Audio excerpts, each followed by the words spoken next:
good morning, good afternoon, good evening, wherever you may be listening, and particularly a very good evening or good night to our listeners in New Zealand who are hoping to see their team go on and forge a total in excess of 500. They will resume this morning on 361 for 4 after a magnificent day yesterday in which there were 150s for both openers, Captain Tom Latham and Devon Conway. But England bounced back with a couple of very late wickets. Well, I suppose there were 4 late wickets really. Steve Harmison, how do you see the day panning out? Good morning, Manners. Yeah, it'll be another red hot day, one that England will hope, from a wickets point of view, they can make early inroads with this newer ball. What is it? It's 4.1 overs old, and I think from New Zealand's point of view, batting beyond lunchtime gets them probably a lead of 475. Gets a total of 475, 500. I still think England are in the game there. Anything less than that, England might be close to 300 by the end of play. So that's the way I see the potential of this game going. England looking to take early wickets. Can they bowl them out for less than 500? And if they do, the way the scoring was yesterday and the scoring rate, you'd expect England to put a big dent in it if they bat for a session and 3/4 or 2 sessions. I think New Zealand need to concentrate on clarity of thought. I think that they 100%. were really confused in that last 45 minutes yesterday. I've never seen a more nonsensical use of a night watchman. What was the thinking behind Will O'Rourke coming out to? Yeah. He didn't face the ball. And the shot of Rachin exactly. Ravindra. Yeah. That's another one that I can understand the mistakes that the two lads that got 151, 157 in Conway and Latham. It was a long day, and you do make mistakes towards the end of a day.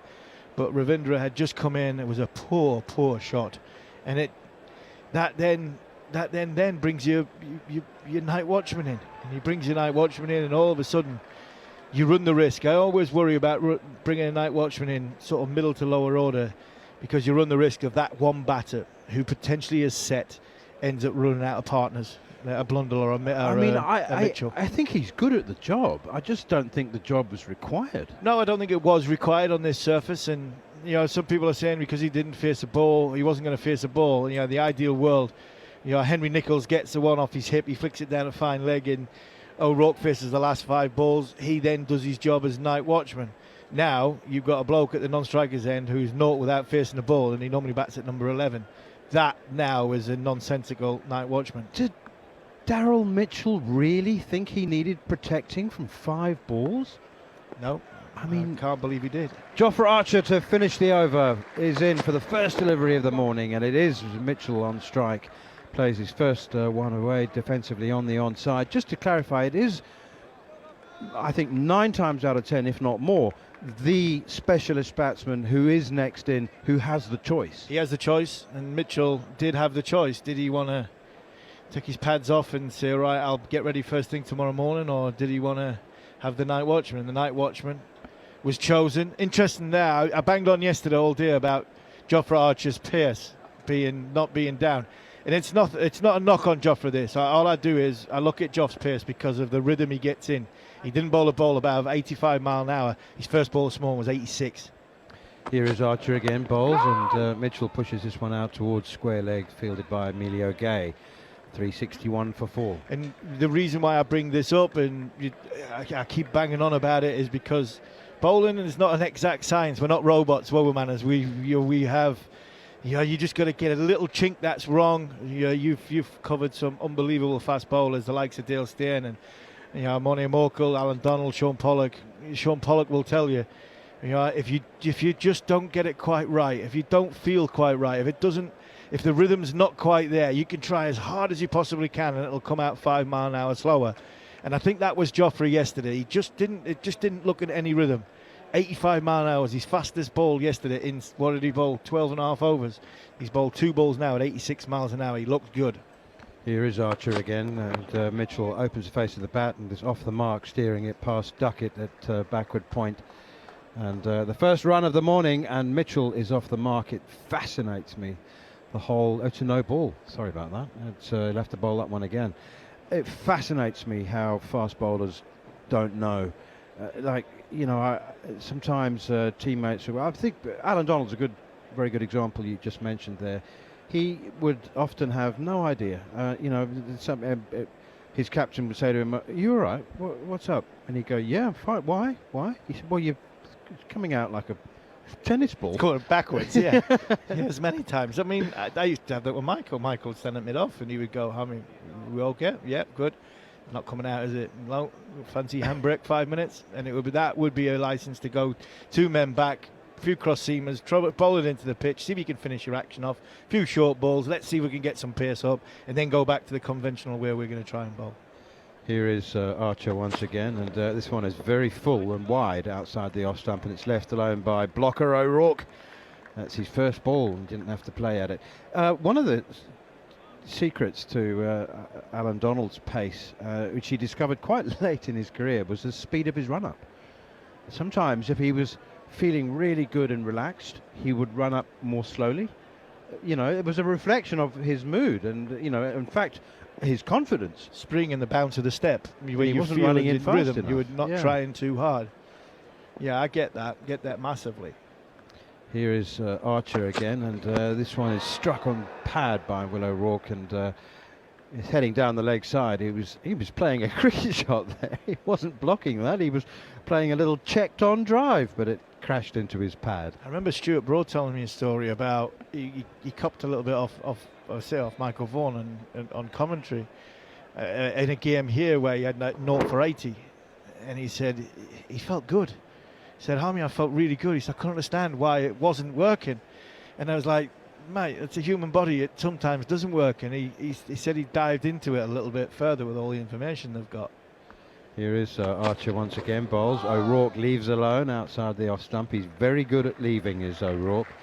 Anyway, he survived his first 3 balls, 363 for 4. He said that the game that he got 8 for against Australia here, he said, so he went back and he got all the stats in the analysts, and he said from taking off to landing, he said there was split second between the difference between his run up, taking off to the sort of bowling mark.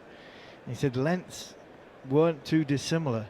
He said he couldn't get it into his head that a different day is a different day, and the criticism that he was getting because he was doing everything that he thought that was exactly the same as the day when he got 8 for 15 as opposed to 0 for 70. It's just the way the game is, the way the human body is. And like I say, I criticise Joffrey every now and again. I try and defend him and see, this is not a criticism of Joffrey. Yesterday he didn't bowl a ball above 85 mile an hour.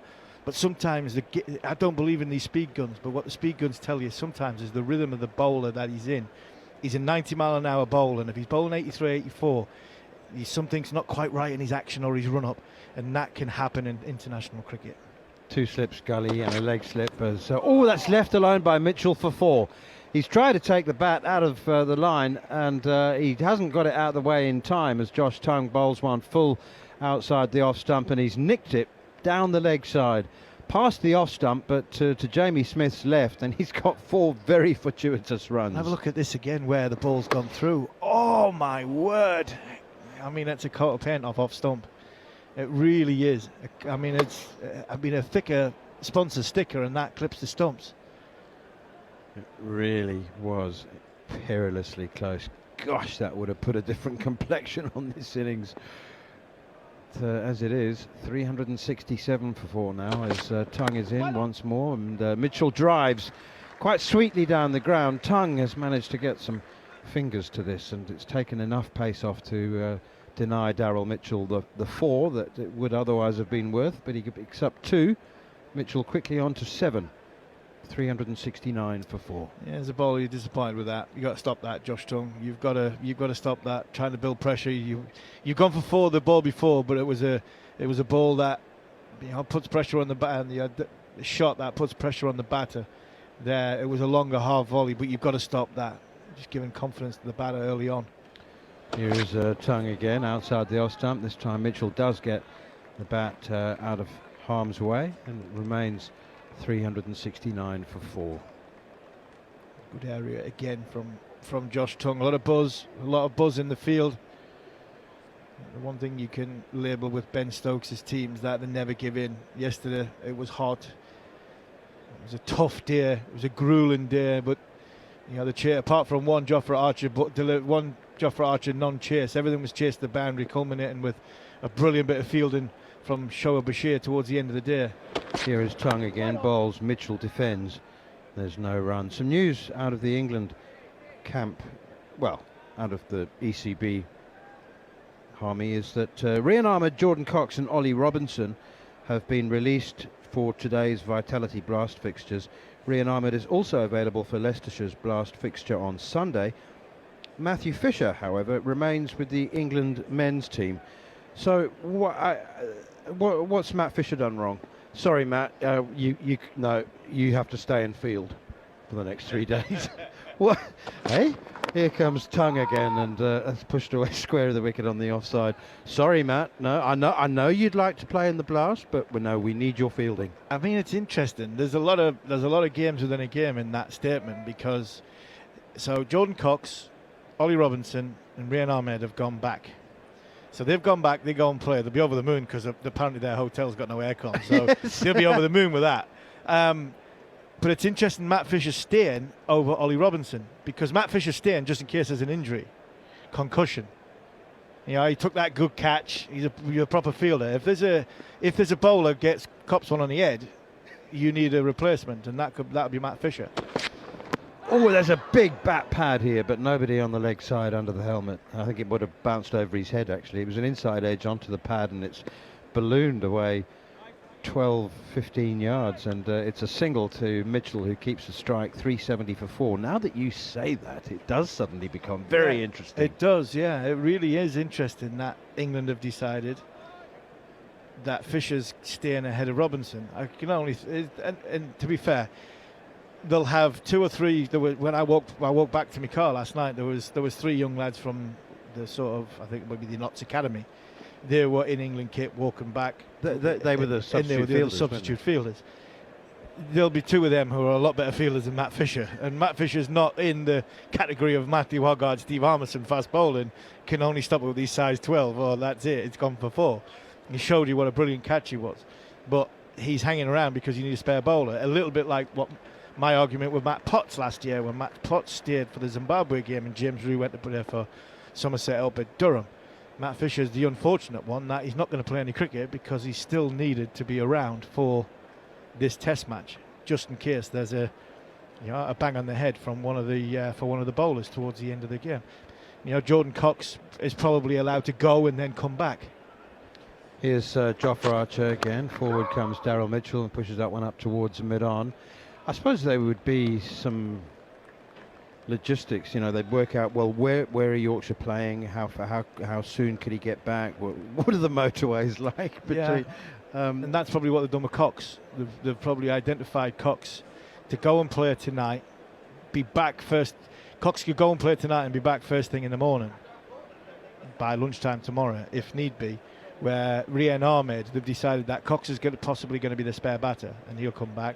Rian Ahmed will play both games for Leicestershire, because he's not really needed, and Fisher is not going anywhere, but just in case we need a bowler. Here is Jofra Archer, nice straight approach. The bowls wide one outside the off stump, and flash and a miss from Daryl Mitchell. Tries to square cut, and he was almost too wide for him to reach it. 370 for 4 as that one goes through to Jamie Smith. It is fascinating, isn't it? Ollie Robinson, man of the match in the first Test at Lords in very, very different conditions. Sore knee, unavailable at the Oval, and now fit and available and not required, even as a substitute. It's I'm not going to do any reading into it. You can do all that. Yeah, I think 40 degrees heat and a flat pitch probably does Ollie Robinson.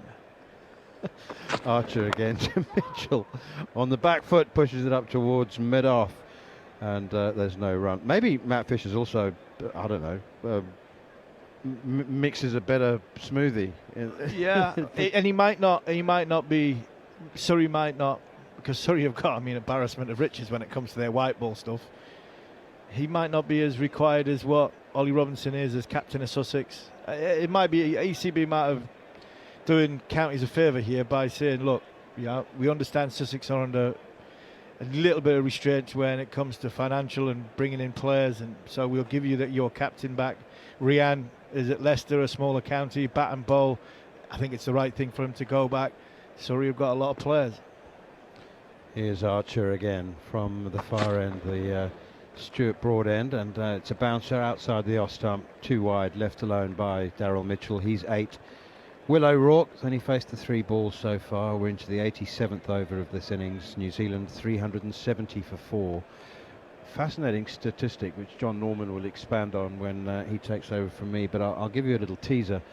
The highest opening partnership in the first innings by a team which lost the test match. Just put a number on it. I don't expect you to know. So the highest opening partnership in the first innings by a team which lost a test match. What would you go for? 150? Good guess, very good guess. I went higher than that. Outside the off stump now from Archer, and left alone once more by Mitchell. The answer is 179. So, like New Zealand, if New Zealand would lose this test match, it'd be like almost double that. Double that, yeah.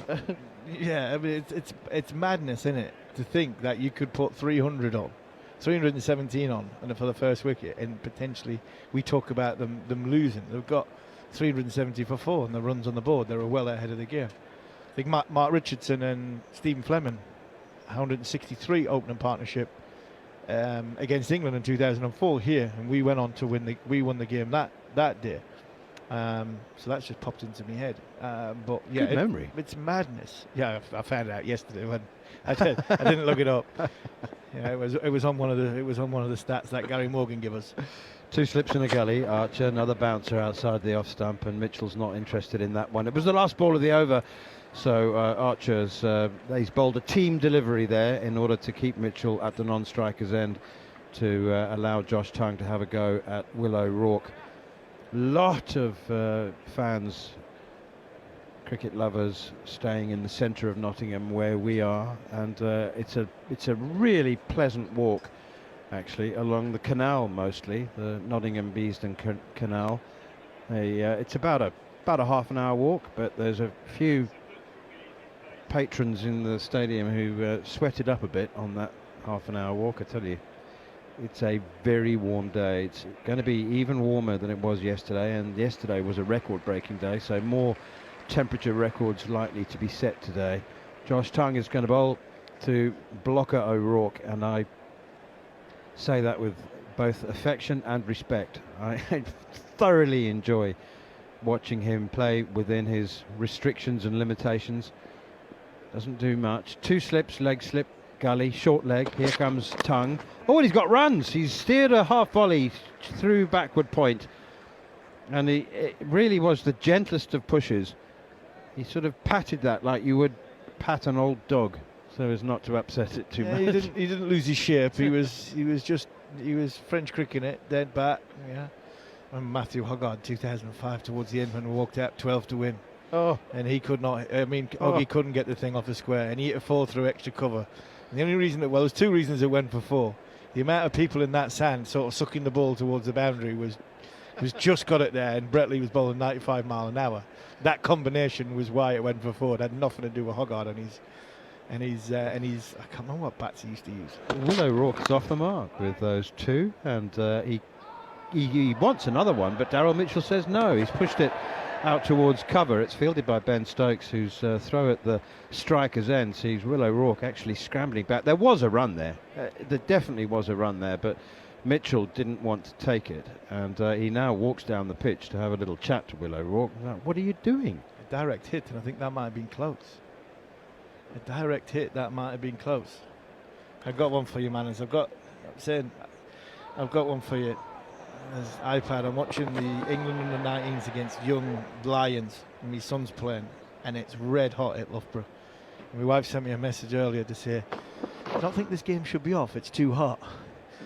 She never said that to me when I was playing in Sri Lanka, did she? In Gaul. In Gaul, yeah. 100 degrees humidity and 100% humidity. It's a bouncer from Tongue, and Will O'Rourke ducks underneath it. That probably Chennai it was similar. It was like 90 degrees, 90% humidity, and 40 plus degrees. But Gaul, for some Gaul reason, was the one for me. yeah. It was concerned for your well-being. Yeah, aren't you? I mean the game it was the first Test match after the tsunami. It rained for like 3 days leading into it. There's a helicopter on the field for 2 days trying to dry it out. It had to be had to start it on time because of what the Test match signified. Here is Tongue again. O'Rourke forward, nudges this one out to Emilio Gay at short leg, no run. And I remember I was 4 overs in. It was stinking hot. It was ridiculously hot. And I remember Vaughan coming to me, if we got one more, I was like, Matt, I've gone. My legs have gone. He's like, give me one more. So I got to about the third ball. I mean, those pink elephants in front of my eyes. I was gone. I'd literally gone. I remember walking by Daryl Harper at the end of the 5th over, so I'm going off. And at the time, you couldn't go off because England had used the substitutes to our effect in 2005. So it was hell on about substitutes. Oh, drive and a miss from Will O'Rourke. He's getting a bit ahead of himself here. Big Will O'Rourke. He's played a little off drive. He never looks like he's hitting the ball hard, but he was just a bit late on that one. It's whizzed past the outside edge. And you had that big oversized shirt on. That must have been massive. Drenched. It was drenched. And I walked past Daryl Harper and I said, Daryl, I'm going off. He says, what's the matter with you? I says, I'm knackered. He says, not good enough. He says, say something while we're for. I says, I'm not bothered, just say whatever you want. I said, if I stay on here, you might have a fatality. I'm going. I says, I can't see. I literally That's gone. a good enough reason. I'm losing my eyesight. I'm losing my eyesight, yeah. Here is Tongue again. Bowls Will O'Rourke, pushes that one up towards mid-on, and it's fielded by Gus Atkinson. I actually I have lost my eyesight temporarily on a long run in extreme conditions. It happened once in Dubai.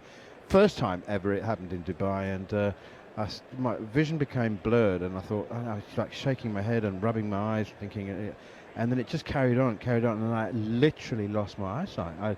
I had to sit down and hope that somebody would, and somebody did walk past. Are you all right? I said, yeah, I feel fine. I just can't see. Wow. I mean, it's dehydration. It is dehydration, and that was, I mean, we had plenty of hydration going on to try and get to that point, and that was the thing that annoyed us about the substitutes. It's like the health and safety is saying that you've got to be hydrated, but if you're going to drink loads, you're going to have to go to the toilet. You're on the field for 2 hours. So these were the things that were happening, and that day, that's the hottest day I've ever played cricket in. It was ridiculously hot. Here is Jofra Archer, and that's punched off the back foot up towards mid-off. Archer does his own fielding. I remember when South Africa under Kepler Wessels first went to Sri Lanka, and Wessels, being the old soldier that he was insisting that the team did all their usual warm-ups and stretches and fielding practice, and there was Arjuna Ranatunga sitting in the air-conditioned changing room with his feet up and a cup of tea and a fag on. Yeah.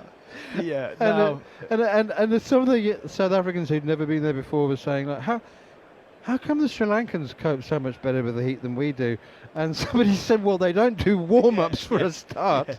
Yeah, they don't spend as much time in it. That's the key to looking after yourself in the heat. 2 slips and a gully. Here is Archer again, bowls. Mitchell steers this one square of the wicket on the offside, and it's Stokes who fields and can't prevent the single. And I had this conversation with Mahela Jayawardena, and I asked him the same question. I said, obviously you live in the heat, so you'd be more sort of accustomed to it, but it doesn't seem to affect you. And he said, of course it affects us. Everybody feels the heat, but you do need to. You see, he said, generally people don't like to, need to give 100% all the time, chase every ball, and 100% commitment. And of course that's going to get to them more often than not. Whereas we understand if the ball is going to the boundary, don't sprint after it.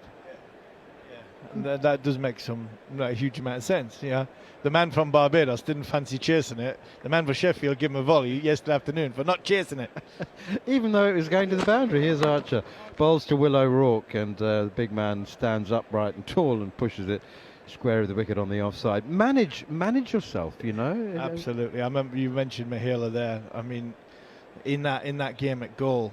First ball after lunch, and I've been able to rank long hop, to which not too dissimilar to the shot that Ravindra played yesterday. Sangakkara played it, top edge this pole, turned out to deep square leg, and I was like, Monty's underneath it, and I was like, oh no. If he was on 49 at the time. If he drops this, I'm literally going to go home, because the week before Monty dropped Mahela on about 6, and he got 196 in Candy. Here's Archer again. Oh, O'Rourke has left this one past second slip. Just like Daryl Mitchell 2 overs ago, he hasn't taken his bat out of the way in time, and it's clattered into the toe end and is deflected past Harry Brook at second slip and down to the boundary for 4. So Will O'Rourke, who averages 4 in Test cricket, is now onto a mighty 6.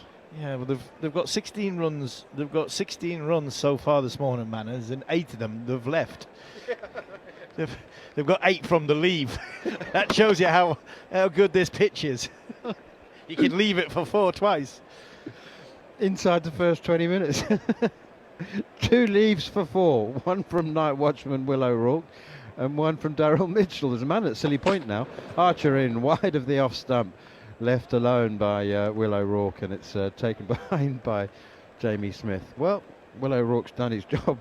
I can't say he did his job last night because he didn't face a ball. You can't, I mean, yeah, well done. The night watchman resumes the next day, but he didn't face a single ball. Will O'Rourke's highest Test score, 6 not out against England at Trent Bridge in 2026. He's got a couple of 5s not out, also not out. Against England, and that was a couple of years ago in Christchurch and Hamilton, and a couple of 2 not outs. But here he is on his career best, 6 not out. Archer in again, bowls. Oh my goodness me! O'Rourke has cover-driven Archer for 4. That's the hardest I've ever seen Will O'Rourke hit the ball, and I've watched him face a lot of balls, but that was a solid, proper shot, and he's trying to suppress a smile now and just about failing. It's a beauty. Don't forget that. I mean, this is Jofra Archer. This is Jofra Archer bowling 85, 86 miles an hour. It's not a half volley. It's a decent length ball just outside off stump. Take that, Jofra Archer, from New Zealand's number 11. Well, it does help, as you very well know. I mean, he's 6'8". You're 6'6". It does help having long levers. So you can sort of drive on the up, but I've just never seen him even attempt anything like that. Yeah, that was the thing. It was the intent that he full face of the bat. Thank you very much. See you later. It's a fast scoring ground, but I think that would have been 4 anyway. O'Rourke is double figures, 10 not out from 13 balls. He's overtaken Daryl Mitchell, who's 9. New Zealand 381 for 4. They've now added 20 this morning. So Will O'Rourke has, I think, exceeded expectations. A slip, a leg slip, a gully, a cover, extra cover. His tongue is in to Daryl Mitchell and pushes that one out to mid-wicket. Emilio Gay does the fielding. I seem to be missing a fielder. There was a man at deep square leg. There's 2 men out on the leg side. Ah, sorry, there he is. I knew I was missing someone. It's a man at deep backward square and a man in front of square on the leg side boundary. Oh, it's a good pitch, I suppose, but it's still be a cracking hook shot. I mean, it's the shortest boundary on the entire ground, so if Mitchell is taking on the hook and he middles it, it's going to go over that fielder's head. Emilio Gay. Full ground, I have to say.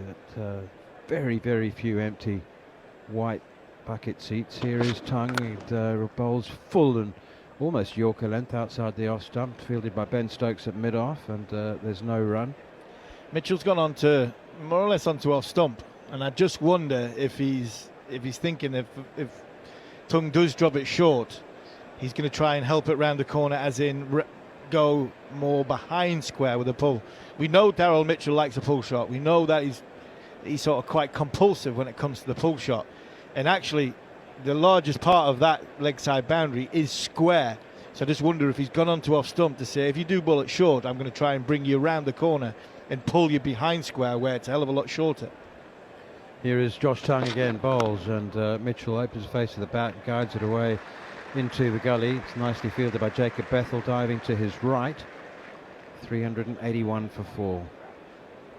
I know that you've been accustomed to it all through your playing career and your international playing career and now your commentary career, but for those of us who don't get to see English Test grounds every summer, it's still a magnificent sight seeing. I mean, this is a wonderful venue. It's quite brutal for the lack of shade, but you know, just to see 20,000 plus people, a packed house, still sends a little shiver down my spine. It's a magnificent sight. Doesn't happen very often anywhere else in the world. Here is Josh Tongue again. He's looking. He is stump seeking. That's full and straight. He's trying to fire the Yorker in, and that's in itself a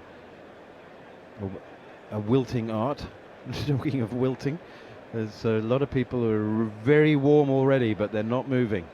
No, they're not moving. It is a wonderful sight, is Trent Bridge. They've made some fantastic additions to it since I first started playing here. This big building that we're in here at where the football stands are, the old pavilion's still there, but it's just getting a new I think top tier, a new roof, new lick of paint. Looks very, very good.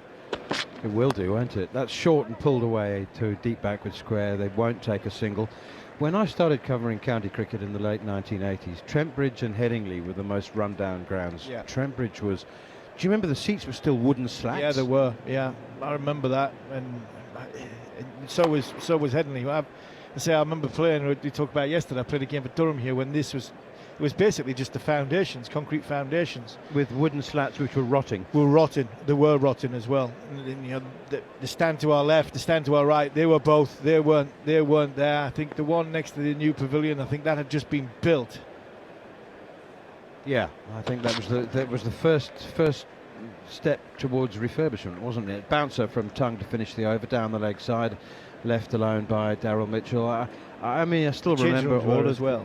The changing rooms were as well. I mean, you go up the stairs and you felt as though you were going to put your foot through the wooden stairs and the wooden floorboards. You know, you couldn't go around barefoot because you get sort of splinters in your toes. So it was a rundown old lady, should we say, that pavilion, which is getting a new lick of paint. But the thing I'm so pleased that Trent Bridge have done, they've not knocked it down and rebuilt it. They've knocked this side down and rebuilt it, but they've kept the foundations of that side. They've kept the old look of that side and given it a lick of paint inside. So the history still, I like it when the history still stays in the building. It's probably listed. It's probably a heritage. Possibly, building, yeah. Good point. But I mean, I'd like to think that they would have kept it anyway. It's, I mean, that is Trent Bridge. That, you know, although it's got having another tier added to it. Here's Archer, new over, bouncer to Willow Rourke, ducks underneath it. Inside is magnificent as well. Trent Bridge, absolutely brilliant. So every ground has been refurbished, obviously, since I first started covering county cricket a long time ago. But which ground now? You can go the 8 Test grounds or any other ground. Which ground is in most need of some tender loving care now? I think they've all had. I think they have. They all had. I think Chester Street hopefully is going to get that hotel that's been talked about since before I even started playing, and that's sort of 20 odd years ago. But that looks a little bit closer, like what the Ageas Bowl. The Ageas Bowl, I think, is a beautiful, beautiful cricket ground. Here is Archer again, and nudged away behind square on the leg side by Willow Rourke, and unless that came off the thigh pad, he's going to get another run. Unheard of riches for Willow Rourke. It is another run, and he moves on to 11. New Zealand 382 for 4. Taunton's they've had a little bit of a facelift. Bristol have had flats built on either side. Sussex have got Canterbury hasn't changed. Canterbury much. has changed a little bit. They've had I think houses built around the side of it, which gives it. There's a Sainsbury's on one corner now, isn't there? Underneath one of the stands. My brother used to live in a flat above the Sainsbury's when he was there for 5 years. So yeah, I went down there a couple of times and stayed with Ben, and they've spent a little bit of money sort of tartaning that up. Yorkshire, I think that the football ground stand is massive. It's beautiful. It's a bouncer from Archer, and Daryl Mitchell is in position to play the hook shot. He wanted to take it on, but it was too short, and it flew over his helmet. one for the over, says umpire Nitin Menon. New Zealand 382 for 4. Unscathed for the first 32 minutes of day 2. What do you think of Old Trafford? There's a lot of them red boxes. Some people like it, some people don't. I'm not. I mean, it looks 100% better than what it used to. It's a music venue. Yeah, That's is. what it It's is. not and I don't mind that being a multi-purpose stadium. But some people don't like it. I'm still not convinced by it. Do you know what I mean? Here is Archer, and it's a bouncer, and again it flies over Mitchell's head. The temporary stand. It's a corporate music venue, isn't it? Right. Do you know what I mean? It's not like a music venue where all the stands are overlooking the stage and everything's like intimate. It's a can we put these big boxes with glass so they can look out and see the stage? I'm not convinced from a cricket ground point of view it the works. main grandstand is called, the temporary stand, but it's permanent. Basically, it's scaffold. It's scaffold, yeah. It just gets moved out. The stage gets moved in, yeah. Okay, so that right. that big temporary stand that's there, that gets taken down until the stage goes and then gets put back. Here's Archer again. It's once again a short one. It's too wide outside the off stump, and it's left alone by Daryl Mitchell. Lords is going to look. Oh, it's going to go to 40,000, isn't it? Once do you know what? I never even batted an eyelid when I was looking at it. When you're staring out the side you got the new stand from the media stand end. And when you look at the old building on the right hand side, there's a new stand being built, and there's a glove. The Allen stand. Yeah. But on the other side, there was the base of it, but it's been left, and there's seats below. I didn't realise they were tarting that bit up until about day 3 of that Lord's Test match. Here is Archer again, bowls. Mitchell now plays defensively off the back foot to one that's back of a length, and Archer does his own fielding. The over has come to an end. So far, so good for New Zealand. They have had clarity of thought. They've had a couple of moments of luck. 2 leaves which went for 4 inadvertently off the bat. We're having an unscheduled drinks break after just 34 minutes. Daryl Mitchell is toweling himself down, bald head glistening in the sunshine. It's 382 for 4 more from Harmy, and then it'll be John Norman. A good start from New Zealand this morning. That first half hour, we've got 22 runs in that first half hour, of which Will O'Rourke is frustrating England. Very frustrating for England. A couple of defensive prods, a leave, which have resulted in a boundary, then a beautiful drive through extra cover. Fantastic driver, one that a top 6 batter in Test cricket would have purred over. England have done what they did yesterday. They've worked quite hard. They're trying everything they possibly can to get that wicket. Had a few short balls in Jofra Archer. Josh Tongue done the same. But so far, so good. England have put the ball in the right area. The ball, which is now 11 overs old, has not done a great deal. And the pitch is still flat. It's very, very warm, and New Zealand have started well this morning, John Norman. They have indeed. 380 as Josh Tongue is in, and this is punched by Will O'Rourke to Ben Stokes in the covers. And England would have expected, I imagine, to have removed Lieutenant Block or Lieutenant Block, but they haven't. He's still there. In fact, he's hit a boundary today. England's average seam is slightly more this morning than it was yesterday. And Will O'Rourke has certainly done a job for his team. He's eaten up nearly 3 overs of the new ball, as again defending resolutely. He's got that bat pad, a leg slip, gully, point, as catching fielder at straightish mid-wicket, squarish mid-wicket, as well as a mid-off and a mid-on. Jerry Kimber's alongside me. Jerry's just getting himself ready. Don't think I could be much more excited for this, John. Well, I've already sent about 20 tweets about Will O'Rourke's batting so far today. so we just had a little discussion, because of course last night he was sent out as the night watch. Didn't face a ball after Henry Nicholls was caught behind. His Tongue is in again, and this is edged through a vacant third slip and all the way to the boundary for 4 more. O'Rourke moves to 15, and New Zealand move along to 386 for 4. He might end up batting so well that he goes beyond the amount of wickets he's taken in first-class cricket. I think he's got 107 first-class wickets, and he was on 82 runs, if I remember, coming into this innings. So, I mean, that was a genuine edge. But he is trying to, more than most times, he's actually following through with the bat. His big thing is usually he looks like he's going to hit the ball, and then suddenly he just goes completely limp. He is trying to hit the ball, there's no doubt about it. Although his best shot might have been when he tried to leave the ball and hit off the middle of the bat for 4. The Joe Denley shot. Just as effective. This is his test best now as well, 15 not out. Of course it's his test best. It was 6 before this, wasn't Yes, it? it Or was. 5? Oh, was it 6? I thought it was 12.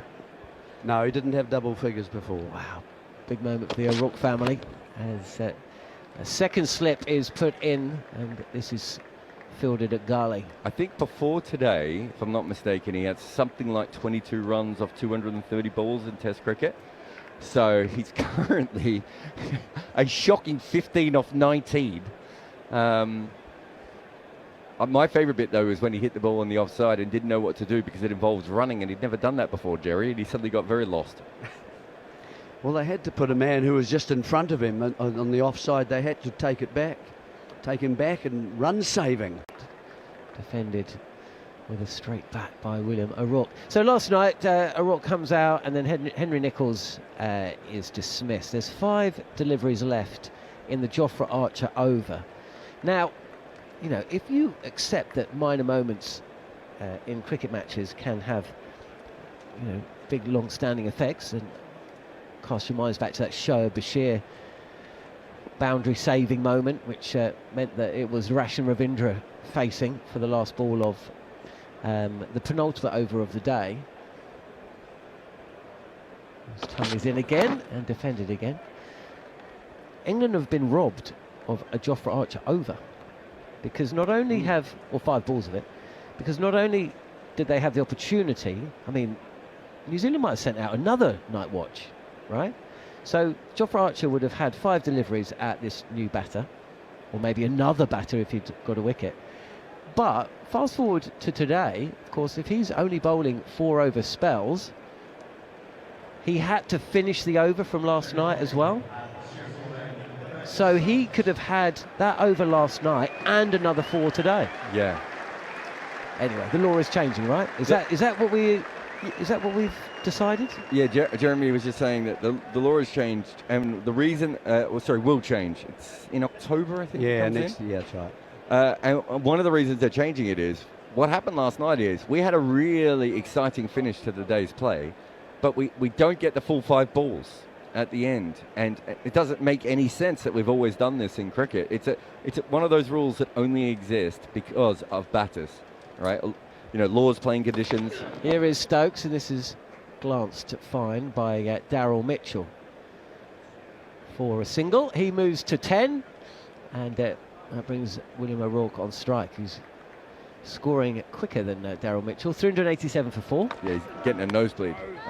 But yeah, so I think if you think about it from that perspective, if bowlers had any say in our game, there's no way that this playing condition law, you know, regulations would have ever gone ahead. It doesn't make any sense.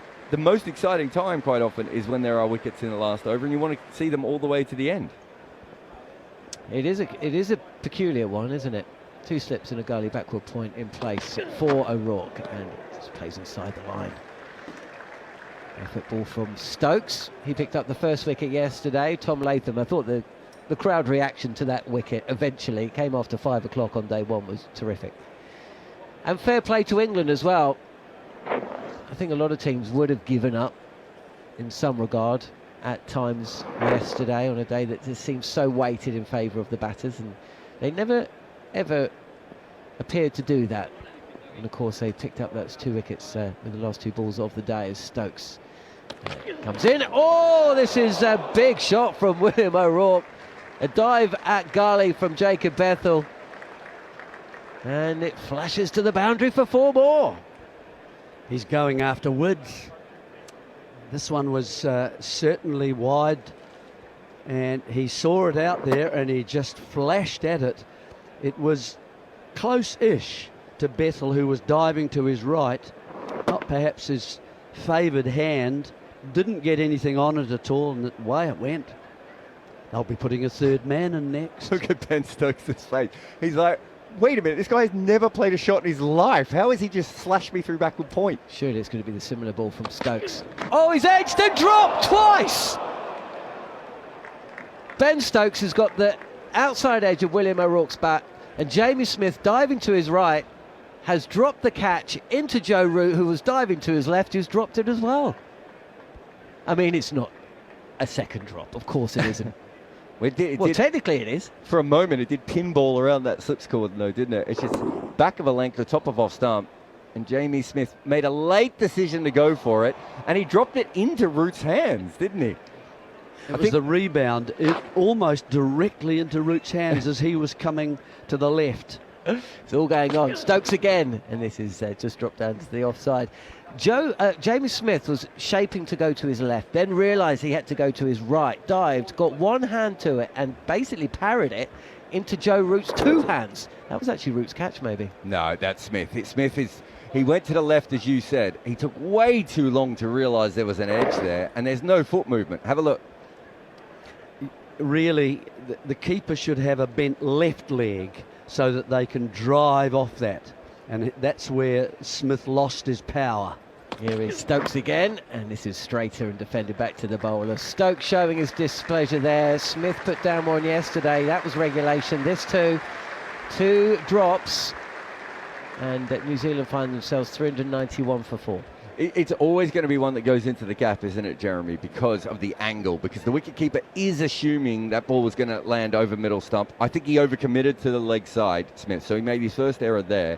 But realistically, he shouldn't be in a position where that is such a bad drop. If first slip is diving that far to his left, the wicketkeeper should be able to cover that ball. I think that because of the angle that Stokes looks that he's bowling from, he leans slightly to the offside and he angles it back in, that if you get that feeling it's going to go that leg side, I think as a first slip you've got to be a little closer to your keeper, because the keeper is naturally going to go down that side a bit more, and create the gap. If it does get the edge, you've got to be there kind of to take that.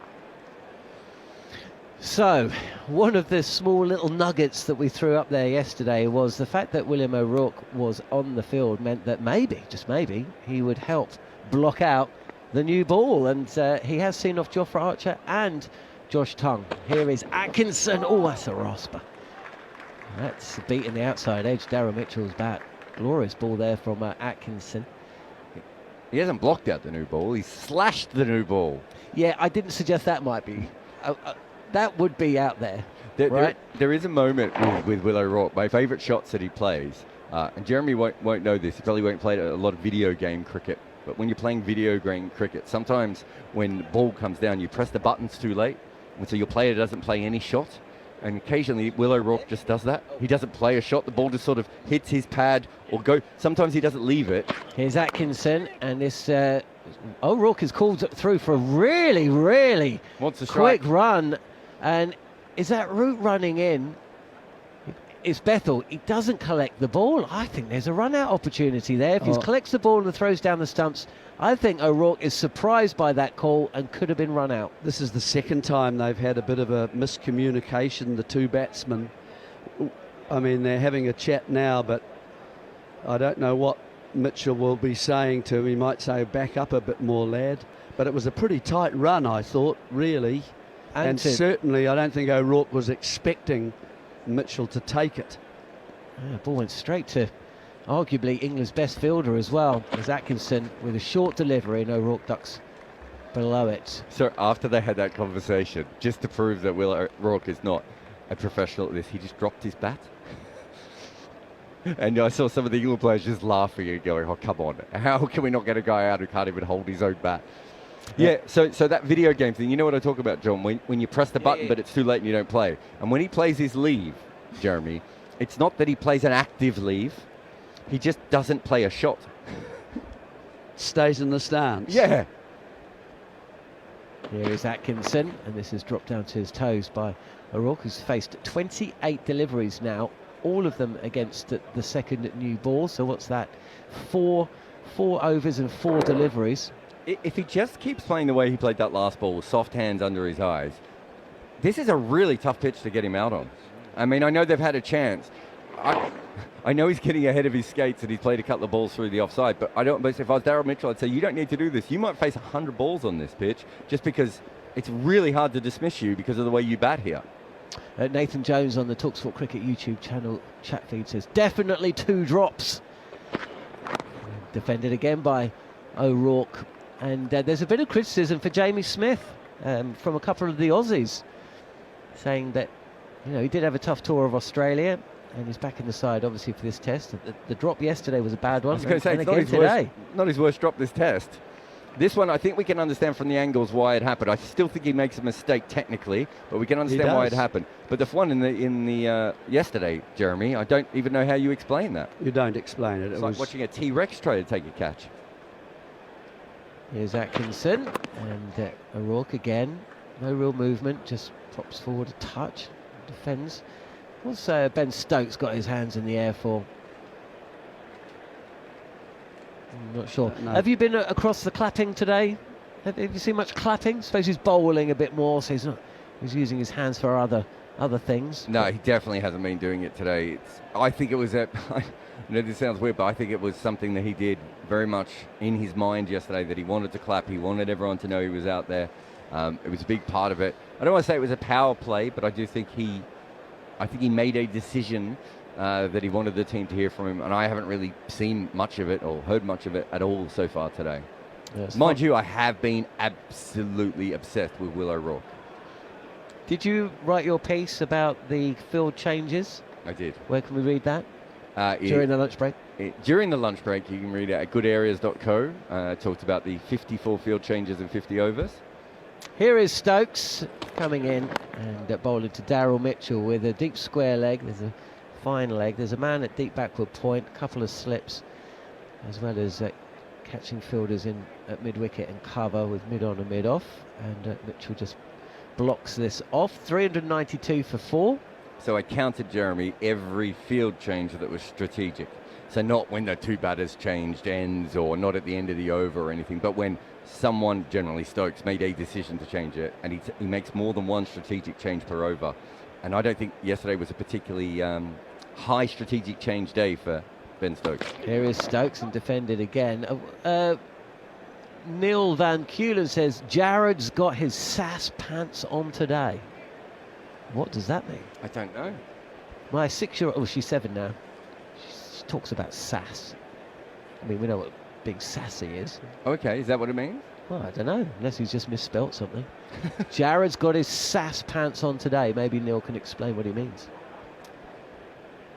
Pants as in trousers, I imagine. Guess. Okay. Could be metaphorical. Here is Stokes. Oh, beats the outside edge, goes up for the catch. And Smith liked this. Stokes liked it as well. He's the captain. You can pick that up. I think they're going to review. My immediate reaction from the body language, and you know me, I am a body language expert, Daryl Mitchell, was that he looked guilty. Really? Yeah. The speed at which he turned away from the crease and walked away from it just suggested to me, unless he's I didn't double hear a noise. bluffing. Did you guys hear a noise? Because Stokes said he heard a noise. I didn't. Yeah, nor did I, not through my earphones anyway, but that could be a technical thing. Certainly. Well, we heard him talking about the noise. Yeah, certainly He's hit his pad, hasn't he? I think the bottom of the bat has hit the pad. The way that Smith and Stokes went up immediately, Yeah, there was a sound. but first slip didn't go up. I think the bottom of his bat has hit his pad. Yeah, he's away from that. Yeah, he did. He just tickled his pad. It's actually quite late. That's probably why we didn't pick it up as well. Because it's take that back. There. It is the pad. It is the pad. It just happened at the same time. Well, England fans and the England team think this is out. And But so given- does the umpire.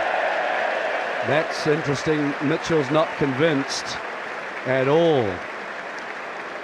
Daryl Mitchell has to walk away from the crease.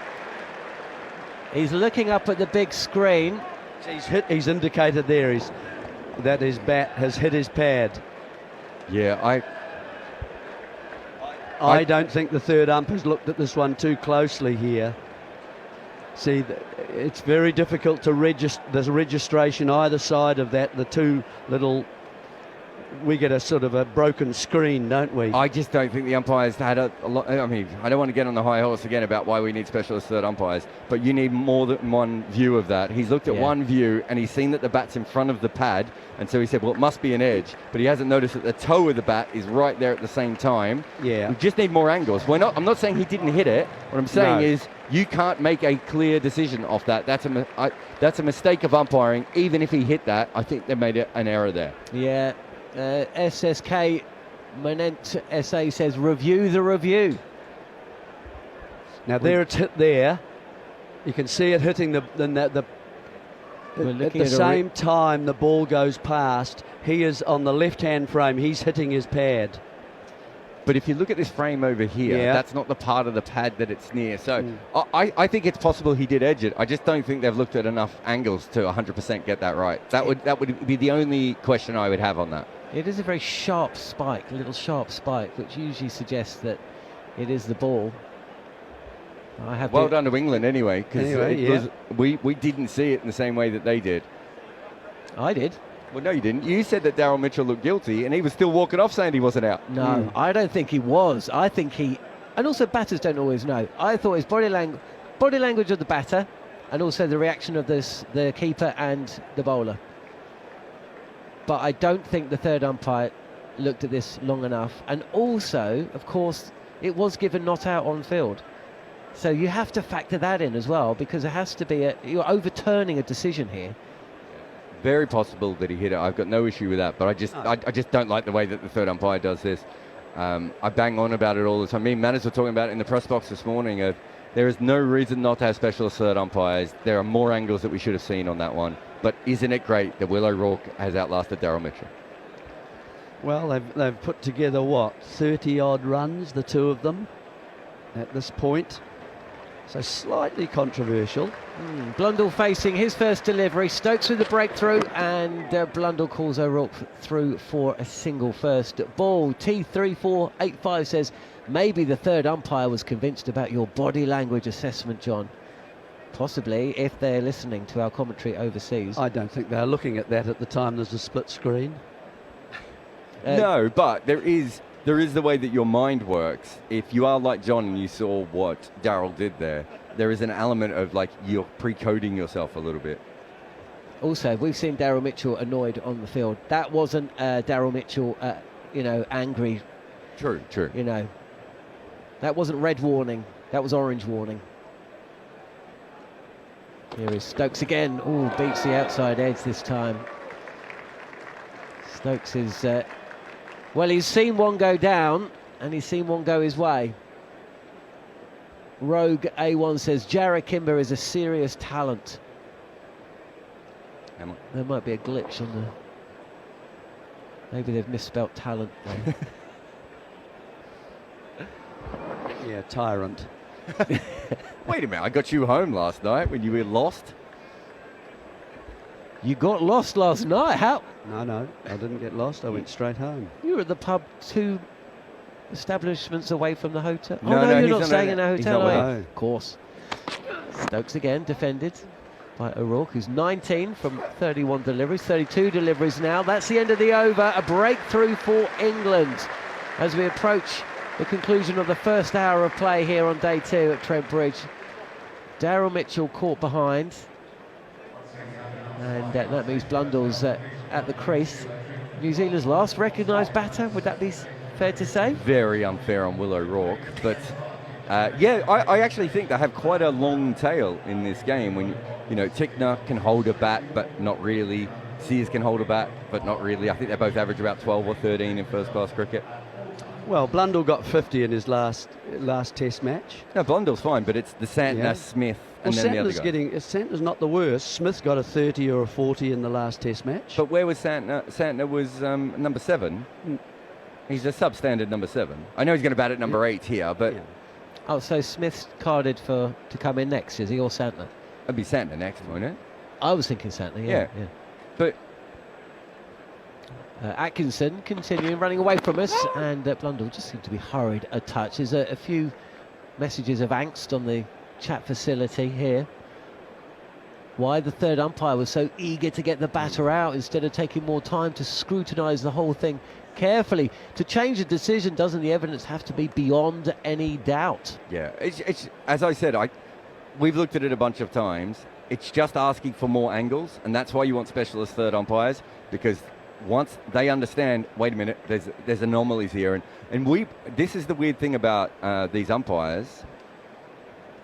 Atkinson, and Blundell pushes this out to mid-wicket. There was probably a run there, actually. O'Rourke was so quickly down the track, but Blundell sends him back. People like me and John, and Jeremy, you might be there as well, Harmy would be there. We actually watch more cricket on TV than the umpires do, because the umpires spend 2/3 of their time standing out in the middle.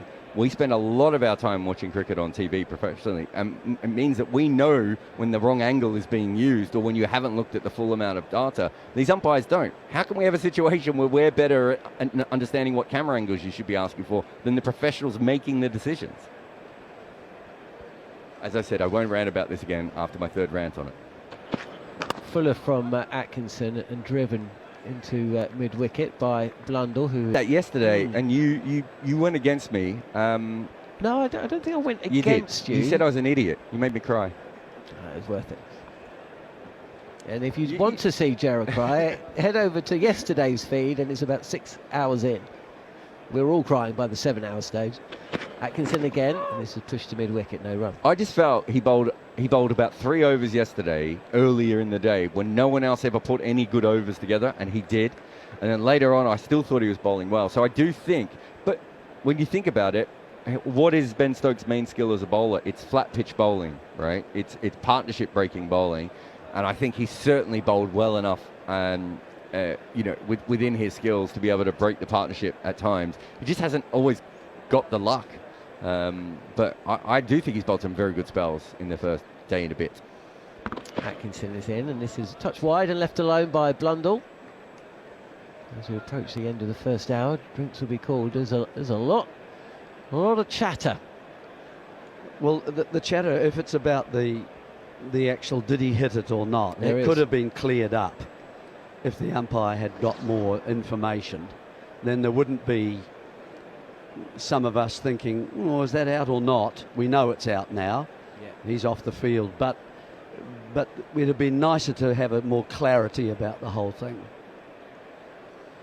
Last ball of the over, and it's blocked out to cover by Blundell. That might be drinks. Indeed it is. So drinks called. New Zealand have moved on to 393 for 5. They've lost the wicket of Daryl Mitchell. Slightly controversial circumstances. Certainly that will be talked about throughout the day, I'm sure. O'Rourke is still there. He's been dropped twice from the same ball. Jamie Smith putting down the chance and essentially rebounding it straight into the hands of Joe Root, only for Joe Root to put it down. And he's moved along quite nicely. 3 boundaries. That's his test best. He's 19. Stokes with the breakthrough. Stokes with the drop as well. I think Manners is about to come in. Jared's can pick up.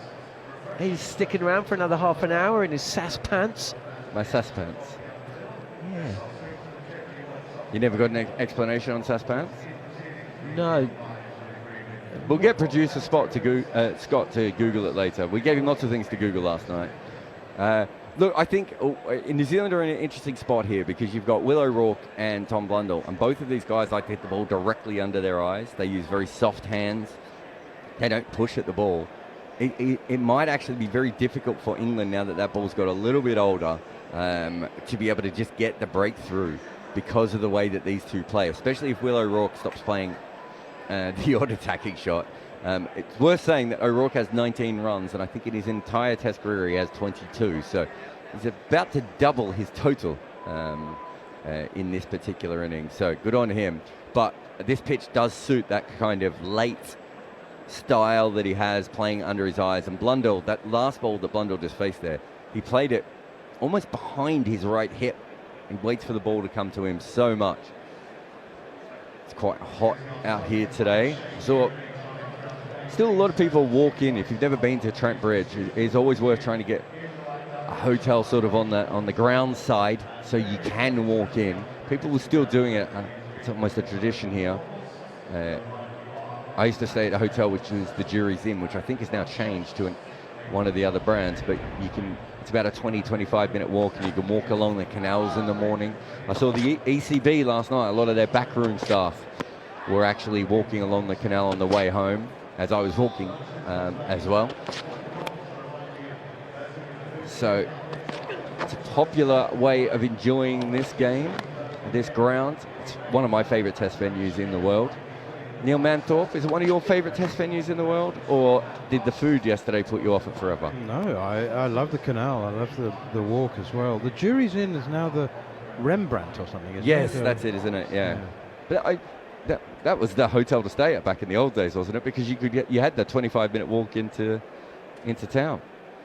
Well, sorry, 10-minute walk into town and a 25-minute walk into the ground. We're now right in the heart of town, which is a bit of a drunken battleground, isn't it? The centre of Nottingham. It's I think it's the heat. It makes people drink the wrong things. But it was certainly it's lively. There's been some interesting scenes out on the streets of around where we're staying. Downtown Nottingham. But Trent Bridge is absolutely... Harmy and I were talking earlier about just how dilapidated the venue was 25, 30 years ago.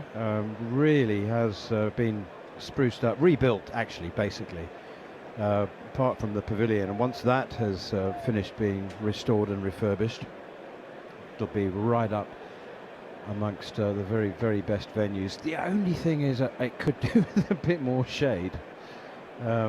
It's quite brutal on a hot day, but on a nice overcast, cool 22-degree day, it would be absolutely ideal. Here is Ben Stokes, drinks done and consumed, and Will O'Rourke pushes this one away out towards mid-wicket, no run. Well, the stand, quite often I get asked by fans, where's a special place to go if I'm going to go one place in England, and I was like, this stand here up the top is such a beautiful view. The Radcliffe stand, the one we're in. The Radcliffe at the top.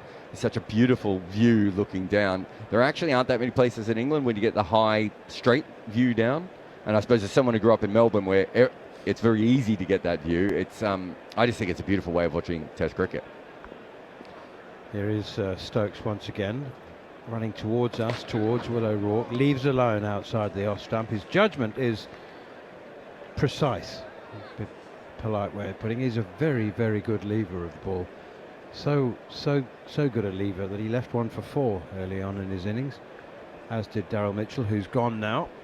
I've probably told you guys the story before, but Cricinfo used to have a thing on their site that had the most productive shot. I think it might be Joe Denley innings. His most productive shot would always be the leave, because he had this ability to leave late off the middle of his bat past third slip. And that's exactly what O'Rourke did today. It was a beautiful leave. Third slip in now. Ben Stokes has he's plugged the gap. He's actually 3.5 slips, Ben Duckett, because you've got 2 orthodox slips, Gully, and then Duckett's in between the 2 of them. Just enough room for the ball to pass either side if he's unlucky. This one is defended by Will O'Rourke, pushing it square of the wicket on the offside, and there's no run. Is this Trent Bridge in your top 3, Harmy? Yeah, I like Trent Bridge. Made my debut here. A couple of good days here, a couple of bad days here. I remember bowling to Lance Klusener when that old stand was on that end, and it was I tore me into Coastal. The 10th over I bowled, 9.5 overs I'd bowled, and bowled all right to be fair, and bowled a back of length ball to which Lance Klusener has hit the middle of his bat. I think it's still going up. It's definitely going over them bed and breakfast down there, and I crumpled in a heap with a torn intercostal and missed the rest of the season. Here's Stokes again, and O'Rourke stands stock still and upright and guides this one away to backward point. But it is a beautiful ground to play at. You get value. You get value as a bowler. You used to get value as a bowler towards the end of the game. You know, the pitch did break up here. You got value as a batter, definitely from a shot point of view. When they brought the new stand in, the John Pye auction stand on, our right hand side, the boundary got cut off massively. So obviously it's a lot shorter here now. Here is Stokes again, a little bit wider of the crease, and O'Rourke guides it to Gully, fielded by Bethel, and there's no run. I think that's the Hound Road stand actually, but we'll go with John Pye Auctions. We'll give them a little bit of a plug. Yeah, auction site. John and his wife set up a nice auction site, but yeah, I mean it's a wonderful ground now, and we've had 2 very, very good days. You know, if the clouds come over tomorrow or Sunday, all of a sudden you see a completely contrasting difference between the bat dominating the ball to the ball dominating the bat. Here is Stokes again, and once more. Oh, he's top-edged a pull shot, and it's gone straight to backward point where Emilio Gay takes the catch. That was not pretty from Will O'Rourke, but do you know what? He's more than done his job. He's exceeded expectations. He's done a tremendous job in making 19. His previous highest score was 5 not out, and he played some shots. I'm certainly not going to line up and criticise him for playing a shot there. It's not what he generally does, but then he played a cover drive off the back foot earlier today, which was a glorious shot. This time, though, just standing again. His trademark, stock still and upright, and he's played a short-arm jab pull and got a top edge. He played that shot like a man who had never played that shot even in the backyard before, didn't he? He was like, okay, no, I'm seeing them okay at the moment. I'm just going to swing through the line here. And it went straight up in the air. But as I said before, he had 22 runs in his Test career before today, and he had the slowest strike rate in almost in the history of Test cricket coming into this. And he's made 19 runs. Not all of them were intentional. There was the edges, there were leaves off the middle of the bat, but he more than did his job. I think if we've learned anything about Will O'Rourke, though, defence is still his thing, Harmy. I'm not sure he needs the attacking shots. No, it's definitely not. I'm like Manners. I'm not going to criticise the lad. I'm looking at it. What? A day ago, less than a day ago, a bloke averaging 49 in Rachin Ravindra played a similar shot, if not worse, than Will O'Rourke, who only had 21 runs in his Test match career. So, no, he did his job. He walked out last night and didn't face the ball, but he walked out last night. He did his job. He's seen off Archer, seen off Tongue, got Atkinson and Stokes into their first spells. Done a brilliant job for his team. I just wonder, it's one of them, I've been there many, many times before, where you're trying to defend and you're playing a defensive shot. As a world-class number 11, which Will O'Rourke is, and I was, you play that defensive shot and you go away and you walk over and you've got that Spanish waiter on your shoulder going, you can hit that for 4, you can hit that for 4, you can pull that, and then you play the next one, it's blocked, and you feel as though you're trying to line him up, and you're thinking, right, if he bowls one more there, I'm going to try and pick up off the length and pull him to the left. And unfortunately, he's just picked the wrong one to have a go at and didn't quite execute it the way he wanted, but a brilliant job did Will O'Rourke do for the New Zealand cricket team. And now England, it's the last 2 recognised batters at the crease. Get a wicket here and all of a sudden 450, 460 is a target for England that they should be looking to bowl New Zealand out for. Yeah, well, we said at the start of the day anything under 500 would be seen as a victory for England, and Mitch Santner's come to the crease. He averages almost 26. He's got a Test 100 and 450, so he's definitely in the all-rounder category, bowling all-rounder, as Gus Atkinson is in once again and steered away behind square on the offside by Tom Blundell. Santner, actually, do you know those aging martial arts experts who have sort of lost the majority of their hair, but they plait a ponytail down the back? He looks like that. I don't know what that is coming out the back of his helmet, but it's not a ponytail. I can tell you that. He is not Steven Seagal. We can confirm he is not right. Steven Seagal. That's who I'm thinking of. But you're right. There is, maybe it's a bandana and it's just running down the back, is it? I don't know. It looks like one of those things that you use to keep sunglasses on. You know, that you the strap that and you tighten it at the back. Anyway, it's going to have a strange look. Here is Atkinson, bowls to Tom Blundell, pushing that one up towards Josh Tongue at mid-on. He does batting glasses, doesn't he? Yeah, he does. Not sunnies, but yeah. Yeah, but normal So glasses. maybe that's exactly what that is then, a strap to keep his glasses in place. Ben Stokes, 1 wicket away from 250 for England now. They came into this side with a bit of a weakened batting order, with him coming in at number 7, obviously, when it's a big change from Phillips. Here is Gus Atkinson up to the crease now, bowls, and that one, if anything, nips back into Blundell, and he's hurried, he has to adjust his shot, deflects into the gully, no run. But it's not mattered as much because their top order's made so many runs, and even O'Rourke hung around for a little while. But I mean, in modern cricket, we see a lot of number 7s, the sort of Marco Janssen rule, where they're not really quite all-rounders, but they're close enough to being all-rounders, and they bat at number 7 now. Yeah, Janssen is a definite number 8. He's potential number 7 in the future, but not now. Santner actually made his debut at 6 for New Zealand in Test cricket. Here's Atkinson again. It's full and wide straight, and it's dug out by Tom Blundell. He was earmarked as the next genuine all-rounder. I mean, he was a prolific junior batter, wasn't he? And his spinning only developed a little bit later on. He had a growth spurt, didn't he? Wasn't that the story? He suddenly got really tall, and because of the extra bounce, people found him really hard to face, if I remember the story correctly. But his batting's really come on in the last, what, 2.5 years, I would say. And we've seen in T20 cricket, he's become much better as well. Oh, he's a proper hitter, isn't he? Yeah. Here comes Atkinson again. Flicked away behind square on the leg side.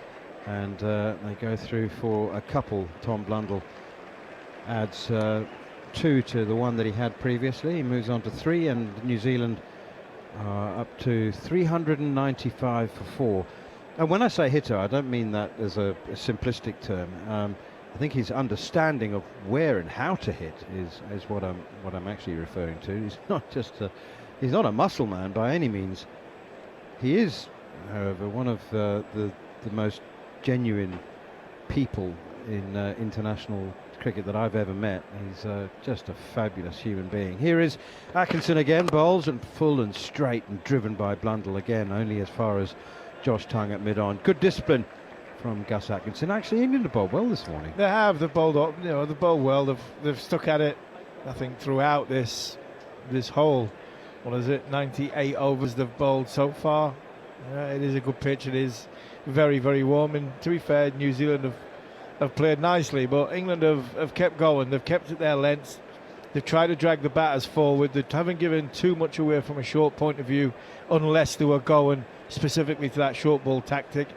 I think it's been used sparingly when they haven't been using that, and I think all in all, I think England have stuck to the task very, very well. They've had their plan, and by and large they've executed it quite well. Stokes, you're right, has been probably England's best bowler, but I think Atkinson's he's bowled better than his figures suggest.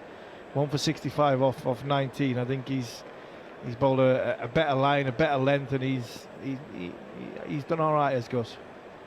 Here is Ben Stokes, who's done more than all right. Outside the off stump, Mitchell Santner leaves alone. No run. I was involved in a conversation with Mick Newell before. He was down in the press box. He was sitting behind you, Manus. You didn't see him? I did. I thought, he looks just like Mick Newell. Someone was asking him about the pitch, and he said generally these pitches don't get any better. Don't get any better for bowling. Like if it's a good batting pitch, it will stay. But he also said that they don't have a lot of 35-degree days up here, so he's not sure if it's going to change quite a lot. So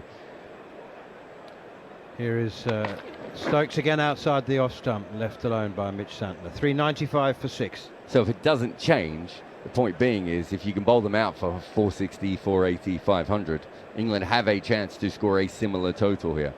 The only problem they would have is maybe if the extra heat disintegrates the surface a little bit and we start to see something change from it. But at the moment, according to the man who knows this wicket about as well as anyone does, what's his current role? Is it Director of cricket? Yeah, I was going to say I thought it was director of cricket. According to him, the pitch should stay the same. He obviously said things like clouds can make a difference up here and everything else. But if that's the case, I think England have bowled fine because they've kept themselves in with a chance to at least put themselves into that position on what is a tough wicket to get any victims on. Here's Stokes, goes for the Yorker. Mitch Santner digs it out nicely up towards mid-off. You said that it might, if it does break up, the surface starts to go. If it goes through the top, it'll keep low. Yeah, it'll keep low. It's only ever kept low here at Trent Bridge. It's the way you look at it as a bowler. As the game goes on, the straighter you start, the straighter you need to be bowling. And I've seen a few pictures. I've seen Stuart Broad put a pictures and video on his social media this morning, and there look some good indentations on the of the surface, little holes, little craters, and I just wonder if they start opening up and they start breaking up, then you will see some uneven bounce. Stokes around the wicket, bowling to Mitchell Santner, mid-on and mid-off, both straight, back of a length, up goes the left-hander onto his toes, and knocks this one away to Josh Tongue at mid-off. There's no run. Emilio Gay is at leg slip. Stokes was very fond of that position. He's not just for his own bowling, but for the majority of the Lord's Test. Now, that was a bit different. That wicket was doing everything, so that was fair enough. You had it was seeming sideways. You'd have a leg slip in, wouldn't you? But he does enjoy that position for his own bowling. England used it a lot at the Oval, of course, when Stokes wasn't there. Here is Stokes once again, and Mitchell Santner plays defensively, pushing it straight back towards mid-off. And there's no run. Defence certainly doesn't seem to be an issue on this pitch at the moment, Jared. If you want to stay there, you can stay there. It's when you're playing attacking shots that mistakes happen. Yeah, I mean, with O'Rourke and Blundell, I was saying that they play the ball so late that it's almost perfect for them. The leg slip or leg gully probably halfway between both this particular version that they're using. I thought yesterday, every single time Ben Stokes took a fielder out and put them at leg gully, the ball was hit exactly where the fielder had been standing the moment before. Stokes in again, bowls. Santner plays off the back foot, looking to punch it through the offside, changes his mind. It's a bit straight, and he compromises and pushes it straight back to the bowler all the way along the ground. 395 for 6. What were you looking at there? You were doing some research. That was the pitch. That was the pitch out there. Were they? There was some spike marks. There were some good holes in them. Some, you look at the surface here, and you see there's some indentations being That's made very up. close up, isn't it? Yeah. So what Mick Newell was telling me about that was he wasn't sure if that was just the dents on the grass that actually weren't going to make a difference or not, which he said sometimes happens here. So sometimes you see the markings of the ball, but it doesn't actually change the surface. But he'd seen that as well, so you are right to point it out. But if it does bake and they do open up a little bit, all of a sudden they're in the game. Here is Atkinson again, and pushed away by Blundell to cover, no run. Very different situation, but that was the famous thing that Dennis Lilly would do at the Wacker, right? If the pitch was often flat on the first few days of the Wacker, he would try and bowl the exact same line and length over and over again, with the idea that eventually the sun would bake that whole area and he would get inconsistent bounce in the second innings. So even if the team made a big score in the first innings, in the second innings he'd be able to capitalise from the work he did in the first. I don't know if that's true or not, but that's what he thought. Tell you what, in other parts of the world, if there's any dampness in the pitch and the ball is scarring the surface, they are exacerbated. That's over-pitched and driven square of the wicket on the offside by Tom Blundell. Deserves 4, will get 4. Emilio Gay chasing it for all his life's worth out towards cover, was never ever going to haul that one in, but it was over-pitched from Atkinson. He is inviting the drive, but it's just a bit too wide, and Blundell cashes in with a sweet boundary, his first, and New Zealand move on to 399 for 6. Yeah, that floating long half volley. It was easy for Blundell. He just had to wait on it, split second longer to pick his gap, use the pace that was on it, but Gus was livid with himself. He wasn't happy. He knew that it was a floated half volley. He's got to hit the pitch. Here's Atkinson once again, pushed away behind square on the offside. So first day indentations in the pitch where there's a little bit of moisture and the ball just makes tiny little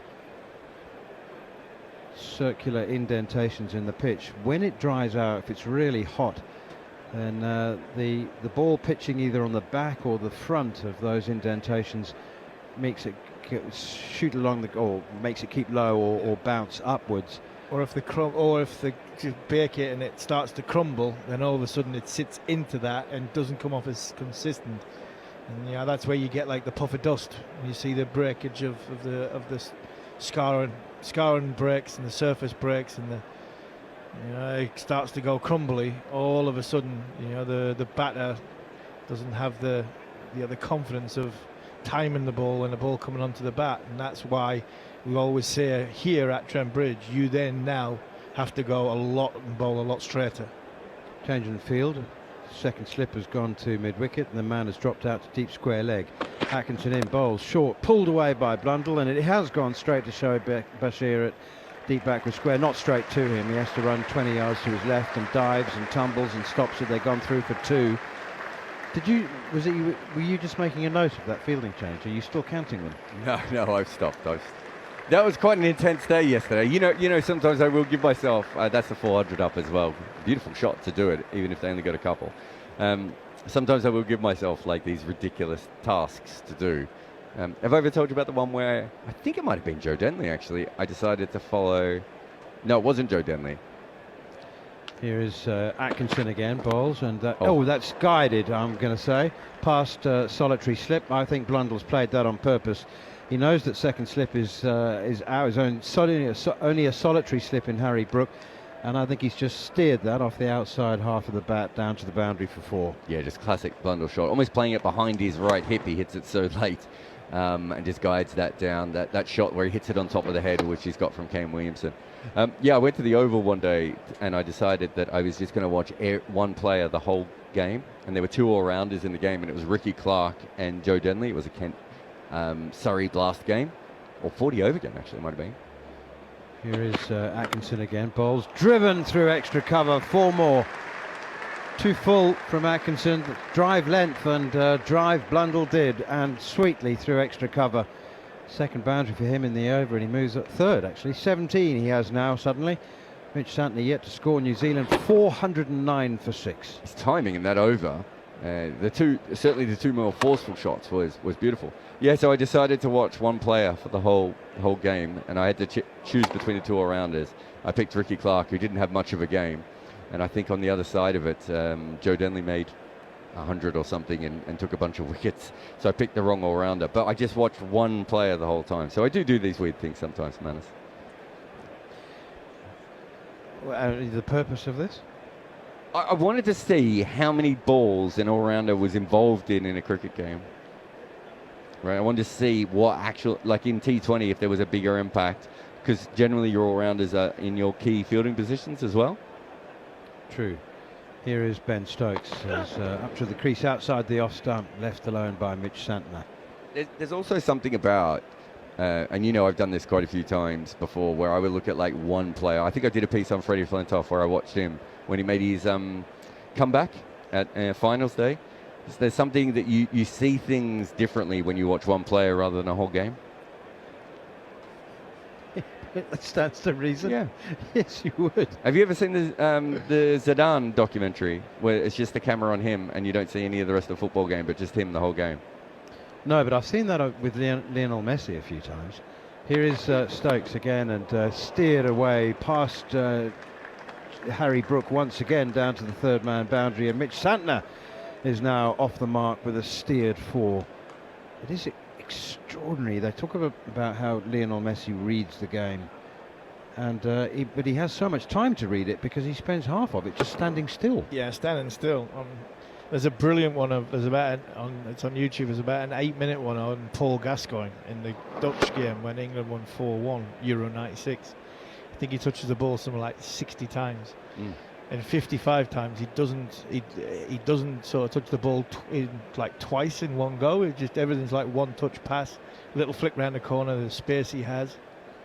Here is Stokes again, bowls Santner forward. He seems to be hurried into that defensive push.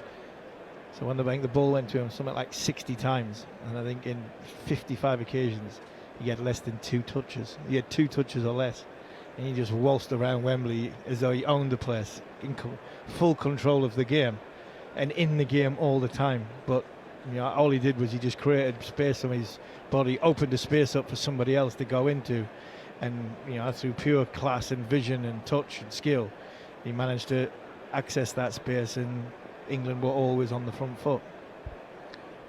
Here is Ben Stokes again, round the wicket to Mitchell Santner, drives full length delivery up towards mid-off, straight to the fielder. 413 for 6. 2 men out today. Will O'Rourke, the night watchman, for 19, and Daryl Mitchell for 11. Ben Stokes taking both those wickets. He now has 3 for 67. So those sorts of things really interest me in the way that you look at things. You can take it slightly too far. The Japanese baseballer Shohei Ohtani. So there are Japanese TV cameras who just focus on him the whole game, even when he's sitting in the dugout. So you don't have to watch the game at all. You could just watch Ohtani in the dugout sitting down. Here is Stokes again, and once more it's steered in towards the backward point. Nicely fielded by Emilio Gay. No run. Jared, if there was ever going to be somebody who took that sort of thing one step too far, it was always going to be you. Well, to be fair, in this case it was the Japanese TV producers. I just happen to know it happened. And is he a pitcher? He's basically the first all-rounder that baseball's had since Babe Ruth. He's the most transformative baseballer in 100 years. He's an absolute genius. Why- but I'm not why- sure he's a genius when he's sitting in the dugout. In the and dugout. Why doesn't baseball do all-rounders? I've done a podcast on this. No doubt you have.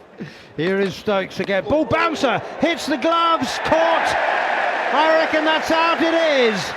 Jacob Bethel takes the catch, and it's hit him on the gloves. Mitchell Santner's saying, mate, it's my forearm. He's been given out. He's reviewed it. Ben Stokes is saying, why have you reviewed that? And Mitchell Santner, being the gentleman he is, has replied, it's hit me on the forearm, mate. Yeah, it looks as though Ben's going. It's hit him on the sort of the glove where the wristband is. Santner was adamant straight away when he looked around and seen the catch that it's hit him on the arm guard. I think with him going straight away, I would suggest that it has hit him on the arm guard. Yeah, it's hit him on the wrist. Well, a wrist is part. If he's got a wristband attached to the glove, that's part of the glove. That's out. But you look at where that hits there. Oh, it has. It's Yeah, right it on the has. line, It's isn't hit the it? wrist. It's hit the wristband. That's out. Oh, I don't This know. should be Harmy. out. Nah, that's it. Surely that's hit the sponsor sticker. It's halfway between. You could give that not out or out, I think. Then I think it's out. He's going to give it out, isn't he? I think it's hit him on the wristband, yeah. which is part of the glove. Mitchell Santner absolutely has every reason to feel disappointed about that. That has not felt like his glove. It's felt like the wrist, and his reaction is absolutely entirely understandable. But it's not unprecedented. We've had this before. The wristband which is attached to the glove is part of the glove, and therefore it's out. for me, Yes. it's the writband. It's out. But on one angle, it looks like it hits the wristband. The other angle, it looks like it hits the arm guard. Yeah, Ben knew. And we didn't see enough of it, Harmy, again. Yeah. I'm sorry, we just have to look at this more often. Yeah, that for me, that's out. I mean, we lose far too much time in a day anyway to keep looking at angles. For me, that's it. That's it. The sponsor's logo on his wristband of his glove. That for me if is anything, out. it just flicked the outside of it. I just don't understand why. If we're going to have a delay, let's do it properly. I agree with that bit, but for me, that's out. I thought Darryl Mitchell was out. I thought his bad was in front of himself. I think that's out. It's 250 test wickets for Ben Stokes. For me, that's hit some part of his wristband. If it's hit some part of his wristband, like if it's hit some part of his bat, the rules say, see you later, you're off. I just Out want you go. to say the I'm not even interaction. sure it was even that close to the wristband. Harmy on the other angles. Yeah, It didn't go anywhere near where Ben Stokes thought it hit. by that the last way. angle, this angle looks as though it. I just think they've made another bad decision by just not looking at angles here. That doesn't look like it is anywhere But near as the part wristband. of the front of the ball hitting the wristband. If it's front of the ball is hitting the wristband, it's out. I don't know how it could have hit the wristband though, because that has bounced directly off the arm guard. Let's have a look here. See what I mean there? Look at the wristband Well, going. what's the thing that moves? The wristband doesn't move. The arm guard moves. Yeah, no, the wristband moves. Can we just say that Mitchell Santner has every reason to be disappointed? Yeah, it's just again, it's just bad third umpiring.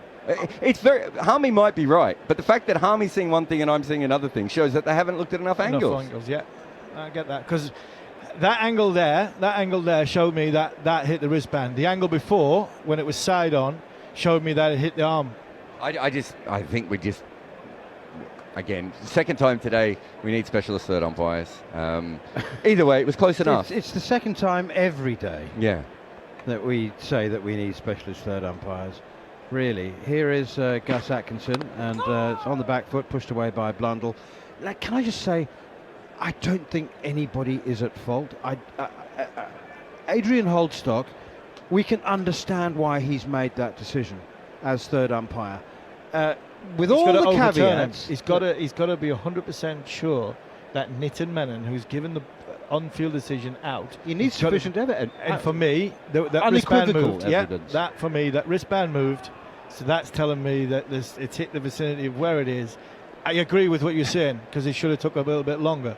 But the wristband moved also because his arm moved. Here is Gus Atkinson bowls. Blundell tries a late cut, and it's so late that he misses it. So- It goes through to Jamie Smith. When the arm guard is hit, the arm guard moves, which is going to move the wristband anyway. I think it's very possible that there is a little bit of wristband in this. There's absolutely, it's not possible that he could have told that from the angles that he looked at and how quickly he looked at it. That would be my issue again. It was a great delivery, by the way. It was a really good ball. This angle, the angle Really that's shown good to me ball. now says that's not hit. That's hit the arm guard. But the other angle says that for me it hits the wristband. Here's Gus Atkinson flies past the outside edge into the gloves of Jamie Smith as the new batsman Nathan Smith plays and misses. But 413 for 7. I don't think Adrian Holsock had seen the angle which would move the arm guard before that. I think he's And only that's the seen that point. one incident which seen the wristband move. And that's And that, in his 100% eyes, the is problem, better decision. right? If you're not going to ask for the right angles, you're I going to still keep think it making was out mistakes.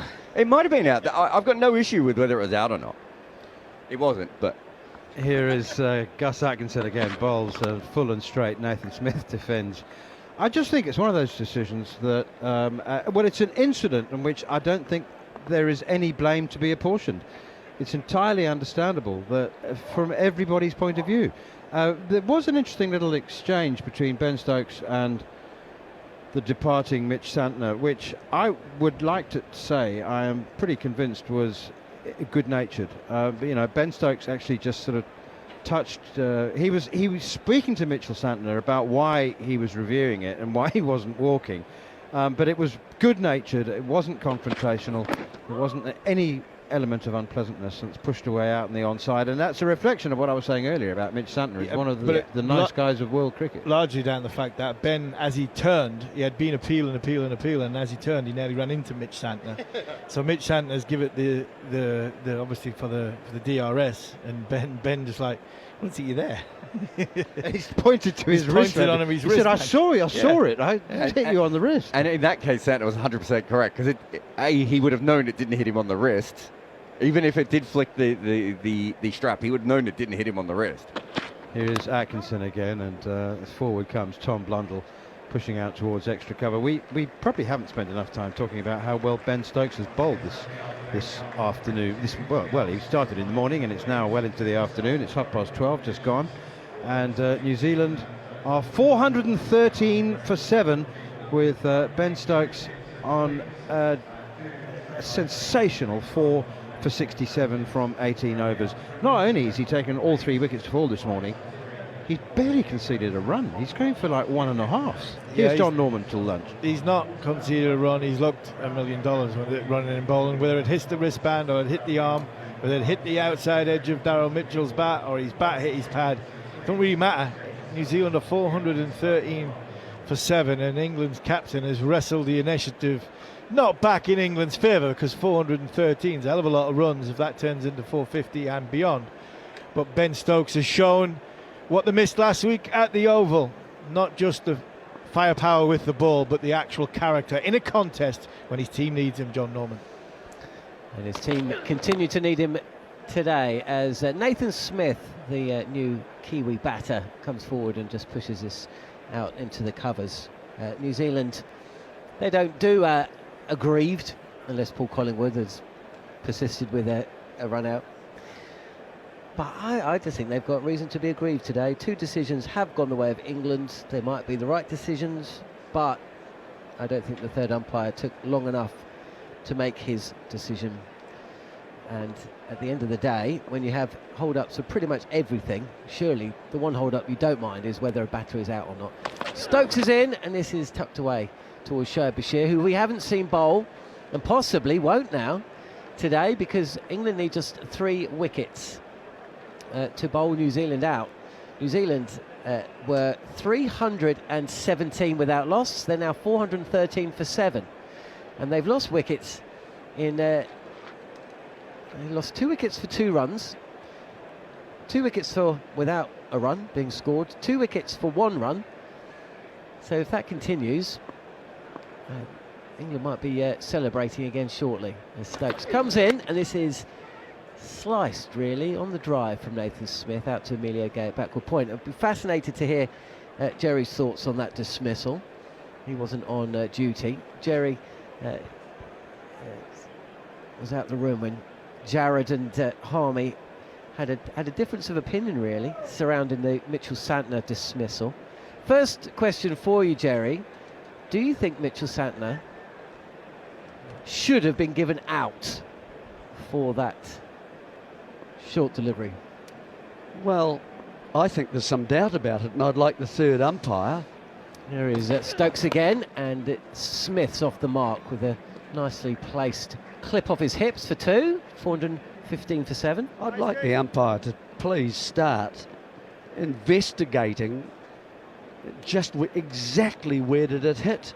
So, in some angles, it looks as though it's certainly hit the arm guard, and it's ruffled the arm guard, it's moved the arm guard. The one on the left, as we're looking at it now here, up here at the moment, it would have been a very, very difficult one to give.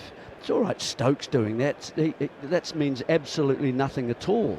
And it is Stokes bowling to Nathan Smith, who's 2 not out, and shapes to play, then withdraws the bat, no run. I mean, having said that, you know, he's bowled very well and has been the best bowler for England, really, throughout this innings. He's the one who got movement early on, and now in the last couple of overs or so, he's tested the New Zealanders with some short deliveries and got 2 wickets because of that. Look, I'm not saying they were in or out, really. I don't think it's clear. I don't think it's clear at all where exactly that hit. I don't think the third ump actually looked at the second one that we saw before he made his decision. Here is Stokes, and this is wristily played by Nathan Smith on the front foot, trying to place this through mid-wicket, but just picks out mid-on. No run. End of Ben Stokes' over. Is that his 7th in this spell? No, 6th in this spell.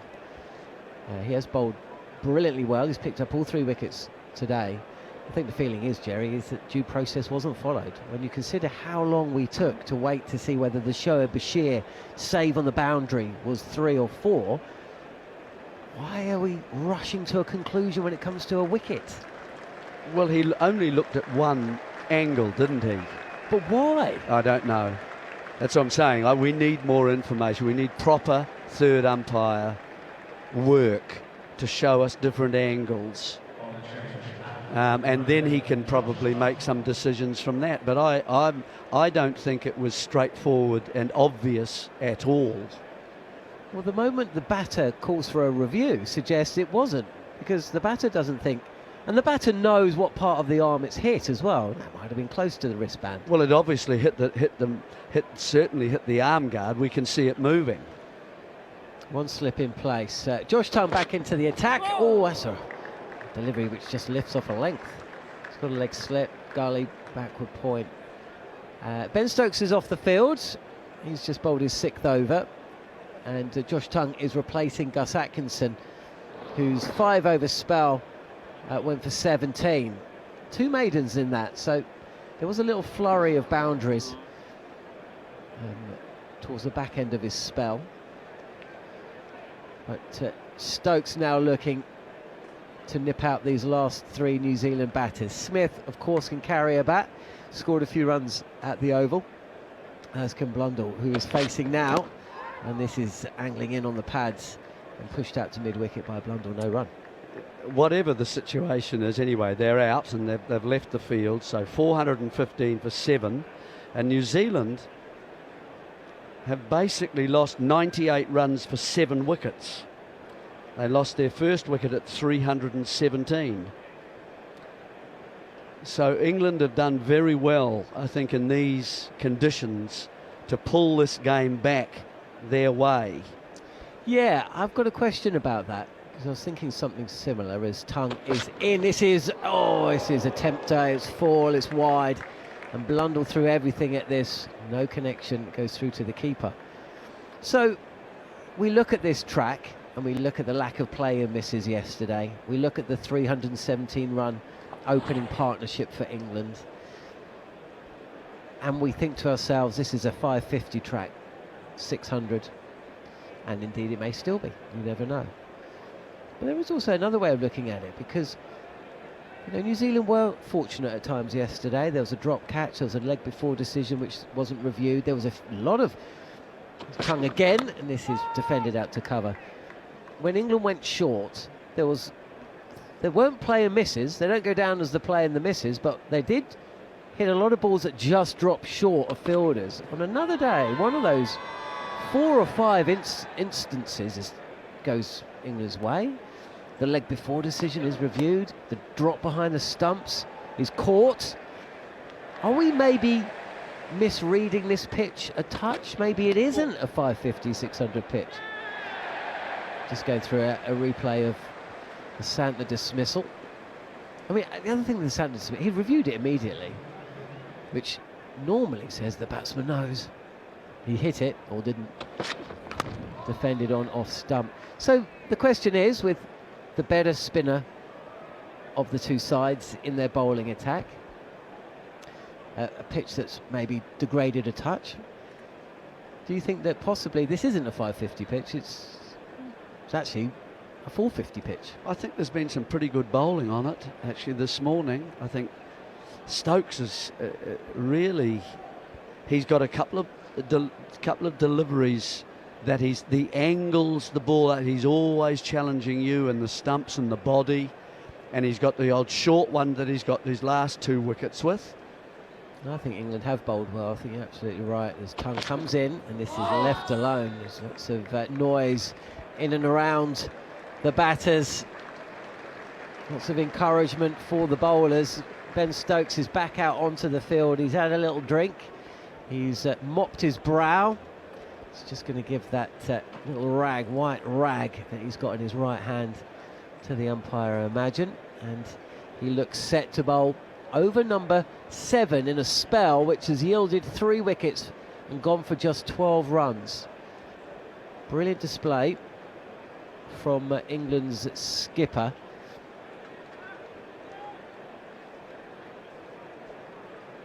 And for all the chopping and changing yesterday, all the field movements, England's intensity under Ben Stokes has never been a problem. No, but he's really just taken charge himself, hasn't he? That, I think, this morning with the wickets, that New Zealand still had a chance of pushing towards that 500. Now it's very much in doubt. They're just 1 wicket away from the tail certainly being exposed, and they could be rolled out here for 430 if things go very well for England. England have spent the best part of 4 sessions in the field now, 15 minutes before the lunch break, as Stokes comes in, and it's a short delivery which Nathan Smith latches onto. It's always been of steady pace, this track, hasn't it? It's not sluggish, but certainly that's a comfortable pull shot for Smith, who moves to 3. This second new ball now is 24 overs old. Do you think we might just get a couple of overs of spin before the lunch break? I mean, Tongue's just come on. Maybe 1 more for Stokes when he's in these zones. You're doing well to prize the ball out of his hand. Yeah, I guess the quicker men are doing the job, though, aren't they, at the moment? And yesterday, I didn't think really Bashir could build up any pressure at all. Here is Stokes, and this is defended by Blundell, who's faced 32 deliveries now. He's 17 not out. How many overs did Archer bowl this morning? I think he bowled 4. So I would have thought that he would be worth another go as well, and try and take another wicket here if Stokes can't get it.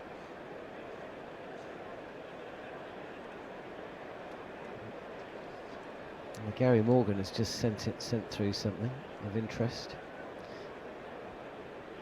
We got Stokes' 250, didn't we? Here is Stokes again down the leg side, and this is taken by Smith, who's put one down today. Stokes is only the 2nd player to score 7,000 Test runs and take 250 wickets alongside Jack Callis. It's not bad. That's not a bad duo. Well, if you think of that in context of what's happened in the last 2 or 3 weeks, 2 weeks, pretty good player to have on your side, isn't he? Do you think that New Zealand have been a little bit too defensive or negative in the way? Today? Oh, at any stage really. Stokes comes in. Oh, this is gloved by Smith, and Stokes falls over in his follow through. There's a leg slip in place, and the ball is fielded between keeper and that fielding position. Stokes is on his feet, he's okay. No, I don't think they were at all yesterday. Certainly not the two openers. I thought they ran hard between the wickets. That's why they got fatigued in the heat, wasn't it, really? And they both looked, you know, they were quite tired shots to get out on. And 317, you can't complain with that as a start, can you? Oh, absolutely not. No, I mean, no team in the history of Test cricket has put on 300 for the first wicket and gone on to lose a match. As Stokes comes in and Blundell plays inside the line, which just withdraws his bat at the last moment. 416 for 7 then. We've got 12 minutes until the lunch break. What's it like to be in the field for 5 sessions and then have to go out and bat? I mean, we'll all be part of a batting lineup that has to go out. We've essentially been working so hard and in hot conditions. Yeah, 5 sessions is a long time. And probably you feel as a side going from bat and then out into the heat, you might feel it's worth 1 wicket, maybe 2, because of that. Here's Stokes. Well, he's caught behind. Stokes goes up, but I think that's probably off the hip of Blundell, and certainly Stokes was. No, he's just signalling he wants a drink. So just a frisson of excitement for that final delivery, but no real belief that Blundell had edge down the leg side. So he remains 17 not out. Nathan Smith is 3. The wickets to fall. Daryl Mitchell caught behind for 11. Some conjecture that possibly the sound, it was a not out call on the field. The sound was actually bat hitting pad rather than hitting the ball. William O'Rourke, after facing 37 deliveries, decided to have a hit at one and top edged it for 19. That was the second of Stokes' wickets, and the Mitchell-Santner, that controversial decision, a good bouncer from Stokes. And I mean, should also say Santner didn't play it very well at all, did he? He just took his eye off the ball, stuck his hands in the air, and okay, he feels it came off the arm guard, and certainly part of the ball did. Whether all of it did, we'll never really know, because it was given out, and that's it, it's done. There's Tongue continuing running away from us, and this is pushed up to mid on, no run. So yeah, so you feel after 5 sessions, if it is 5 sessions that England go out, maybe 4.5, you know, that weighs on you, doesn't it? You've been concentrating for the best part of a day and a half. You've been in the heat of the sun, and now you've got to go out against fresh bowlers who've had their size 13 boots on the table for much of the last day and a half. And of course, is there such thing as scoreboard pressure? Is that actually true? Is that a thing? Left alone by Smith, no run. Well, I think if it's 500, yes. I think that continually is asking you questions, that if you lose a wicket here and then say 2 fall down, that's exactly what's happened with New Zealand. They've lost wickets in pairs, haven't they? 317, 319, so there's the 2 openers gone, and then the 2 right at the end of play. Yeah, 361. Yeah, well, that was at 361, the first one being Ravindra and the second one Nichols, and then this morning as well. You're absolutely right. In fact, wicket number 7 was the first that didn't signal an immediate wicket to follow, left alone by Smith. Is Rachin Ravindra in danger of not maximising his outrageous and quite obvious talent? The shot yesterday, just one of many that comes to mind, to be honest. Probably the worst that comes to mind. But of all his dismissals against England in the test matches this summer, and the 3 tests that we covered together at times, in 2024, just more often than not, he got himself out rather than was got out. His Tongue is in attacking field towards the back end of the session, and it's defended. Yeah, I was hopeful yesterday, and you always, I think, metaphorically, you sort of sit forward a bit when he comes out to bat, and he came out after a fatigued stroke from Conway that was taken at long on, and you just hope that he had watched and had learned the way that Latham in particular had gone about his innings and constructing that innings, that he would build a wall, if you like, around his stumps with some conviction.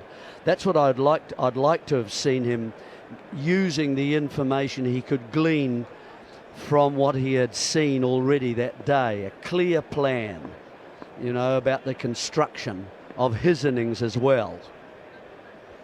There's quite a lot of angst on the tongue is in and steps forward as Smith, just playing for lunch now. And kind of denying the bowler any hope, really. And, you know, he's been, as you quite rightly say, people have recognised his skill since he was pretty young. And I think that responsibility has put its hand upon him quite early. And everyone has seen that. But you can't avoid the concern about the way he goes about starting his innings and getting going.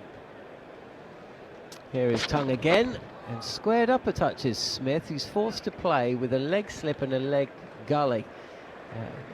That is the end of an over bowled by Josh Tongue, which has not yielded a run, so it's a maiden. 7 minutes to go. We're going to see another over from Ben Stokes. It looks like we are. There's quite a lot of angst on the chat facility saying a comparison between Ben Stokes and Jack Hallis is nonsense. But the bare facts of the matter suggest it is anything but. 7,000 test runs and 250 test wickets. Stokes is a wood chopper compared to Hallis, says Chris Coomer.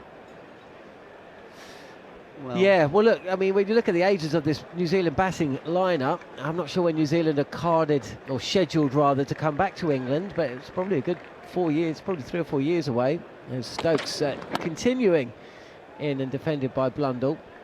He's the only one that's going to be back here, and when he comes back here, you never know, he could even be the captain. Yeah. But he's got to stop playing shots like that. Yeah, it's just a case of if you jump into a car and you go to 5 miles an hour, and if it's Ravindra driving it, he then goes from 5 to 55 or 60. He goes from one to the other, and if anything's lacking, it's the speed in between to keep the things moving along. That's the thing for me that I'm concerned about. Stokes again, and once again Blundell just covers off stump and defends. It's the limited speed zone, you know, that sort of the ones and the twos. He gets a little bit frustrated when he hits a 2 because he wants to hit a boundary. And I think I'm just a bit concerned about the way he charts out how he is going to play. So when he is dismissed, it's frustration alongside the admiration you have for him because of his talent earlier. And they don't meet up. Blundell, crouched position, again just comes forward and defends. You know, Ravindra is still an adventurer.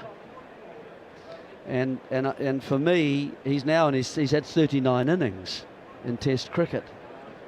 And I think he should move from that. You know, big totals, scoring big totals. If you watch Latham, it's an acquisitive state of mind. You know, at the moment, he's kind of like use another sort of thing. He's like a yacht, you know, before the wind. I'd like to see him be an ocean liner, you know, ploughing through the waves. Well, you do have a few of those in this New Zealand side. I would say that his length delivery is defended by Blundell. It's just, when I watch this New Zealand side, and you see Tom Lake, I like batters that play in their bubbles. Kane Williamson played in his bubble. Tom Latham plays in his bubble. Daryl Mitchell plays in his bubble. To a point, Blundell does as well. I wouldn't say Conway just seems to be fighting his game constantly, but you know, he's got a resoluteness about his play. Rashin, I'm just enjoying a good time when he's at the crease, not a long time. And Stokes past the umpire and in, defended by Blundell, no run.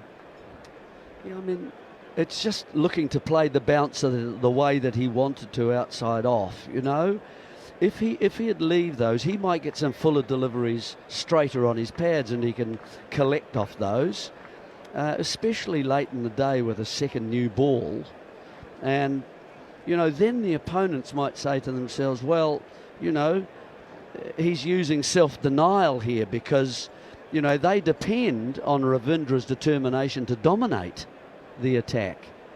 And so, you know, I'd rather see more robust innings than dazzling, if you know what I mean.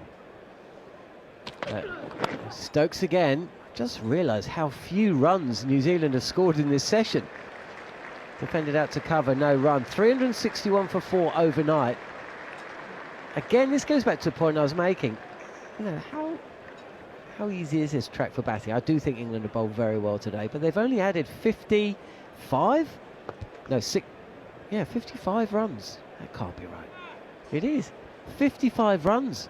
Yeah, well, Mitchell didn't get a start. He spent a long time at the crease for his, what was it, 13 or 11 or something like that. And then, you know, no one has really looked entirely comfortable this morning. Whether that's because the night watch is there, you know, that's why England have called it, isn't it? That, what do they call it? A night hawk. I think he probably scored most of the boundaries today. Yeah. There's a couple off the hip of Nathan Smith. Josh Tongue continuing. That's the point. Let's have a look at how many boundaries have actually been scored today. Well, Blundell had one good over where he got 14, didn't he? He had 3 boundaries, 3 fours. Yeah, Blundell's hit 3 fours. Mitchell Santner hit a 4. Daryl Mitchell hit 1 4. So that's 5. And Will O'Rourke hit 4. That, to me, I know England have bowled well. I just don't think New Zealand have shown any intent. I think that's a possibility that they've been a wee bit timid today. Not the first time. They're interested in time. Interested in time, perhaps. It can become a bit of an obsession. We've got to get through to lunch, see this new ball off. Those things sometimes can happen. I think they might have played into England's hands a bit. Tongue continues. And Blundell is now 17 from 42 deliveries and has been playing for lunch for the last 3 overs. And I kind of get it now. I do get it now. And New Zealand don't want to be bowling before tea. They probably will be now. But if they can keep England out in the field and just eat up time from here on in, even if they only score 450, 460, 470 maybe, I mean, they're going to have to start swinging at some point once Sears and I've forgotten one. Well, O'Rourke's not there now, so it's Tickner. Tickner. Well, Tickner will swing. Oh, full delivery, and this is driven. It's a full toss, and it's hit straight to the fielder at mid-off. 417 for 7. So New Zealand have lost 7 wickets for the addition of 100 runs from the point they were 317 without loss yesterday. I've got to say, I went down and had a look at the pitch. It looked a pretty good surface. We saw you studying it down there. Yeah, I mean, lots of marks round the wicket bowling from the Radcliffe Road end, because a lot of around the wicket. What are we stopping for now? The ball? It's all gone out of shape. It's going through the gauge. Yeah, we were watching you study the pitch in a manner of a man judging maybe a vegetable competition at a local hall. Pork pies. I don't know about pork pies. I think you were looking at maybe the size of a particularly juicy marrow. You can see ball marks. You can see the ball marks, and certainly the pitch has changed colour since the game has begun. Any hint of greenness yesterday has gone, and so it's brown, and it's probably at its best today and maybe into tomorrow. And then it might just start. There's no cracks at the moment. There's not much follow through at the moment, so it's holding up in decent condition. So it should be the same for the England side. And so this next day, these next 3 or 4 sessions are going to be the best for batting, probably. Which is why New Zealand would love to bat one of them, and then they can just go at England in that evening session, try and put a bit of pressure on. We are going to get a little bit of a... It's still going to be hot today, but there is going to be a breeze this afternoon. It is a bit more hazy today. Yesterday we were just sun-drenched. Today, though, there's very high, very light cloud, and that means that it's just blocking out the sun just a touch. If that cloud continues, gets just a touch thicker. We're not expecting anything too much overheads, but we shall see. England have bowled really well this morning, and this first ball from Josh Tongue is played out towards gully and backward point. Harry Brook, Ben Duckett and Joe Root are all buzzing around in the outfield, keeping themselves entertained. It's Joe Root, it's Jacob Bethell actually. Jacob Bethell at gully, Harry Brook at slip, and Joe Root at leg gully. And Duckett wants to get involved as well. Look, he's desperate to be involved in the fun and games. He's moved from extra cover to backward point. Oh, now he's been called. No, now he's not been. There's a bit of confusion. Where's he going? He's going to be at point. 2 slips in place now rather than the 1. Can England nip out one more wicket? This has been their session. Oh, he struck him on the pad, but going down the leg side, and Josh Tongue just slowly walks back past the umpire. I mean, Blundell, doesn't feel like Blundell scored a run in quite some time. Hasn't scored a run since the dismissal of Mitchell Santner. What have we got? 1 ball left of the session. It's going to be bowled by Josh Tongue. He's gone for 74. Hasn't picked up a wicket. It's Blundell facing. Nathan Smith's halfway down the track. I don't know what he's saying to Blundell now that couldn't wait. I'm sure it's important. And mid-wicket is going out onto the boundary. Long, well, deep backwards square leg is trooping round. Jofra Archer out there to long leg. And the indication it might be a short ball. Maybe it'll be one of those Yorkers that Tongue loves to bowl. It is full on the pads, and Blundell will face the first ball of the afternoon session because he's pushed this out to where Shoaib Bashir was stood 1 delivery ago. It means it's a run. And New Zealand to end the session, 418 for 7. A big yawn from Tim Southey on the dressing room bench. He gets up. England have bowled brilliantly, and they've been led by their skipper, not for the first time, who has gone past or reached 250 test wickets. All 3 wickets falling this morning going the way of Ben Stokes. There will be a bit of chat about 2 of them. Daryl Mitchell given out caught behind on review when he felt that the sound indicated the bat hitting the pad rather than the ball, and Mitchell Santner bounced out. He reviewed the on-field out decision, saying he believed it had hit his arm guard, the ball. Both decisions going the way of England. Either side of that, O'Rourke was out for 19. He faced 38 deliveries and actually saw off the new ball spells of both Josh Tongue and Jofra Archer, so he certainly did his job.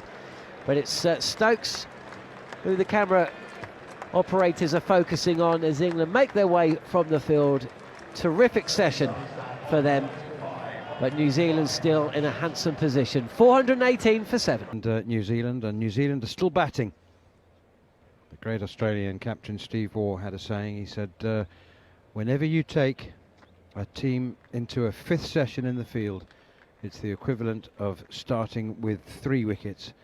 He reckons the physical toll of fielding and bowling for 5 sessions was worth that much to the batting side, and that's what New Zealand have done as Jofra Archer begins the first over after lunch, and it's tucked away for a single out towards wide mid-on. And New Zealand off and running with their first run off the first ball. So England with a pretty much a spread field for Jofra Archer, but that was for Tom Blundell, who has been batting at the crease for over an hour now. 48 balls he's faced. Now we have just had the lunch break, but now Nathan Smith is the new batsman, so we'll have a few more close catches, although just a single regulation slip in Harry Brook, Jacob Ethel at gully, Joe Root at leg slip, and backward point as well, Emilio Gay. Here is Archer, and quicker one, and Nathan Smith struck on the pad as he tries to work it away through the leg side, and it's a leg bye confirmed by umpire Nitin Menon. 420 for 7. The physical toll certainly will have had its effect on England, and we'll see just how much of an effect it has on their batting when they come to bat. But yeah, Steve Waugh was adamant, you just take a team into the 5th session, even if it's just for 15 or 20 minutes. But in his experience, and he was quite experienced, Steve Waugh, played over 160 test matches, and Australia did that to opposition on a regular basis, and he said it's a 3-wicket head start by the time you come to bowl. Here is Archer again, bowls to Blundell, pushing square of the wicket on the offside, fielded by Ben Duckett. A lot will depend on how he and Emilio Gay start. It is so important that the openers do mount a formidable response to a massive target like this. Harmy, how was Bolognese? It was all right, wasn't it? Managed to fill the gap. I didn't have as much bolognese to keep me ready for me sticky toffee cheesecake with a bit of cream on top. How good was that, by the way? It was all right, wasn't it? It was all Oh, right. It was gee. nice. It was nice. Yeah. You knew I had it because it must be all over my face. Just a little. Here is Archer again, short and pulled by Blundell. Kind of hit him down on the ball and a bit splicey. Didn't get much power into it, but it's one more to the total, one more to Tom Blundell, who moves on to 20, 421 for 7. Apparently, the ECB's budget for catering for the media, what they issue to the hosting county grounds, test grounds, is £20. £20 a head for £20 everything. a head.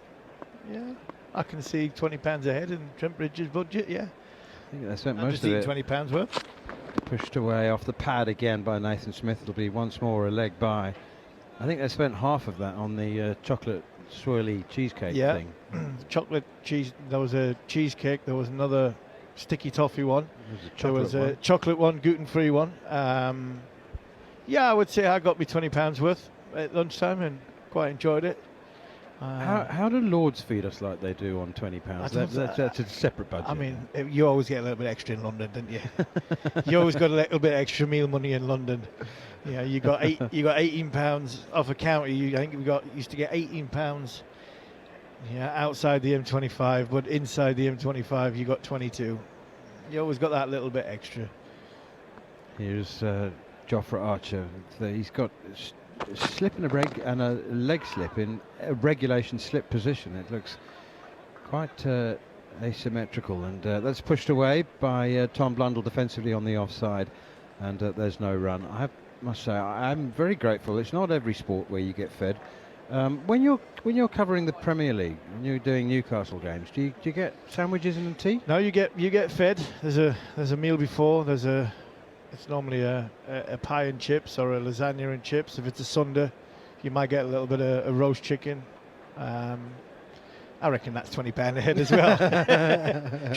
I'm trying not to be disrespectful to the club I love in Newcastle United, but it's not exactly Lords, put it this way. Well, I mean, here it's adequate.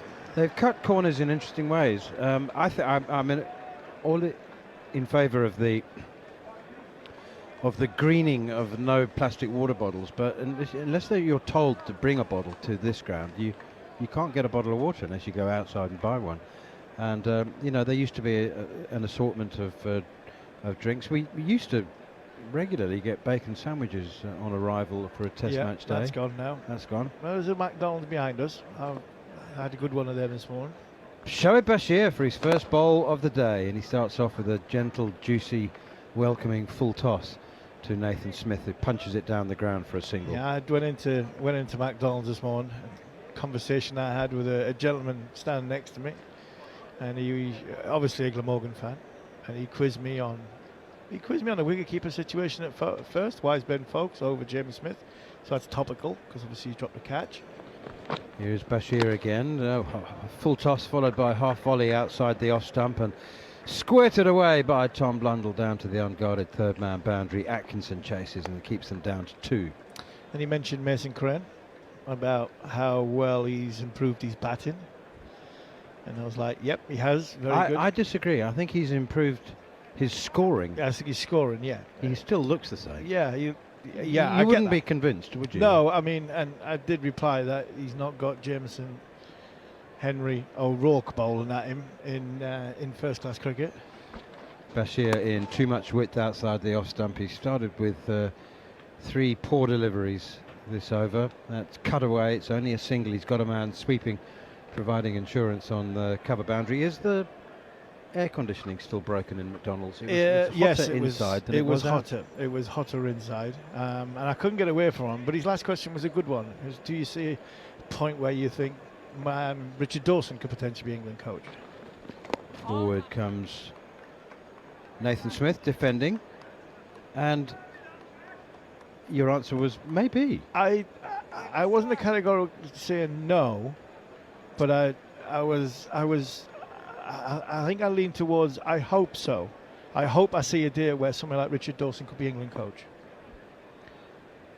Here's Bashir again, and once more a little bit too full outside the off stump, draws Nathan Smith into the drive. Maybe that was exactly what he wanted. Maybe that was exactly the ball that he wanted to bowl. And Smith did drive, thick outside edge all the way along the ground to backward point, and Atkinson fields, and there's no run. 426 for 7. Here's Bashir again, and back goes Nathan Smith, the all-rounder, now playing defensively out on the onside, and Bethel comes into field. End of the over, not his best from Shoaib Bashir, and he's brought up his 100. He had 97 overnight, and now none for 101 from 23 overs. So what would count against Richard Dawson? Not big enough name, or? Yeah, not big enough name, not fashionable enough name, but he's a very, very fine coach. He's done a brilliant job down at Glamorgan, excellent job with the young Lions, and I think I was trying to say I hope I can see a day where Richard Dawson does get a sniff of the England cricket job. Chris Silverwood got a sniff of it and he did it, so I hope that doesn't put anybody off at ECB Towers to go, we want the best person for the job, and if it's Richard Dawson, who's done a brilliant job at Glamorgan, I'd like to think he would be in a serious conversation, because he is a very, very good coach. Jofra Archer was about to get into his delivery stride, or his gather anyway, and Tom Blundell backs away, and he's pointing now. He's trying to explain. He's saying, look, don't blame me. There's some movement behind the bowler's arm. I can't see where. It's crazy, isn't it? I mean, you've got somebody standing up with a red hat on, right, literally underneath the side screen. I can see an luminous pink hat behind the bowler's arm, underneath the side screen. This is one of them grounds you can sit underneath where the side screen is. And unfortunately, if somebody decides that he needs to get up to get one of his sandwiches out of his bag, then play has to stop. So Jofra Archer had to go all the way back to the top of his run-up, and he's in to try again outside the off-stump, left alone by Tom Blundell, and there's no run. It adds up, the amount of money. There was this whole ticket situation, shall we say, controversial ticket situation for England's New Year Test match against South Africa at Newlands in Cape Town. Newlands isn't as big as it once was. There's been developments and been some tickets that have been lost forever. I'm trying to get 2 for my daughter. Good luck. Here is Archer again up to the crease now, bowls, and it's driven by Blundell out towards mid-wicket, straight to the fielder, Joe Root. There is a situation at Newlands where you can't sit in the bucket seats, which are white, on the test strip. You can't sit, and they're for about 12 seats across and 8 or 9 deep. So it comes to, 120 seats that are taken out of commission, and that adds up, particularly when you have the extortionately overpriced markups that are going on at the moment.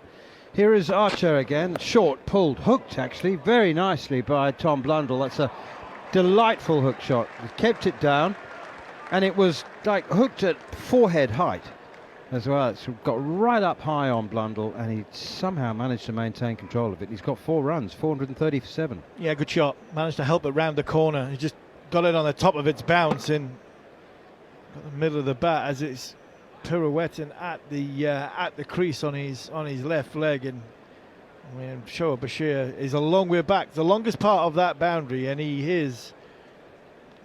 I mean, he only had to move about 4 or 5 yards to his right and still couldn't get there. It just shows you how powerful that Blundell got it. It wasn't a bad ball from Archer. It was a good, well-directed bouncer. Here is Archer again. That's a good delivery. It's quick and it's straight and it bounces, and Blundell keeps it out via an inside edge onto his inner thigh. Warm being beat. It'll be warm at Christmas in Cape Town, but it's warm in here now. Sheesh, it's warm. But yeah, my daughter's decided that she's going to go over for the New Year's test, and trying to get 2 tickets is becoming challenging. I'm about to try see what the Barmy Army can help me out, but it certainly caused a stir in South Africa over Christmas. Here is Jofra Archer again, bowls. Blundell forward, defending, guiding that one out on the onside, and there's no run. The Western Province Cricket Club, are we going to try the aircon again? I think we are, to see if it makes any. We tried the open windows, and there is some movement of air, but it feels like the air that you get from an extractor fan above an oven. Yeah, there's movement of air, but it's hotter than it. So we close the window. We're going to give the aircon one last chance. It's on a final warning, this aircon. We've got an hour to pull your socks up and get some cold air coming out of you. Here is Archer again outside the off stump, and it's left alone. So the Western Province Cricket Club, which is a club, has access to the members' pavilion at Newlands, and they have an annual allocation for every test match of around 500 tickets, and there are a couple of those going, Harmy. So we'll have a word, and I'll pass on the number afterwards. Yes, it's but it's good. I mean, it's good. It's not good that tickets are in extortionate prices, but it's good that this England cricket team has demand. Yeah. Where was that at, man? Sri Lanka. Sri Lanka. Yeah. It was in a tent in Gaul. A tent in Gaul. Oh, we were a tent on the top of the stand on the roof. It was. We had one aircon, and unless you were within 6 inches of it, it was completely ineffective. Punched away off the back foot towards extra cover. John Norman, that must have been 8 years ago. Commentating in 5-minute bursts. Well, I just put my face into the aircon between commentary stints. Here is Bashir again, and chopped away off the back foot. Nice shot, actually, from Nathan Smith, back and across. Off the back foot, punches it out towards extra cover. There are so many England fans. I mean, there's a group who managed to contact me just a few days ago who have naively not only booked their flights and hotel accommodation, they've booked off time, so a couple of them from work, pushed away outside, beaten outside the off stump, I should say. He was trying to push it away. Nicely taken by Jamie Smith. And only after everything had been booked, they thought, right, let's get some tickets. They didn't have any idea that there will be some more coming onto the market once Cricket South Africa realise they can't put a 4,000% markup on them and sell them all. That's driven down the ground and into the ground. Shoaib Bashir misfields it, but it didn't matter. There were a few groans from the crowd who thought that was a catch, but it was hit into the ground. 431 for 7. There's Bashir hopping a skip into his work now, and this one steered away defensively by Blundell all the way along the ground to Brook at first slip. So at the moment, just a last word on this, Cricket South Africa have formed a new travel company, which ostensibly is supposed to be for overseas tours by South African teams, and they've issued the majority of tickets to this new company, which is a partnership with a travel agency in Johannesburg, that's clipped away down towards Long On, and basically it means that you can't buy an official ticket from the Cricket South Africa travel partnership group without it coming with an overnight accommodation. This is for people who live in Newlands, live in Rondebosch, Yeah. and the face value of the ticket is 400 Rand, which is like £18. Wow. And they're being sold for 13,000. Wow. So you have to move into the centre of Cape Town and get a bus back to Back in, Newlands. yeah. You live just around the corner. Yeah, I'm gonna have a weekend at the cricket. Where are you going? Well, we're gonna go to the cricket and stay 2 miles away from where we live. Yeah, more like 10 miles away in the centre of Cape Town in a massively overpriced 4-star hotel. And you have to hire a dog sitter as well to look after because I mean, anyway, they are not selling like hotcakes, so they will become available nearer the time at a more reasonable price. Pushed away defensively out towards mid-wicket again, and there's no run. There'll be some people asking, Harmy, why aren't New Zealand scoring more quickly or declaring? Just explain why that is not the case.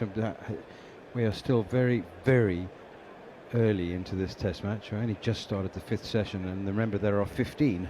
Yeah, I just think England are bowled well, but this is New Zealand. A couple of times when we were in, the one game when we were in Hamilton, another game in the Mount, you expected New Zealand to kick on, and they didn't.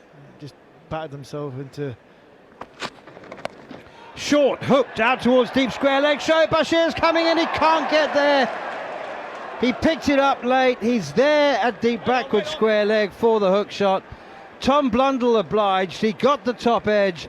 The batsman played his part. Bashir was just slow in picking it up. He didn't pick it up off the bat, and when he did, he accelerated and he just couldn't get there. Maybe you know, he got the hands sort of near the ball.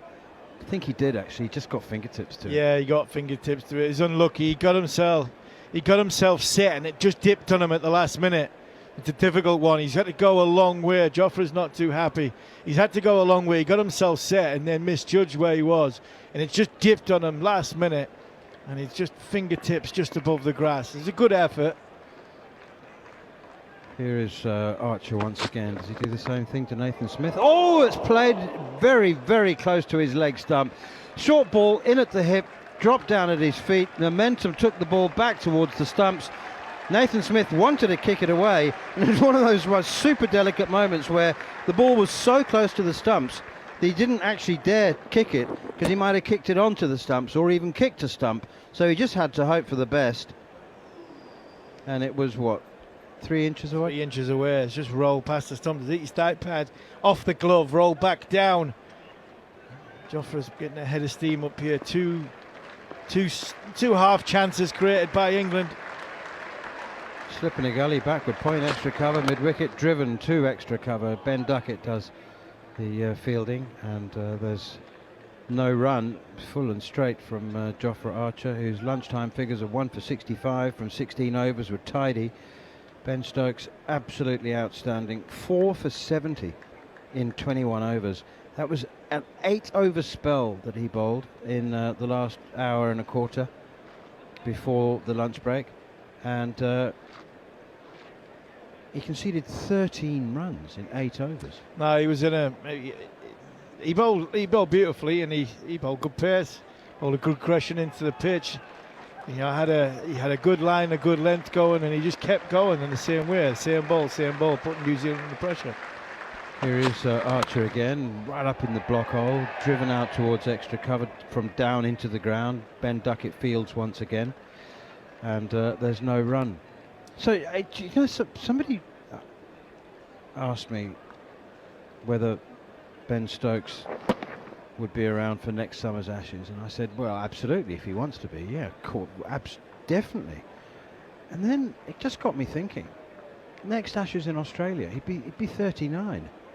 Wouldn't be unprecedented. I know that his body's being held together with sticky tape. I think next summer will be fine. I think the worrying thing from a 39-year-old, we now see Ben as a bowler, not as a batter. Here is Archer again, bouncer. And Nathan Smith ducks underneath it. He got out of the way of that very well indeed. Actually, he'd be 38 and 3/4 the next Ashes in Australia. And I just thought, depending on the balance of the team, you couldn't be having him bowling 20 overs, 22 overs a day. But I think if you had Broad Anderson at sort of 30, 31 going to Australia, you could probably carry Ben for big moments when he's 38, 39. Exactly. But you've got to try and find Broad Anderson first, haven't you? I think next year I see Ben having a really good summer. But I think that might be the end and the swan song for Ben. Unless he's batting discovers form, we're seeing Ben as a bowler, and I'm not sure that bowler can last until 38, 39. You never know.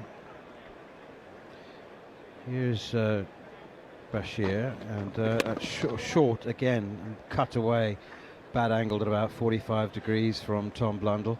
See, it's the force of his personality and the strength of his character and his mind. I mean, he's overcome some injuries that would have been career-ending for other players. Absolutely, not just his sort of knee, his finger, that eye injury. Fuller from Bashir, quicker too, attacking the stumps. Nathan Smith defends, and I just think that, do you know what would help him is actually if he took a sabbatical. You know what, like just had a quiet season or two, season maybe for Durham. Oh, he's caught and bowled. Bashir bowls full, entices the drive. Nathan Smith obliges. And he's hit it straight back to Bashir, who juggled. The ball squirmed away from him, but it squirmed upwards, and he caught the rebound. And Bashir has a wicket finally to show for his toils in his 25th over. New Zealand lose their 8th for 434. Yeah, very good from Shoaib Bashir with great second attempt at the catch. And it was hit hard back at Smith. I'm just watching out here. You're talking about Ben Stokes and his character and the way he is.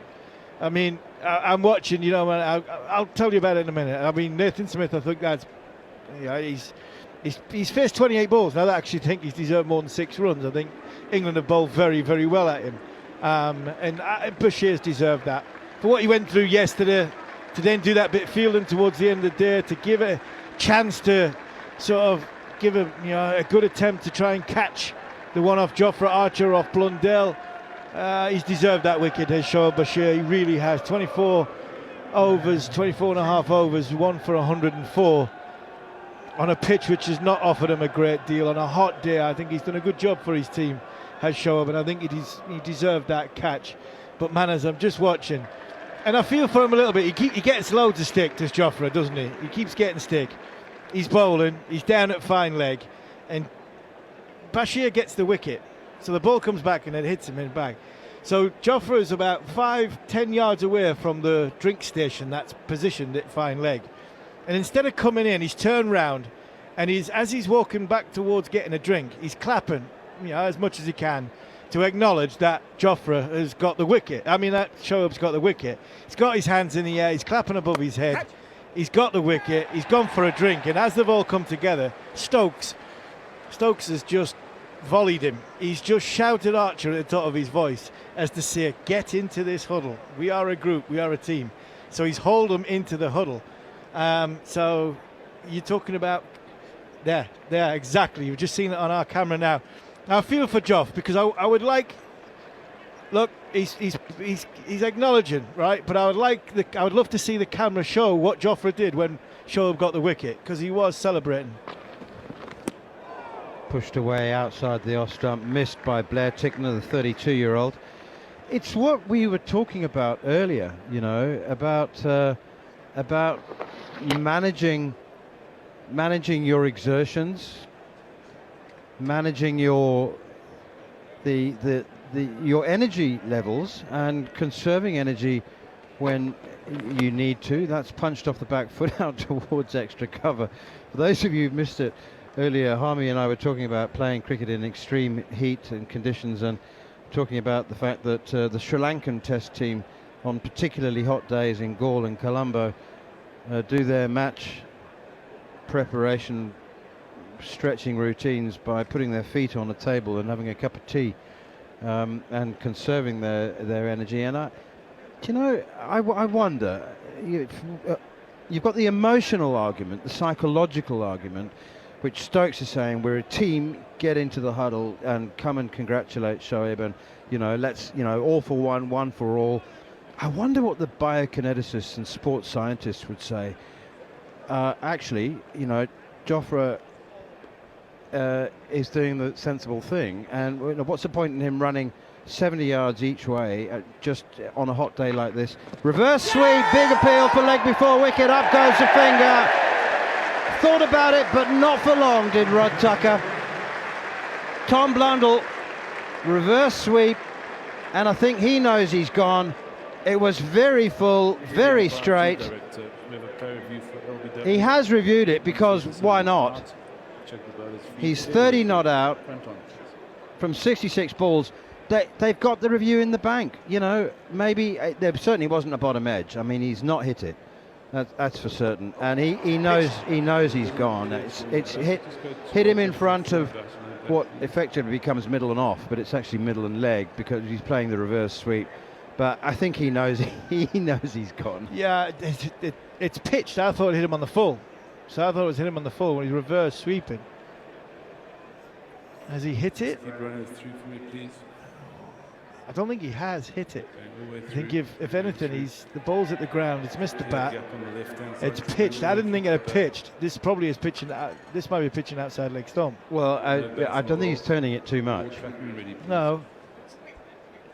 I mean, if he's turning it too much, then it'll be the most spin we've had from any delivery in the entire innings so far. No, it was the arm ball that was going on with it. That's the thing. Go pitching on leg stump or just outside leg stump. I thought it hit him on the full. Just waiting for ball tracking, Rod. Third umpire is Adrian Holstock, who's just telling Rod Tucker that he's just waiting for the ball tracking. You can see that. He's got eyes on the big screen. Now the crowd are getting a little bit... I know people who've VT operators who have worked for Hawkeye and other review companies, and they're like, it's a one man or one woman now who knows that the whole test match is reliant on them getting this right, and it's your worst nightmare that something goes wrong, and after 7 or 8 minutes you've eventually got to say, sorry, we can't find the clip, it's gone. Well, you have to go with the on-field decision, which obviously was Alt out. Control Delete. Yes, yeah, and I think the amount of pressure Here that's we gone go. on it. Original decision is out. I mean, I think it's absolutely stone dead, which it is. So what do we say there? Do we say hitting middle and off, or because he's playing a reverse sweep, do we say middle and leg? Middle and leg, it's got to be middle and leg. Because he's turned around. Yeah. Okay. Either way, it's out. It is out, and it's well done, Shoaib Bashir. You've deserved that, man. You have. You really have. You put your heart and soul into it yesterday to try and bowl. You had that contain and bowler and hold the group together with it. With it being very, very hot, no response when it comes to spin. You've thrown yourself around in the field. And you picked up a couple of wickets at the end of an innings, and I think Shoaib, he really has deserved that. He's getting a standing ovation from the crowd as he goes back, and good for him.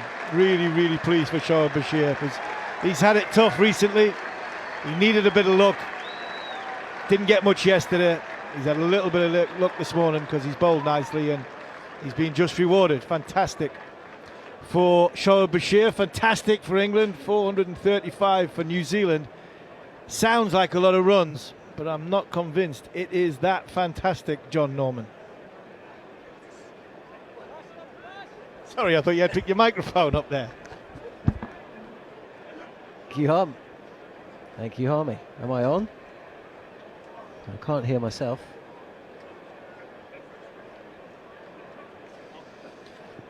Oh, we're falling apart here in the heat. You'll have to forgive us, but it is hot. I don't know if that's been mentioned. Jerichoba.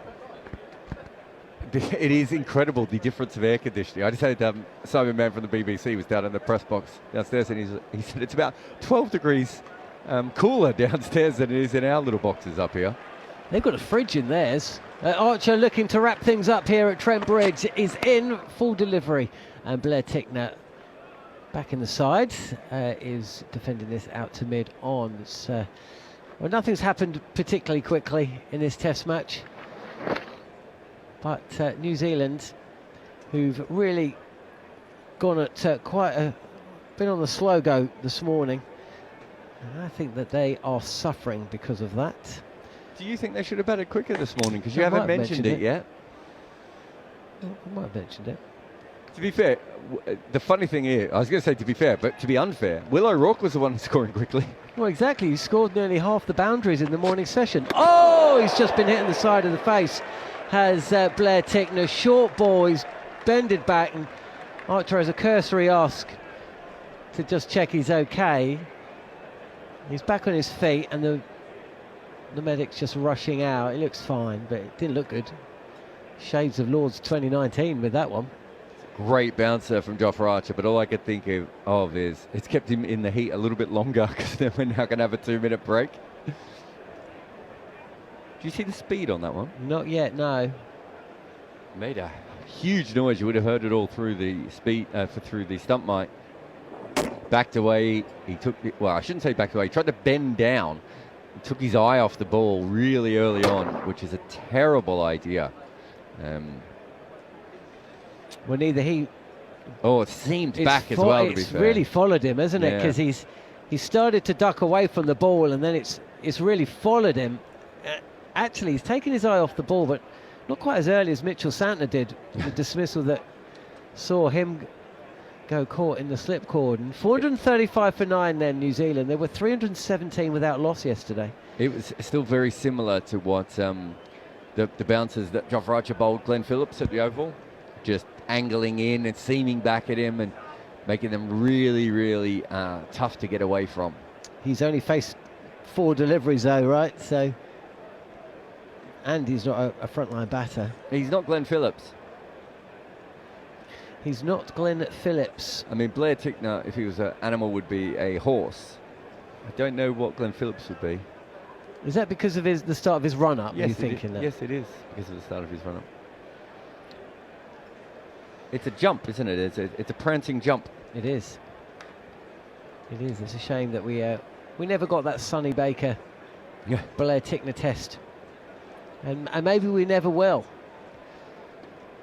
Tickner, who played against England in 2023. He looks okay here, by the way. The delay is not for him; it's for the helmet. There's I think they brought out a new helmet, and something was caught on it. For anyone who's got a who wears helmets or has got a child that plays helmets, there's always something that sticks in or gets caught. I find them the most frustrating things. You're not at helmet age for Franklin yet, are you? No, he's not really that. Actually, I've just started bringing him to Dynamo cricket, and he's loving it. He was celebrating catches like I've not seen him. I mean, he's a goalkeeper, so I suppose that's his thing. I don't really see him. Well, yes, it's his thing, diving around. But also, I don't see his reaction when he scores goals. So maybe it's like that. I just don't ever see him score goals because he's a goalkeeper. But yeah, he really had the throwing the ball into the ground as his fielders celebrated with him. I was quite taken aback. So yeah, he's loving that. The All-Stars and the Dynamos is a great effort, obviously following on from ideas they took from Cricket Australia. Oh, it's brilliant. And it doesn't cost that much money either, as Archer is in. Oh, another one. Another short delivery from Archer. This time Blair Tickner sees it a touch earlier. And he almost runs backwards to get out the way. None of this swaying business. Oh, that was another good one. Yeah, when Jofra's doing this and the ability to get seam movement on the bouncer just makes it almost impossible to play. Especially if you are a number 10, 11 like Blair Tickner is. Well, he debuted against England in Mount Maunganui in 2023 as he plays. He's playing back, but it's an attempted cover drive, but he's in no position to play it. but he will take 3 runs through backward point, so he gets off strike. I'm not sure it was an attempted cover drive. I think it was an attempted, I don't want to be bounced anymore, so I'm going to hit the next one hard. Yeah, Catching.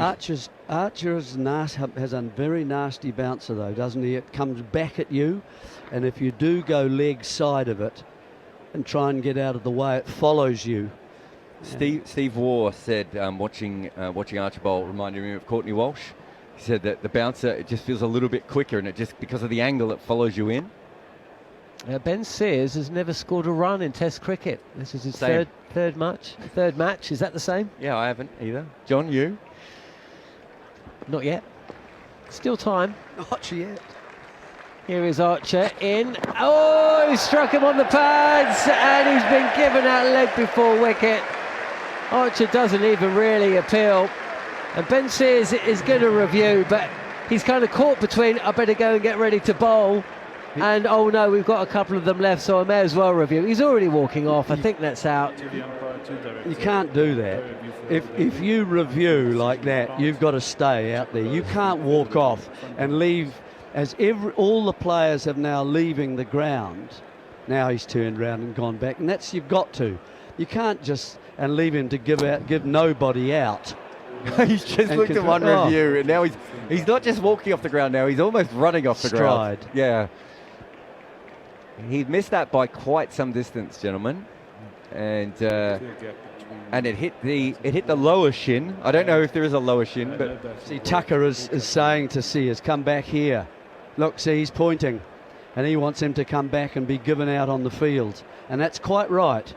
That's getting a little bit too close to sort of how the game should be played or not.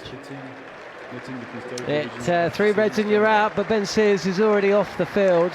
He's getting ready to bowl, and England have bowled really well today.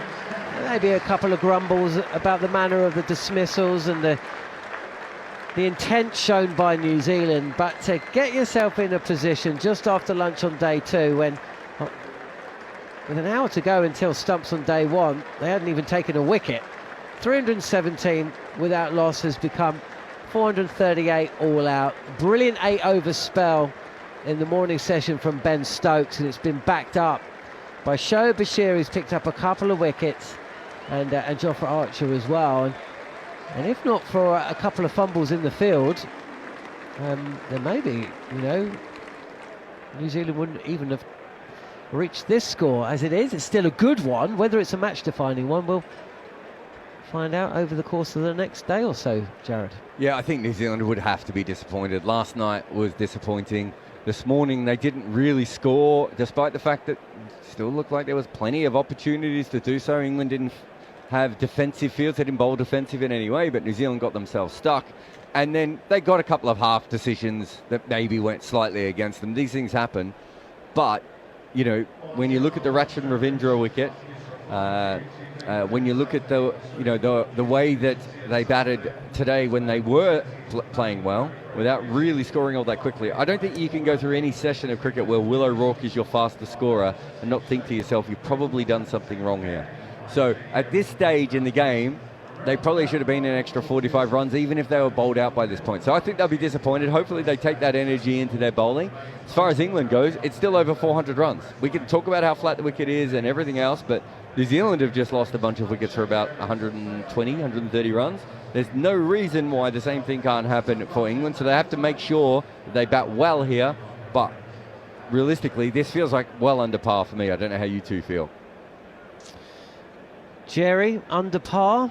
Par? Oh no, definitely under par. I mean, especially once they got to that 317 for none. They've lost 10 for 121 runs. It's not that surface. I don't think the surface has changed dramatically at all. It looked in really good order, I thought, and it will do for the next 3 sessions at least before, if the sun continues, it might dry out a little bit and there might be more in it for later. But no, they've batted without intent.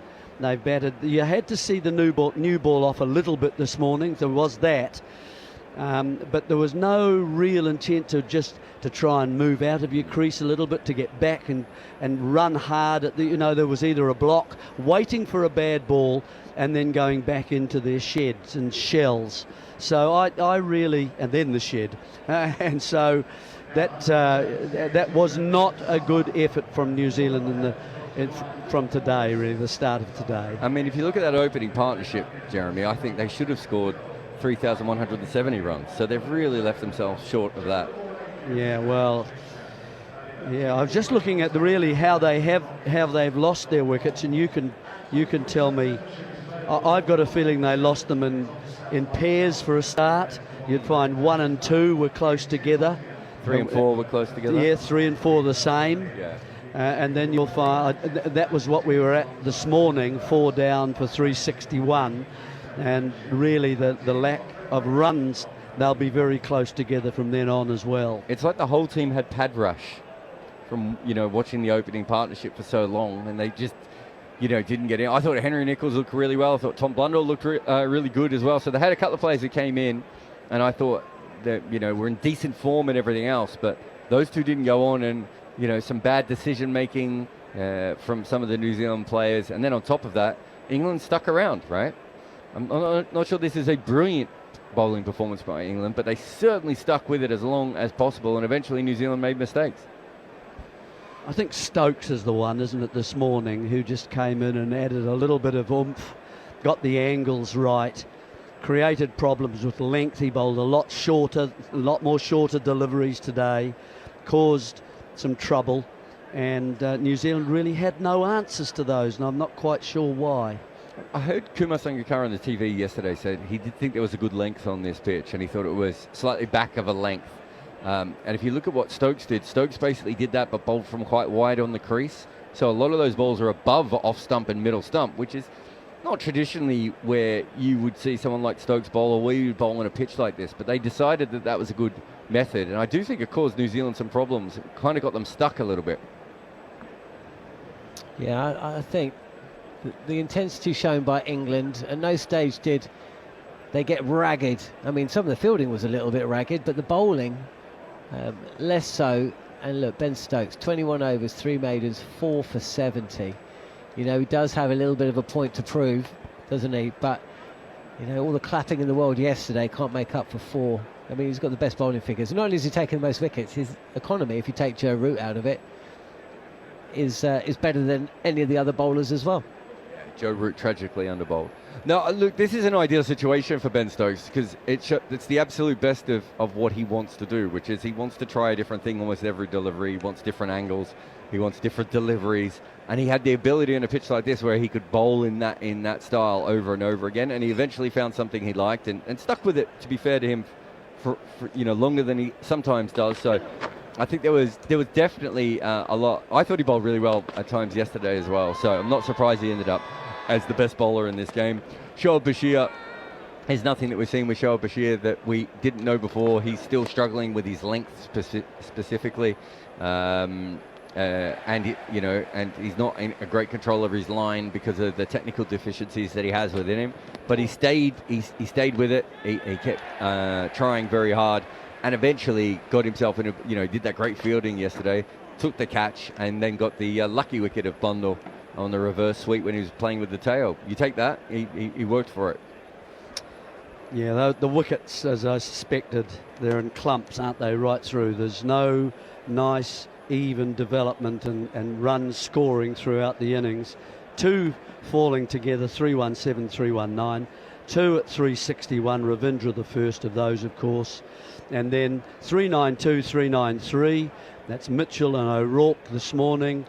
And then just 4 together, 413, 434, 435, 438. The O'Rourke one, no one is going to blame him because he's obviously not a very good player. But for him to try that shot, which I don't think he'd ever dreamed of playing before, Jeremy, just the wrong time. Wait a couple of overs, get the guy at the other end in. But no one's blaming him because he is, a very, very limited player. And he did a great job, I thought, with the bat today. He went out there straight away. I saw him.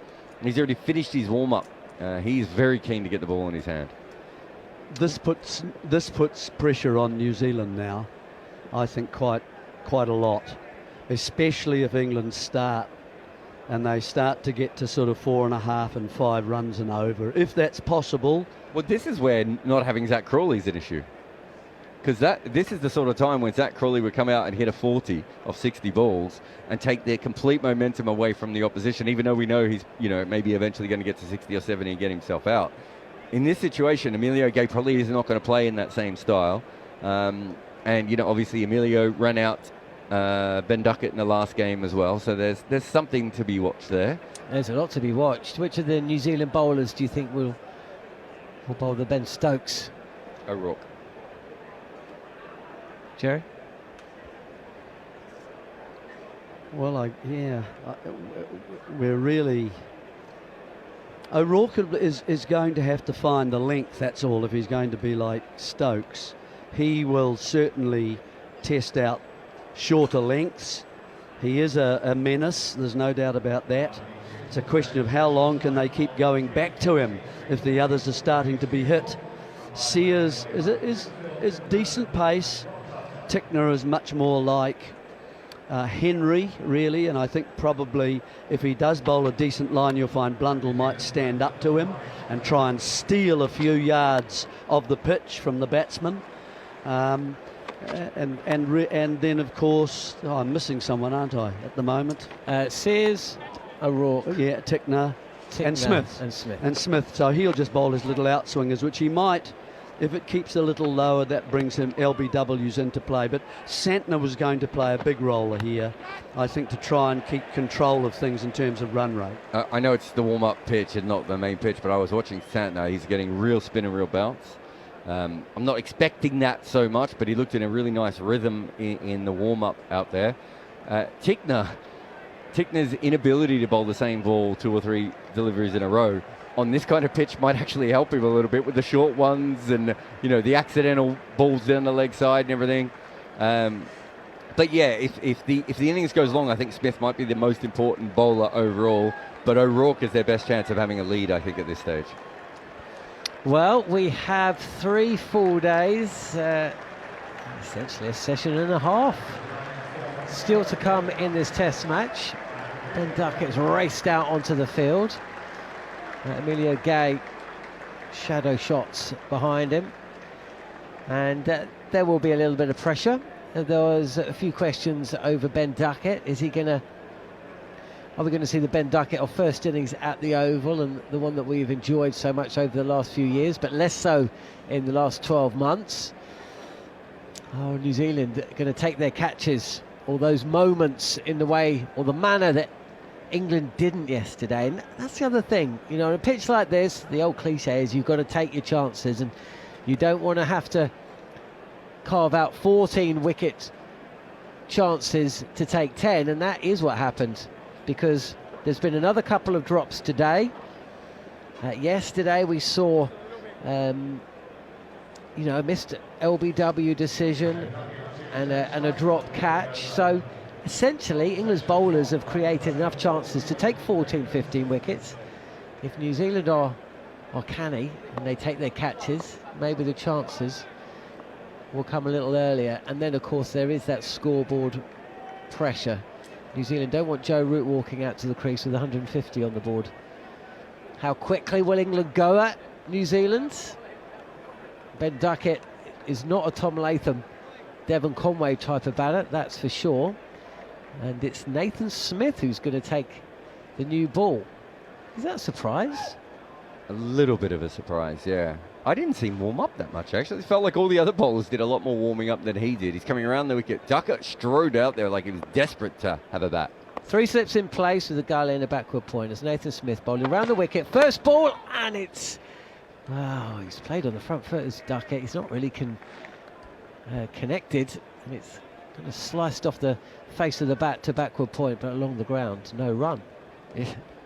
It really looked like he wanted to hit that ball straight away, didn't it? Like there was a real energy. As I said, he walked out. I don't want to get to body language doctor. That's Matt Pryor's job. But it really looked like he came out and wanted to feel the ball on the bat straight away and almost scooped it to a fielder. I'm happy to be body language doctor.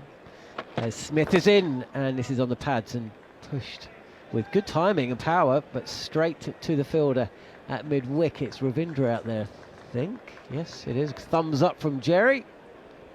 It's hard to tell if it's Ravindra until he drops a catch, and then it becomes more noticeable. Yeah, his reaction to taking that catch at the Oval was quite entertaining, wasn't it? It was just, thank.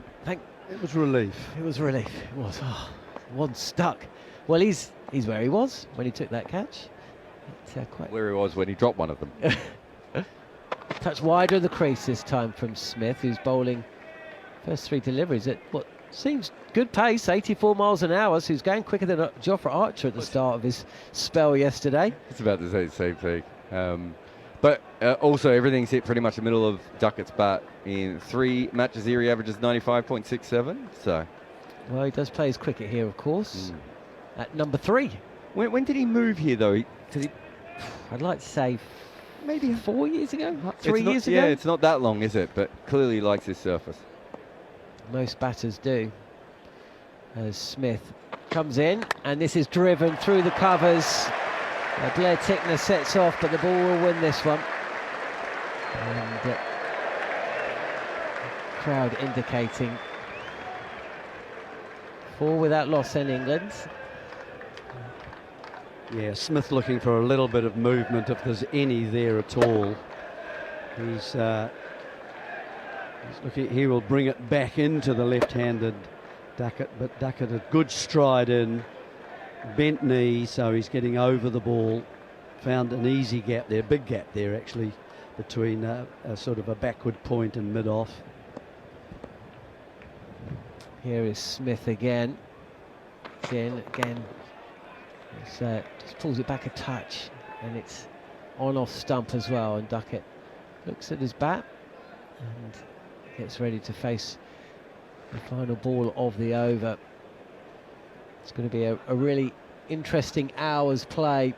England could get off to a really quick start. There's runs on this track, obviously. It's really fast outfield, and Tom Latham's going to keep those 3 slip fielders in for a while.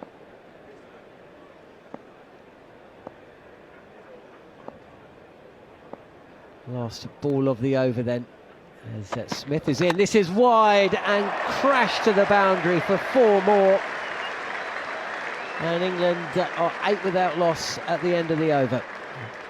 Yeah, Smith just searching for the movement. The ball before, he bowled back of a length and was defended, but it was absolutely dead straight. I think he just thought to himself, I've just got to make this move a little bit more. That was a better shot. The other one, bent Duckett's hands, the bat rotated his hands a little bit. This one was exactly as he wanted it to be, and it flew away. Well, we said he came out looking like he wanted to hit the balls. I think he hit every ball in that over, didn't he? All 6?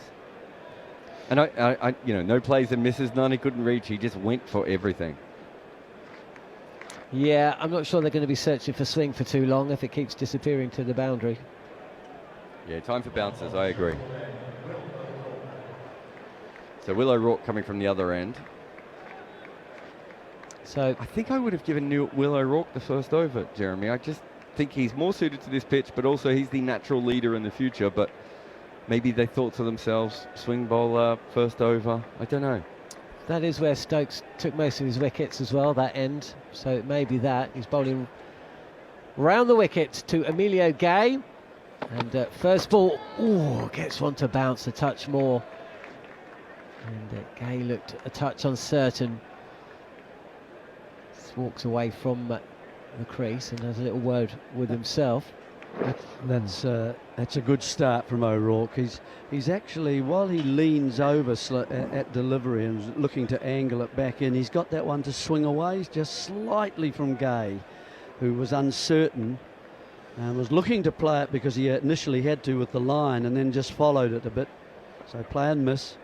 Yeah, the bat was straight, but only after the ball had gone past the outside edge as he comes in against, and he's again just squared up there. And batting for a guy in his third test against William O'Rourke, looking slightly different to how Ben Duckett enjoyed the first over of the innings. We're only 8 balls in here, but it does feel a little bit Ilford second 11 at one end and World 11 at the other. I think a lot of it is the pitch, but also he's found a perfect spot to bowl this. We said he needed to find his length. I think he should just keep bowling there. Well, the ability to just keep bowling there is one that is highly prized, isn't it? If he can continue to do that, then England might have a little bit of a problem as he's in again. And this is, again, played touch uncomfortably by Emilio Gay, who's trying to come forward. He's quite a tall man, isn't he? And it's fielded a backward point. I suppose the ideal situation for New Zealand after the new ball is for Santner at one end, holding an end, probably this one, and then rotating the fast bowlers at the other. But well, the ball is new and fresh. Certainly Tom Latham's going to want to try and extract as much bounce out of this strip as possible. Any movement laterally as O'Rourke comes in this time. Gay does get forward but just raises the bat aloft and lets it go through. 8 without loss then England after bowling New Zealand out for 438. Let's fast forward and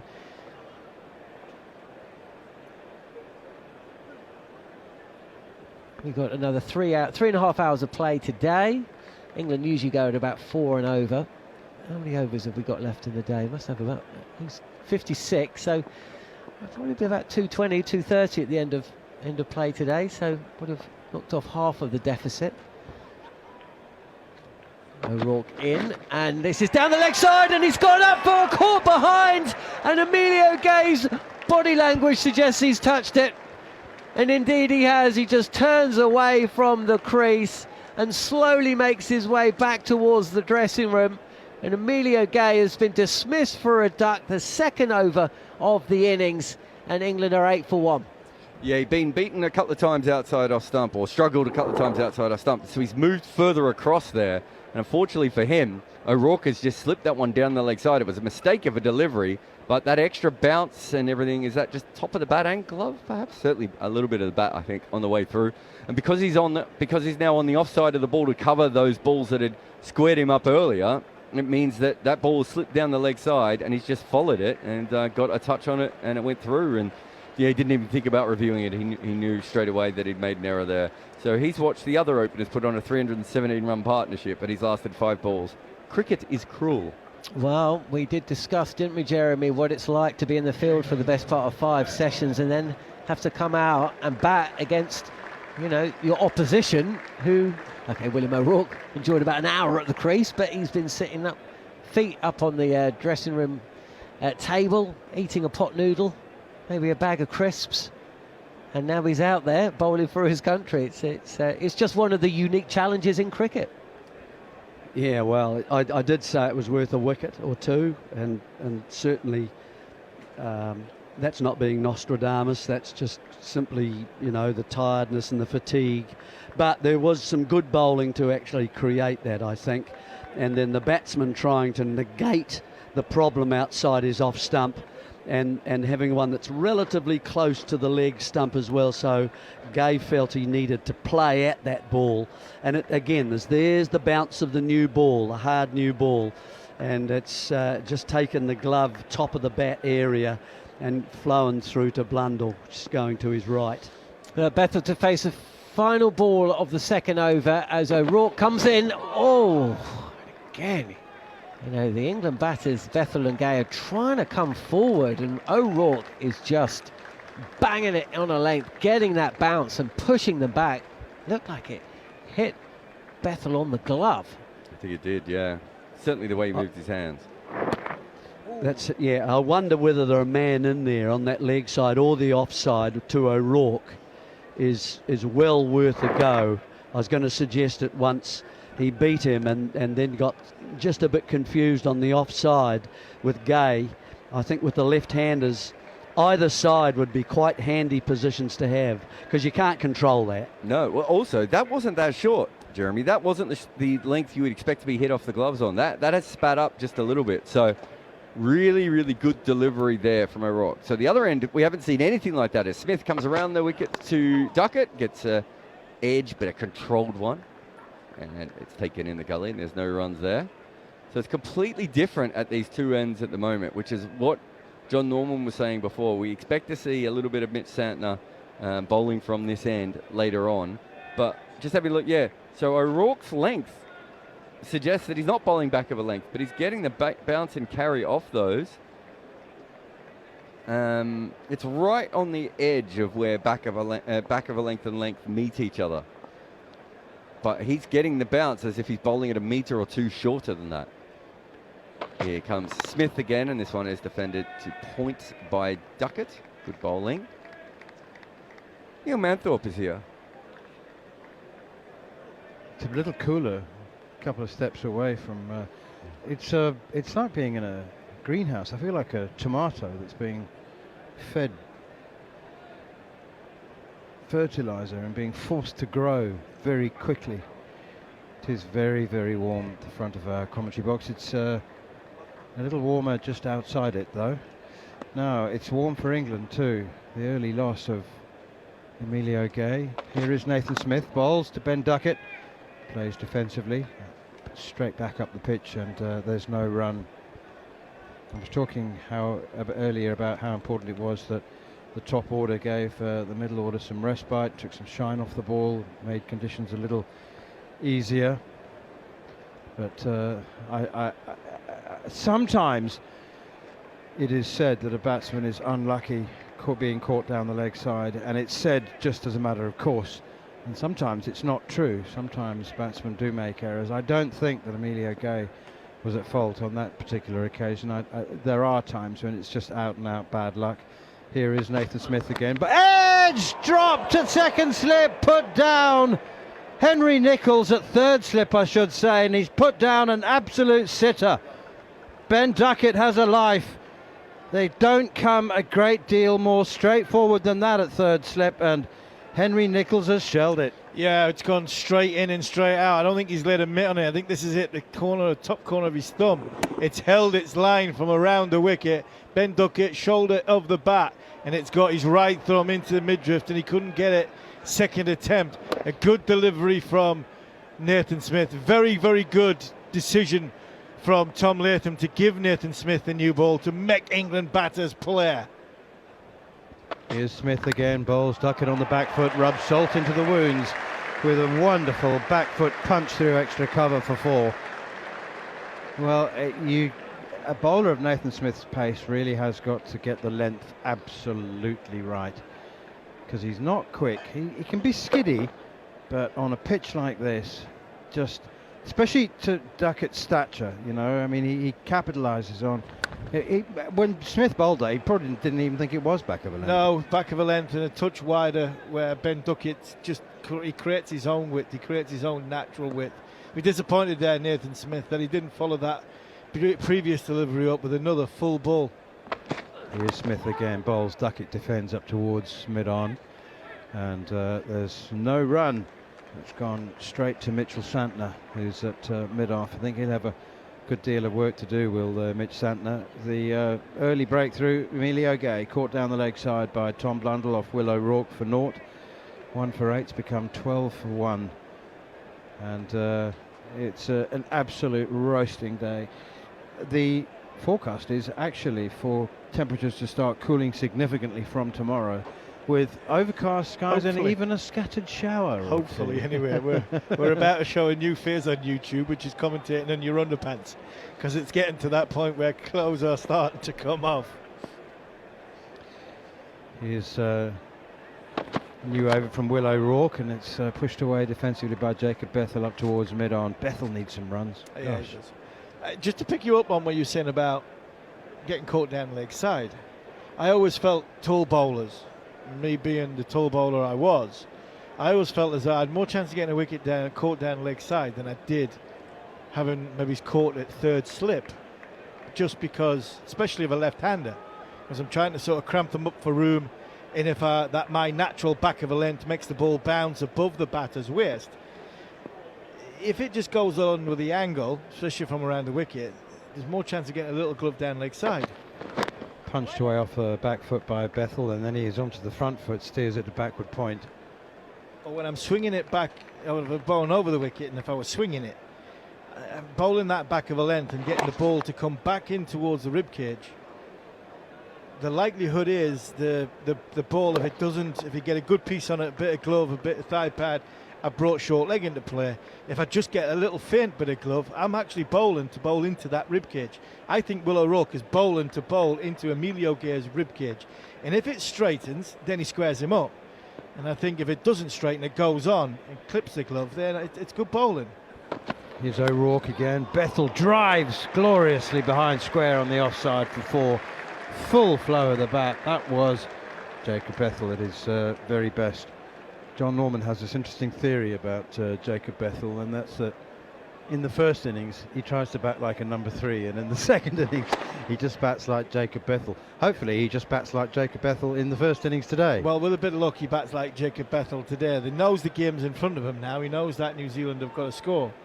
I know what John's saying, because when he bats first, I don't think he knows what the number 3 role is. I think he's still searching for that Test cricket. I think that was always going to be the worry for England in this innings, that yes, it's a fast scoring ground. Here's O'Rourke again, bowls. Oh, Bethel leaves it, tries to, hits the toe end of the bat and scuttles down to Henry Nicholls at third slip all the way along the ground. Tell you an interesting story. Early on in Gary Kirsten's Test career, playing against the West Indies, Courtney Walsh, first ball of South Africa's innings. He's bowled one in at the gloves, very straight, and Kirsten has tried to glance it, gloved it down the leg side, gone, first ball. And Kirsten's walked off thinking, well, you know, unlucky, can't do much about that. And West Indies are bowled out cheaply, South Africa have a lead. Walsh takes the new ball, second innings. Break off as O'Rourke runs in again from the pavilion end, the Stuart Broad end, down the leg side, over Bethel's right shoulder actually, he's just ducked underneath it. Kirsten takes the first ball of the second innings. Courtney Walsh runs in, bowls the identical delivery, absolutely the same. Kirsten plays the same shot because it's instinctive, it's what you do. It's in at the body, he glanced, and he's missed it by a fraction of a second. And he's looked absolutely startled.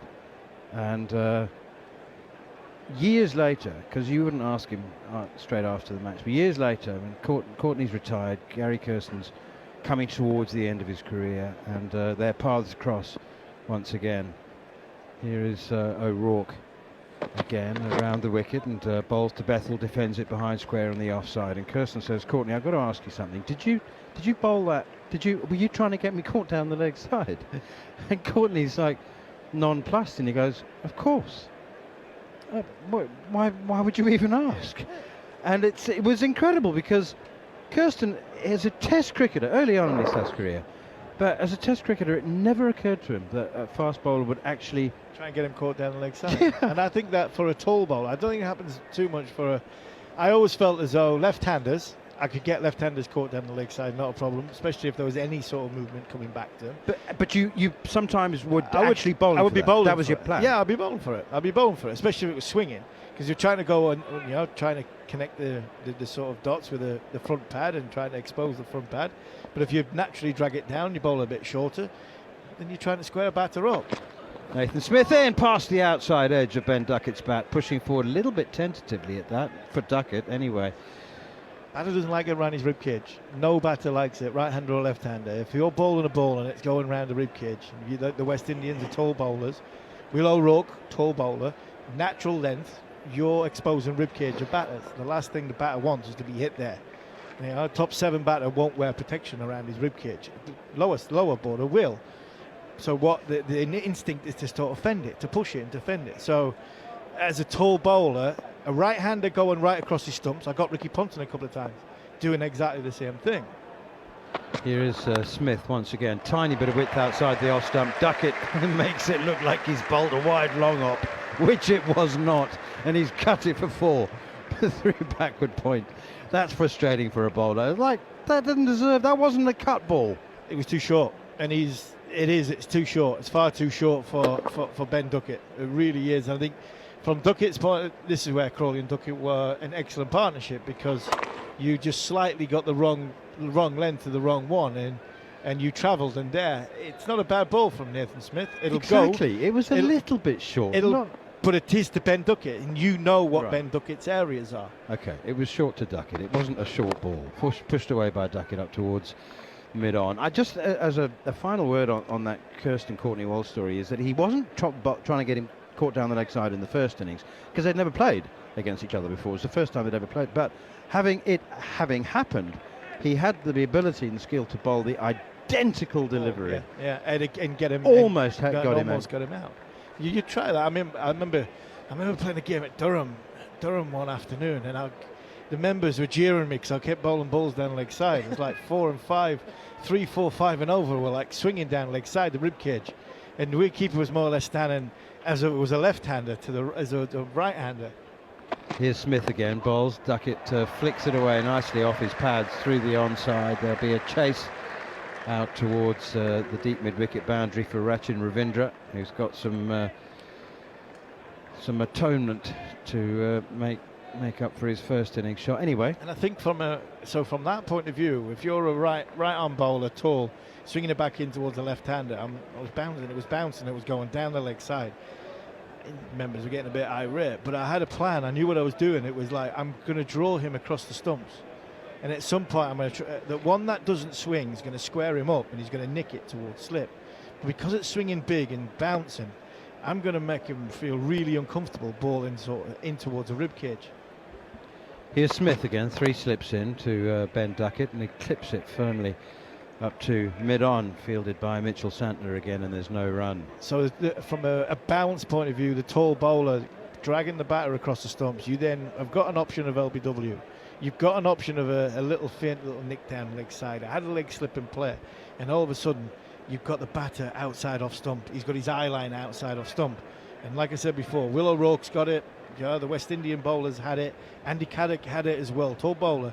When they don't quite get it right and it doesn't swing back and it just goes on with the angle. Stephen Finn, another one, who's in the box next door. You just get the ball to stand up. And if you do that, square the batter up, and you get a nick to slip. Duckett opens the face of the bat, steers it through third slip, past third slip and past the gully and down to the boundary for 4. Again, I know that I err on the side of charity to batsmen. I know that the bowler will think that was a nick, and that he's actually done his batsman there. But do you know what? I mean, it's the outside half of the bat. It was in the air for 3/4 of the way. He's in control, isn't he? I think so. Control. He's in control there. I think Ben Duckett's in control of knowing that that's going down. It's in a good area. I have to play it. I'm going to soften my hands. That for me is going down. That's not a bad ball, but unfortunately sometimes good balls do go for 4 as well. 26 for 1. That boundary takes Duckett up to 22, and it's Will O'Rourke from the Stuart Broad end down the leg side, tucked away by Bethel down towards long leg. It'll be Nathan Smith who trundles around from long leg to pick it up and field. This is the second hottest day of Test cricket in England since Yesterday. Measurements began. Yesterday was 36 degrees. 37 briefly at Lord's in 2019 for the Test match against Ireland. I don't recall that being especially hot. I was in a box for that. I was hosting the PCA box. You were in the AAC. I was in the AAC. Yeah, I was in the posh bit at Lord's. And the second hottest day of Test cricket in this country was yesterday, and today is the same, so 36.5 degrees. Here is Will O'Rourke running in towards us. Short, pulled away by Duckett, behind square on the leg side. It runs away past over the practice net areas and into the boundary for 4. Whether it's a tiny bit short or a tiny bit wide, Ben Duckett exacerbates the error from the bowler. Was it an error from the bowler? I don't think it was a bad ball. Yeah, it's dragged. It was a bit of in between, wasn't it? It wasn't quite a short ball, and it wasn't quite a natural length from Will O'Rourke. It was a bit of a drag down. Speed wasn't up either, so Ben Duckett knows there's nobody out in the deep on the leg side. Rachin Ravindra is in front, well in front of square on the leg side, so he just had to help it around the corner. Here is O'Rourke again. Short, wide, cut and a miss from Duckett. He's thrown everything at that. Quick hands, which are his trademark, and he's maybe tried to hit it too hard, actually. That was a gift. That was a poor delivery. That was too short, too wide, and that was a free hit, and he maybe tried to hit it too hard and missed it. He's trying to hit it down, as opposed to he normally try and hit them up. I thought he was quite happy to slash that down to Yeah, but unguarded I thought he was boundary. trying to hit it down as opposed to normally he goes Yeah, up to- helicopter style, yeah, it goes up. Yeah. Well, I can't imagine why. I mean, it's not like there's a fly slipper or third man. I don't know why he would change what's been a very effective style for him. 3 slips gully, backward point, mid-off, mid-on, mid-wicket, forward square leg. Here is O'Rourke again, bowls, duck it, back and across, chips it straight back to the bowler along the ground, and there's no run. The Mound Road stand away to our right with the cantilevered You just cantilevered roof. disappeared there. My like seat's comedy just collapsed. I can understand if I was sitting on it. I don't know what You happened just there. disappeared. That'd have been brilliant on camera because you would have been in camera in shot and then you've just gone again. I think we've got a technical error with the chair. Here's O'Rourke again to duck it, turns it away out towards mid-wicket, and there's no run. It's all too much for producer Scott. How good was that lunch? How many slices of cake did you have? 1.5. I was talking about the cantilevered roof on the Mound Road stand, and suddenly I was gone. The roof just got bigger. It provides some very welcome shade in the afternoon. Away to our left, it is brutal. I honestly think there are people who are only semi-conscious on the left-hand that's side just of the torture ground. at the front of that one. Oh dear. And there are people being seen to taken care of by the Red Cross ambulance staff outside the off stump, left alone. I shouldn't laugh. I think it's a really sad part of human nature that we do tend to laugh at other people's misfortunes, and there are some people you just think you've paid over £100 to put yourself through this. Yeah. It's like what I would say is about like doing the London Marathon. You're actually paying to do this. It's like torture. Paid £100 to come to sit at Trent Bridge in the sun and the heat. At least there's a free drink every 3 kilometres in the London Marathon. You go past, you would grab a cold sachet of water or something else. But I mean, there are people sitting away to our left in. That's a Bridgeford stand there with that roof on. It's only the back 4 rows have got any shade. Everybody else is in the full glare of the sunshine. As Nathan Smith is in, hits the pad. Jacob Bethel was, I guess he was on the front foot. He was edging forward anyway, but it was a bit high, a bit leg I sidey. think he hit it. Well, in that case, he's Might all have right. hit it. I heard 2 noises in my ear. I just wonder if he hit it. Possibly a touch high, but I just wonder if we see it again, he might have just got a little scratch on this. I think it's gone a bit high. Yeah, he's hit it. Good, he got a good piece of it. No, it's more than a scratch. Yeah, isn't he it? got a That's good piece of it. It's a big inside nick, so Good length, good line from Smith. definitely wasn't too high. And Smith is actually just making it, or straight away kind of made the edge sign to Captain Tom Latham, saying, I think he's hit it. So don't go for the review, even if you think it's straight. 31 for 1 England.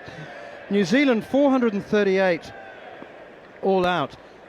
Bear in mind a number of things about that total. Forward comes Bethel again playing defensively, and there's no run. Bear in mind it took England 72 overs to take their first wicket, and they took the last 8 in 30 overs.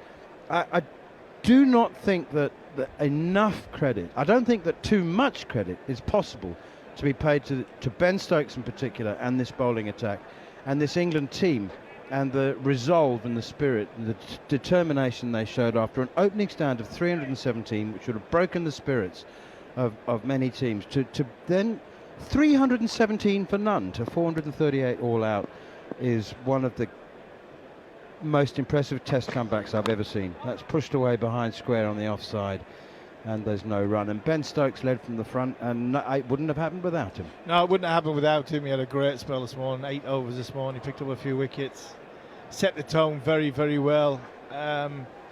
When you say the bowling attack, Ben Stokes and the team, I think it was the team first that I think you congratulate the most, because they kept going as a unit. Fielders backed them up. It was a good team effort, and you know what? 400 and... It's a good score. It's not nearly as good as it should have been. Here is Smith again, and tucked away by Bethel on the leg side, and there's no run. And I just want to say one more thing. Today, on the hottest day, on the second hottest day in the history of Test cricket since records began in England, you needed a spell of the most outrageous magic, and Ben Stokes has bowled 8 overs, 4 maidens, 3 for 13. 8 overs, 3 for 13 on the flattest pitch we've had in England for. And there were idiots last week. There were idiots last week calling for his head, saying, "How can he look at his players in the face again?" Exactly. You know what I mean? Exactly. It's just. I mean, it was a supreme gladiatorial performance. Chopped away behind square on the offside. Oh, hit so well by Ben Duckett. He's got 4, and New Zealand have got a man sweeping on the deep backward point boundary, and he's hit it to backward points, the shortest boundary on the ground nonetheless. But that fielder had how far? 10, 15 yards? If that. It's gone flying past him. He's probably moved about six paces, 7 paces to his right. He's in the wrong place. That's what's his problem. He's right on square. He needs to be behind square. He was in the wrong place. They've got the wrong angles, horribly wrong towards. Well, it's towards Ben Duckett. It's a funny shaped boundary, isn't it? It actually would confuse you with the angles, I think. And well, Nathan Smith is running in once again, and Duckett there just turned a little too early. Closed the face of the bat a little too early, and it was sort of a leading edge, and it popped back to Smith. It didn't carry to him, but it wasn't too far away. Was that Will O'Rourke sweeping on the cover boundary? No, it's Blair Tickner. Oh, it's Blair Tickner, and he's loosening up. He's doing a few knee pumps, and I think he is anticipating an introduction to the attack fairly soon. England 36 for 1, of which Ben Duckett has 30, Jacob Bethel 5, and Emilio Gay gone, caught down the leg side for naught. New Zealand 438 all out, and who would have thought after an opening stand of 317 that it would be England the happier of the two teams, and I'm sure they were. Yeah, that's the interesting one for me. There was a lot of talk. There's been a lot of talking here about on the last sort of day and a bit that England, you've got to get 500. It's a fast score on ground, but this England cricket team, they could get bowled out for 220. They could get 600. You just don't know what you're going to get with this England cricket team. Being in the field for 4.5 sessions, Emilio Gay and Jacob Bethel in the infancy of their careers. Here's Will O'Rourke continuing, and pushed away defensively by Jacob Bethel behind square on the offside. It's not the batting unit of old of Cook, Strauss, Bell, Trott, Peterson, Pryor coming in, missing Collingwood. It's not that team where if in this situation they'd go and get 600 on this. They'd go and bat New Zealand out of the game. England are a little bit different. Every time you think England get going somewhere, get ahead of the game and make a mistake, and kamikaze style, and then bring the opposition back into the game. Still think 430 is still a decent amount of runs. Here is Will O'Rourke, and it's turned away behind square on the leg side, and they go through for a single as Rachin Ravindra lopes after it, picks up left-handed, throws in. I'm not for a moment suggesting that it's an inadequate score. Anything over 400 is it comes with scoreboard pressure. It just does. Doesn't matter who's replying to it. But it is. It's a disappointing score given how they were. opened. Yeah, 100% agree. 100% agree. They should have gotten 500 plus. But this is another one. If you're talking about the need and the want and the requirement of what Ben Stokes gives to this team, it's the involvement of the team. Here's O'Rourke again, and Duckett is up onto his toes, playing this one defensively out to extra cover.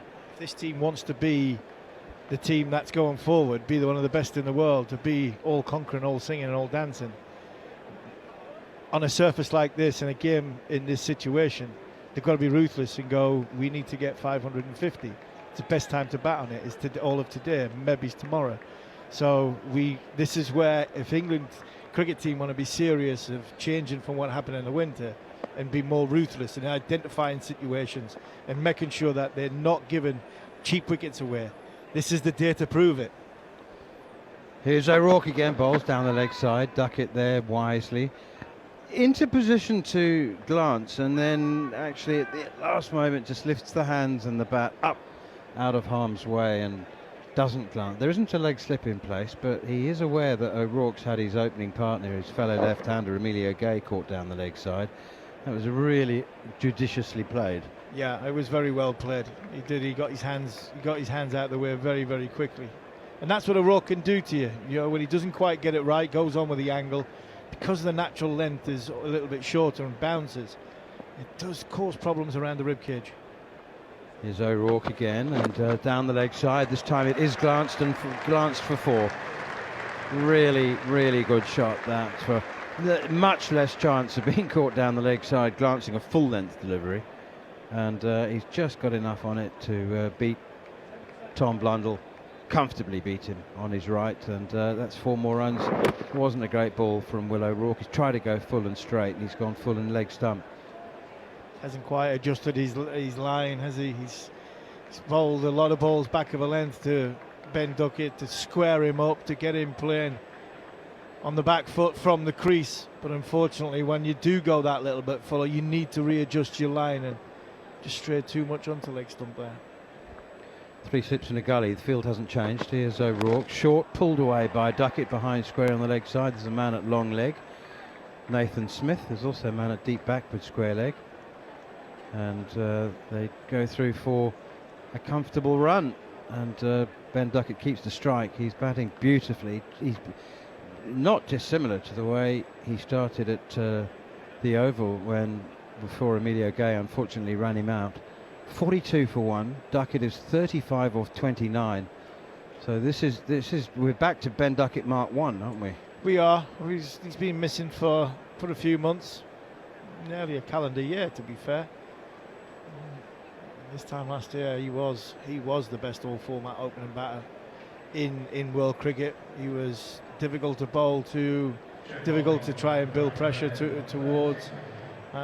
He had all the answers, and for whatever reason it hasn't happened for him over the course, whether he's been found out, whether there's been a few technical things come into his game. But we weren't the only ones who said 18 months ago, we looked at Ben Duckett's year planner and we were both sucking breath between clenched teeth and going like, he hasn't got a break for 14 months. No break, and he got married in between as well. Little one married in between. It's been a tough time.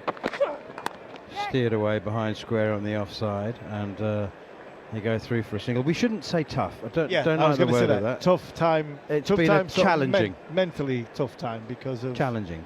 It's switching on and switching off, and when you're switching off is actually with young children, switching off is harder than actually switching off from the cricket is always more challenging. Yeah, I mean, you and I know that it can be tough having young children, but we shouldn't. Yeah, we're supposed to pretend that it's the happiest, joyous time of your life. I know it is, but it has its moments. It doesn't exactly mentally give you any breaks.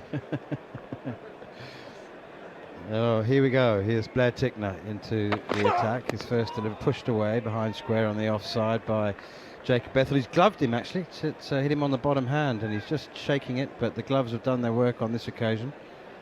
There's many times, man, as I'm thinking, bowling at Ricky Ponton on a flat one in the sun can be very, very challenging. But when the wife goes out for 4 hours and leaves you with three children under 7, I think I'd take bowling at Ricky every day of the week. Yeah, I can't bounce me children. Here's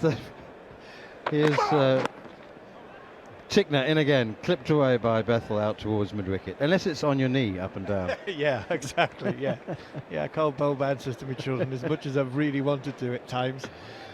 Duckett 36, Jacob Bethel 6, Emilio Gay's gone for naught. New Zealand 438 all out. I think it was the first couple of times when I don't think my wife left our children alone with me until they were at least 6 months old.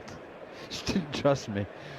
But then the first time you're by yourself and they have a proper cry, You think, oh no. Short and wide, and well, I don't know whether to describe it. A cut drive. It's almost like he was on the front foot. Not quite, but Bethel has just his impetus into that slap drive through the offside. Really tremendous shot. Fabulous. Do you know what I mean? It's sort of a cut drive. It was a beautiful drive. It was a poor delivery. It's a throwdown, really. It was a throwdown from around the stumps. Can have a little few more on the back foot, please, Marcus. And that'll do me. And that was a beautiful back foot cut slash drive from a poor delivery from Tickner. 2 slips in a gully, and that one's gone past him. Well, there's ordinary as the previous delivery was. That was a Jaffa from Blair Tickner, and he has his bowling is better. That he's, you know, to suddenly find a groove you've never known existed at the age of 32 must be a wonderful thing. And Blair Tickner bowling better than he ever has in his whole life. And do you know what, I think that one is straight. If he hadn't straightened that one, or if the ball hadn't straightened, it might have clipped the top of off stump. Yeah, it was a beauty. I thought I heard a noise in my ear. I thought it was close to the stumps, but it was nowhere near the bat. It deviated, it decked from around the wicket. How does he get seam movement and nobody else in the entire game has moved it off the straight? Short, pulled away by Bethel down towards long leg. That'll go straight to the fielder. And down there in the deep, Big Will O'Rourke, and they go through for a single. It's 1 more to the total, 1 more to Duckett. He moves on to 36. Jacob Bethel has 11. 48 for 1. Harmy are off to go find themselves a nice big towel, maybe a cold shower. 48 for 1 England reply to New Zealand's 438. Quick word from Jared Kimber, and it'll be John Norman till tea. I can tell you, and I didn't want to say this before, but I'll say it now. When I sat down on the chair before, Army had left a beautiful sweat stain on the chair. Oh, it was nice. I almost slipped off halfway through, went through the window. I've just been out the back and I've been downstairs. There are a lot of people struggling here today, even more so than yesterday, and yesterday wasn't ideal. Around the wicket comes Big Will O'Rourke. Oh, that's a bouncer, but it swings. The seam gets held upright in the breeze. And it was going to go miles down the leg side, and it ended up being taken behind off stump by Blundell in the end. That drop catch from New Zealand is just taking a little bit of steam out of the situation. Yeah, Duckett on 8 when Henry Nicholls put him down at 3rd slip. Who was 3rd slip for in the first 10? Oh, I suppose it was Williamson, wasn't it? Yeah, he took that brilliant catch, didn't he? He put an amazing catch at 3rd slip. Jacob Bethel. It's William O'Rourke continuing, and Jacob Bethel has taken his eye off the ball. He certainly tried to withdraw the bat, and it looked as though the ball might have hit the bottom of the bat handle and then just bounced down. That's exactly what happened. I thought when he started looking at that, I couldn't believe that's what he meant, but it just, as you said, he decided to leave it, and then when it got big, he never moved. He just let it hit him, and that could have gone absolutely anywhere, especially because the bottom of his bat handle looks obscenely thick. It's quite deep in his crease is Jacob Bethel as he faces O'Rourke, who's in, and this time doesn't play the ball with the bottom of his bat handle, and immediately looks better for it. I had an image of Neil Manthorpe and Steve Harmison heading off to the showers together. Maybe I was the only one. Well, I certainly didn't have that in my mind. But now it is. But now? Yeah. What are you thinking? Not something. I think I'd want to talk about something else very quickly. Take me through the drop catch. What do you think went wrong with Henry Nicholls? It was a comfortable height. It beat him with pace. O'Rourke is in. Oh, that's a good short ball, and Jacob Bethel just leans back, lets it go through to Blundell behind the stumps. He looked as though he wasn't ready for the catch, and maybe he was a tad too close. It burst through the hands and then hit the sort of the chest area.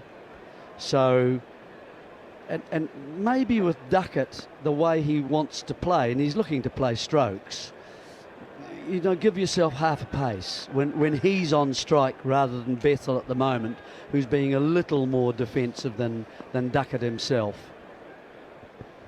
Yeah, Bethel in need of a few runs. Again, he withdraws the bat at the last minute. It looks like it's going to go through the field behind the stumps. It isn't. He's halfway down the, well, not halfway down the track. He's a few paces down the track and then has to turn around. He looks like he's caught in two minds, a bit like Henry Nicholls with that catch opportunity. Well, he made two mistakes. The first one was, again, he's not getting the bat high enough. The bounce that's doing him here, and I think he's had enough occasions to work this out. But then on top of that, he just ran. He's lucky that Duckett was completely on top of it, because otherwise he would have been run out for no reason. He just took off. Who is the Pajara of Test matches nowadays is Will a question. O'Rourke, it is bowling. Oof. Well, that's gone down the leg side, but only because Bethel's moving so far to the offside.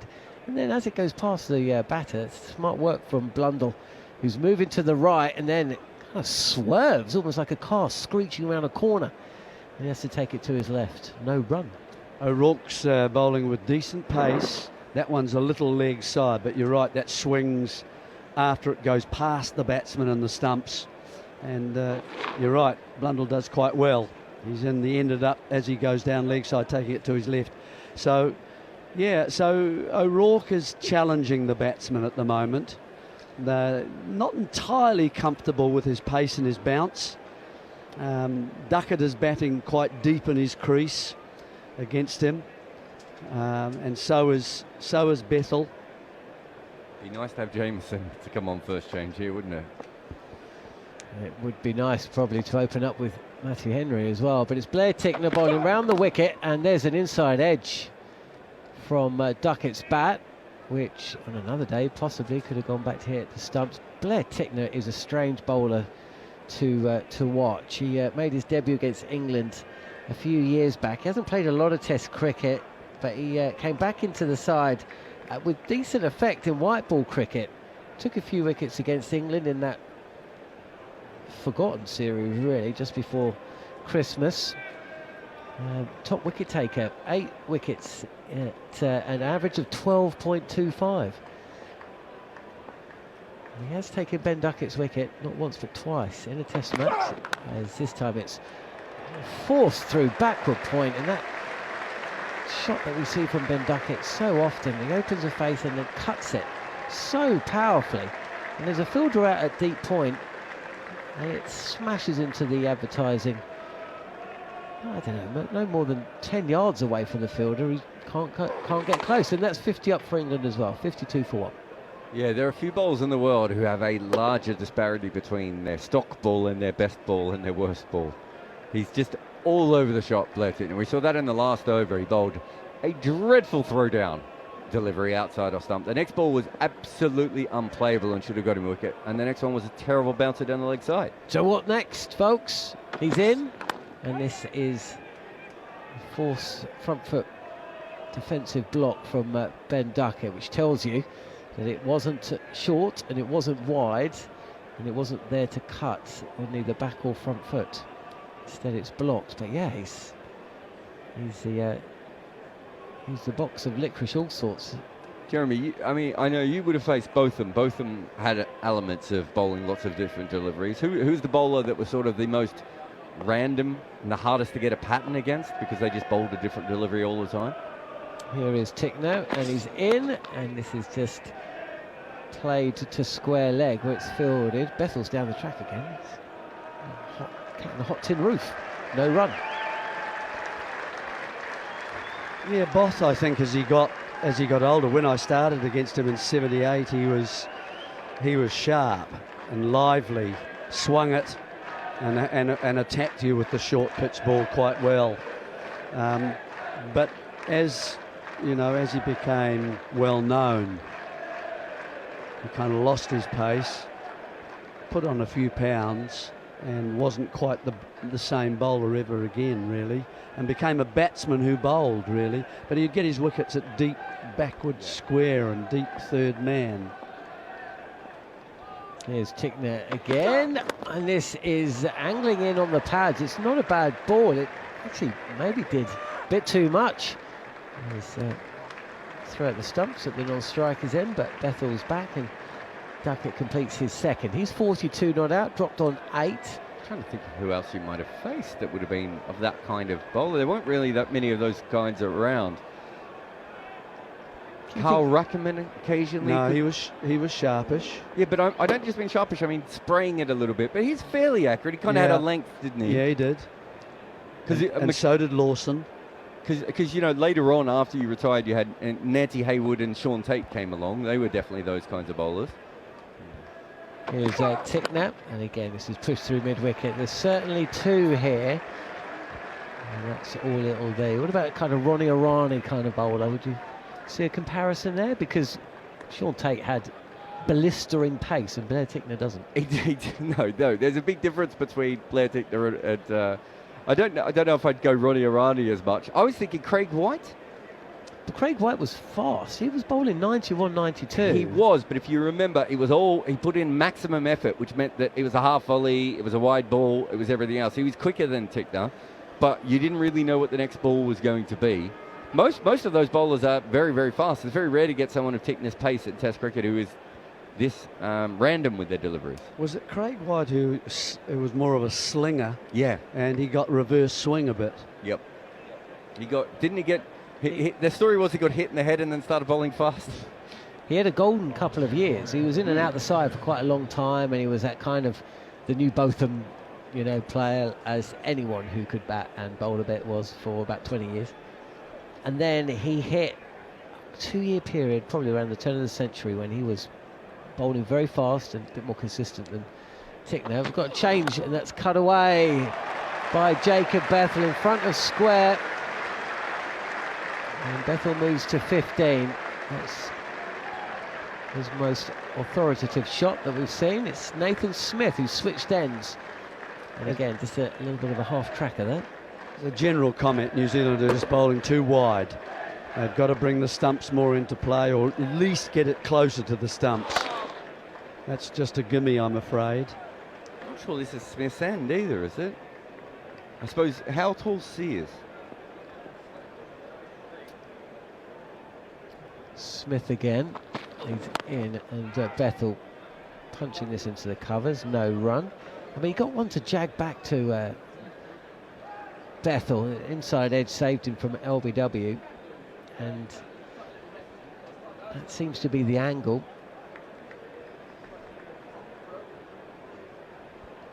Ben Sears yet to be seen.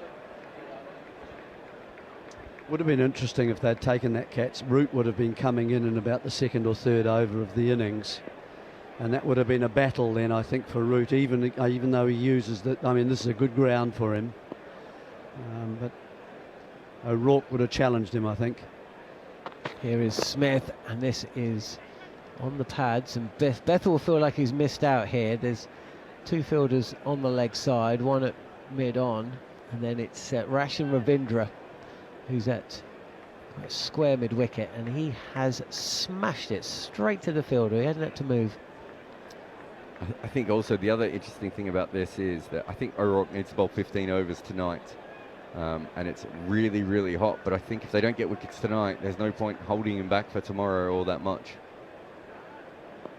60 for 1 England. They're going at over 5 and over so far as Smith continues and up on his toes, trying to force this through gully and backward point. But Bethel's now faced 30 deliveries. He's 15 not out. Ben Duckett is 44 from 36. What a moment that was. Henry Nicholls, what have you done? On his home ground, Ben Duckett is now looking like the Ben Duckett of old. And this new ball is now 11 overs old. Yeah, and it just seems to me that it's changed. There was some bounce early on, and that was creating difficulties for all the batsmen. But you can see where Bethel is batting here now. He's out of his crease. Yeah, he wasn't out of his crease to O'Rourke, no. was he? But now, touch forward as Smith is in and he defends. Sears, who's played 2 test matches. His debut against Australia, he did well. He took 4 wickets, but hasn't played a great deal since then. I just wanted to check his height. And I don't know if you guys know, the Google have changed, so you don't get Google responses as your answer anymore. You get AI only now. And it said that Ben Sears was 6'8" and a genuine one of the fastest bowlers in the world. No, to both those. That's, I think, my answer was. Not sure any of that is true. Is my response to the AI. Here's Smith, and on the drive, it's clothed up to mid-on. 6'2", 6'3", maybe. Ben Yeah, Sears? yeah. He's taller Just- than Smith, though, isn't he? Oh, yes.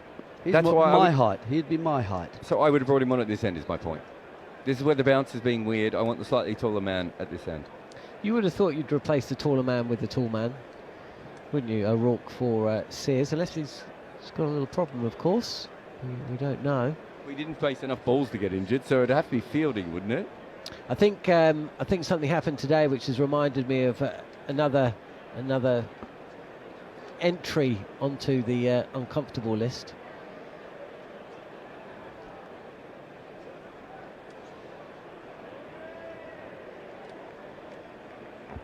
Your uncomfortable list? Yeah, You're uncomfortable about a list, or? I have a list of things that make me feel uncomfortable when I'm watching cricket. It's not going to be short, is it? No, it's not. It's quite lengthy. We've still got 3 days to this test match. This is over-pitched, and Tickner gets away with this. Duckett with a almost laboured drive. He's always reaching for this. It's quite wide. He's one of it watching people slowly roast in the outfield. Actually, watching Blair Tickner bowl is making me feel a touch uncomfortable. No, it was Sears going for that review when he's the final wicket and he knows it's out, but he was walking off, then remembered, oh, we got reviews, so I should take it, but that made me feel a bit uncomfortable. Here's Tickner, and it's again touch full. Duckett is forward and heading it back to the bowler. What have we got? 8 minutes until the tea break. I mean, it's incredible, isn't it? New Zealand were 213 without loss at tea, and I say England have won the 2 sessions that have followed that. Maybe Definitely. 3 sessions. Sorry, Yeah, the 3 that's- sessions that have followed that. Maybe shared the evening session last night, but they've won both sessions today. Oh, it's a full toss. Oh, it's a really poor delivery, and Duckett will get 4 through the gully region. There's a dive there, and it was in the air for a while, but it wasn't a catch, and it's just a poor ball. It's not a full toss, though, is it? It's a wide full toss. What on earth, what use would you ever need for a wide full toss in Test cricket? What delivery was he trying to bowl? Like, what went wrong in order to make it? Because if he's going for a Yorker and it's straight and you bowl full toss, you go, okay, he missed his length, these things happen.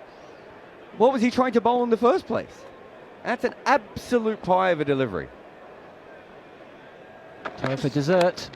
Driven through the covers, won't reach the boundary, but it's going to be 2. That's 50 up for Ben Duckett on his home ground. A return to form. I wonder if the cameras, after they pick up Ben Duckett raising the bats to the stands and taking applause and a handshake with Jacob Bethel, might just switch to the facial features of Henry Nicholls, who put him down in the slips when he was on just 8. Averages more than 100, I assume, at Trent Bridge at the moment. Yeah, he averaged 94 at the start of his I think innings. so, yeah. 2 slips in, and Tickner continuing round the wicket. Short ball. Oh, this is like just... Well, Jared's given up. This is fired down the leg side. It's too short, and it's gone down to the boundary for 4 more. I mean, nobody wants to be bowling like this, but that is again a wretched delivery. Yeah, I've been watching him in the first 2 tests, and he's been struggling with leg injuries and doing run-throughs all the time with one of the medical department that seemed to travel with the team, and he hasn't felt comfortable. And there he goes, the Lepanza Spanish horses beginning to the run-up. Short again. This is pulled to the boundary. There is a fielder out at deep square leg. But again, it was a nothing kind of delivery. 71 for 1 then, England in second innings. It's really time for Sears, isn't it? You can't keep allowing the sort of the scattergun that we've just seen. He's also just run right down the centre of the pitch as well, Jeremy. The umpire's been on to that, and he's given some warning. That's a second warning. He's just given that. Second warning? Yeah. Looks like he held two fingers out, didn't he? Yep. And that was pointed to Tom Latham, the captain. So you don't want to get any more, and that's another reason to give him a spell. Now he is a horse. I don't think England want him taking out the attack, do they? This could be the final over of the afternoon session, and Smith is in, cramping Duckett for room just a touch. Better length. I mean, how has this test match turned? It's really time, I think, for Santner from one of the ends, and I think perhaps Sears. And if Santner can bowl and control things a little, probably bowl from the pavilion, let's call it the pavilion end, then you can bring some of the faster bowlers and start to use them, as England did as well with Bashir on the first day. I think they'll do the opposite. I think Santner will bowl from this end. Because the left-handers, or? Here's Smith, and there's a run taken to mid-wicket. Fielder out on the boundary, so mid-on had to run round. I think that bounce that we saw earlier, Jeremy, hitting the glove, and I just think that there's more inconsistency at that end, and so they'll do it. So Sears might come on after tea at this end just to see if there's any outswing available to him, and if not, I then would assume for the vast majority of the game Santner will bowl from this end, and we'll see the three main seamers, and I'm not sure how much from the Stokes and Archer end, the same as that. Yeah. And I'm not sure we'll see that much possible. of Tickner. Tickner maybe bowl little 3-over spells occasionally, see how he's feeling. He might not be able to bowl soon. His 3 overs have gone for 21. Was inside edge onto the pads from Jacob Bethel. Again, that's a better length from Nathan Smith. I mean, I hope Ben Sears is okay. It's him with the big hat on out there, isn't it? Yes, it is. Mid on. That is the length. And the angle of attack that England, or rather Jacob Bethel, is concerned about, and you'd expect to see a little bit more from New Zealand. Yeah, Smith can bowl a little bit fuller, but he's still getting a little bit off the surface. And that's why Bethel is batting out of his crease for the LBW, trying to take it out of play. Yeah, if he'd been back a bit, then may have missed the inside edge. This time, just running it to gully is Jacob Bethel. That's exactly why Blundell's going up now to the stumps. Also because they've done this right at the end to make sure this is the last over before tea, haven't they? So it's a combination of both things, I think. Well, yeah, they don't want Tickner to bowl another one. Well, they're just trying to bring Bethel back into the crease as well. No, I don't doubt that, but I do think it's very well timed on both accounts. I think you're right. He started because he was batting deep in his crease a couple of overs ago. Certainly was against O'Rourke, but now batting out of his crease. So just taking a new guard is Jacob Bethel. So good to break his concentration here as well as he was batting towards tee. Blundell behind the stumps then as Nathan Smith runs in. And this is pushed out to cover. There's a shy at the stumps at the striker's end, but Duckett is the one who called that single, and he gets home comfortably.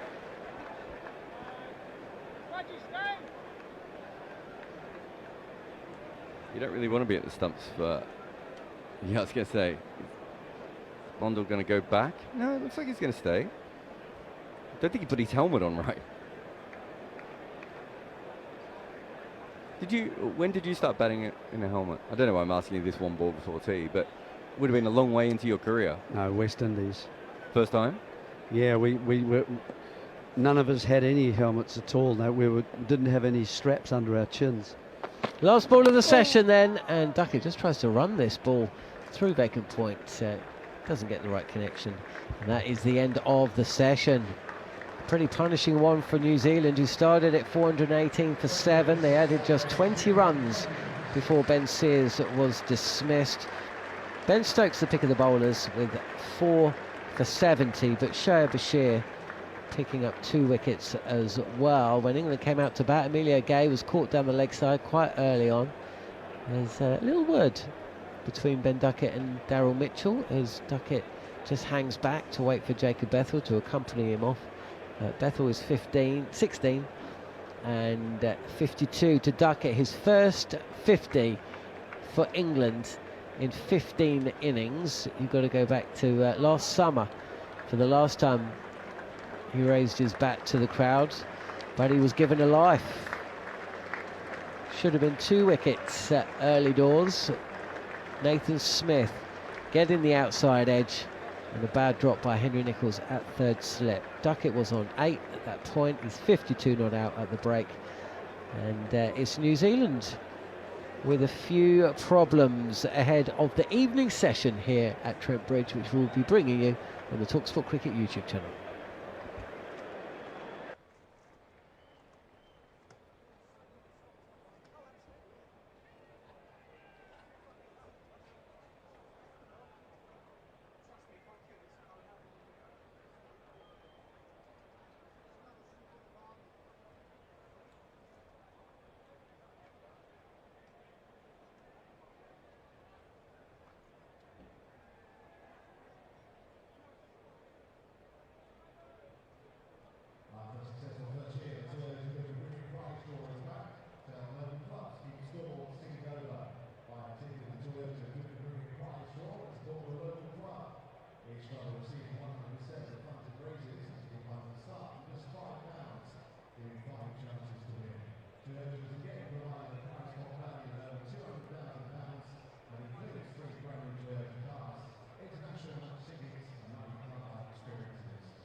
Welcome back to a sweltering Trent Bridge in Nottingham. We're about to start the final session of an intriguing day 2 of the deciding test match between England and New Zealand, and we're going to have some left arm spin. Mitchell Santner's coming into the attack for his first over. England have made a rollicking start with Ben Duckett in wonderful form, 52 from just 45 balls, and he's striking the ball really, really well. He was dropped on 8 by Henry Nicholls at third slip off the bowling of Nathan Smith, and Duckett has so far cashed in, but a long, long way to go in reply to New Zealand's 438 all out, which in itself represented a wonderful comeback for England. Here's Santner's first delivery, and forward comes Jacob Bethell, playing that one defensively square of the wicket on the offside. The crowd, which is about 95% capacity, have largely yet to retake their seats after the interval. Sweltering heat, overpitched from Santner, driven by Bethell up towards Nathan Smith at mid-off. Shown himself to be a very, very fine fielder with a run out already in this series. Has a shy at the stumps, but Bethell had completed the single at the non-striker's end. Duckett 52, Jacob Bethell has 17 from 36 balls, batting well within himself, you would think, as England move on to 74. Long way behind. But a good session here, and they could leave them well placed for the third morning to challenge this New Zealand total of 438. No sign of wicket deterioration or pitch deterioration just yet. Maybe that'll come tomorrow. Duckett pushes Santner here to short leg. Good idea to have that man in there, Rachin Ravindra, under the helmet at short leg. It's very, very warm conditions. The Mound Road stand away to our right, offering the solitary shade, really. A sweep shot now, and hit very hard by Duckett, straight into Rachin Ravindra's left shin, I'm guessing. But, he seems... Oh, did he get a hand to it? Along Jared Kimber and Jeremy Coney are alongside me. Did he... He didn't see it, did he? It went right into the back of his hand, I think. He tried to make himself small in the position and stay down, but just hit the back of his hand there. So he's been hit on the right foot and the left hand, I think, so far. There'll be some that say it's punishment he deserves after that shot he played in New Zealand's the back end of the first day. As another one from Santner is pushed away by Duckett straight to Ravindra. Have you ever heard my single fielder theory? Sometimes, for whatever reason, in a cricket game, every ball seems to go to one fielder for just... Rachin Ravindra's fielding the entire over at short leg. Here is Santner once again, a characteristically slow amble to the wicket, and then it's all arm and shoulder, and that one is swept again from Duckett. Bottom edge, straight to the fielder, and there is no run, just a single from the first over of left arm spin. He likes to bowl over the wicket to the left-handers, Jeremy, but I think in modern cricket with the angle and DRS and everything else, I think I'd rather almost have two players out on the leg side, bowl around the wicket at off stump and spin it back in. But it's not. I don't think it's Santner's preferred way of bowling to a lefty. No, he normally comes, over like that rather than round. It will bring the stumps more into play if he goes round, and he can land it sort of off stump and then turn it back slightly or just outside.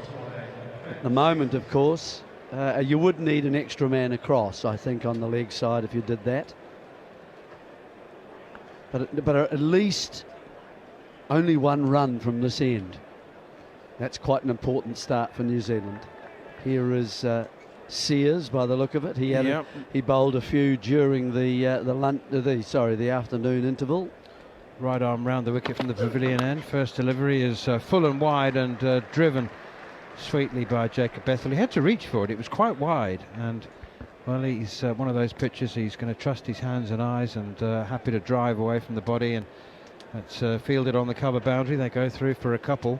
You like this just before the break. We were trying to work out how tall he was because we thought he should have bowled before after Will O'Rourke came off. So I asked Google, and I don't know if you've seen it, but they've changed it so it's no longer you get Google results. What you just get is the AI bot. And it told us he was 6'8", one of the fastest bowlers in the world. Edged, falls short of second slip. It's good fielding actually from Tom Blundell, diving away to his right. and he just parried it, but it definitely fell short. It definitely wasn't a catch. 6'8". Well, he's clearly tall, but I don't think he's Will O'Rourke tall. No, he's my height.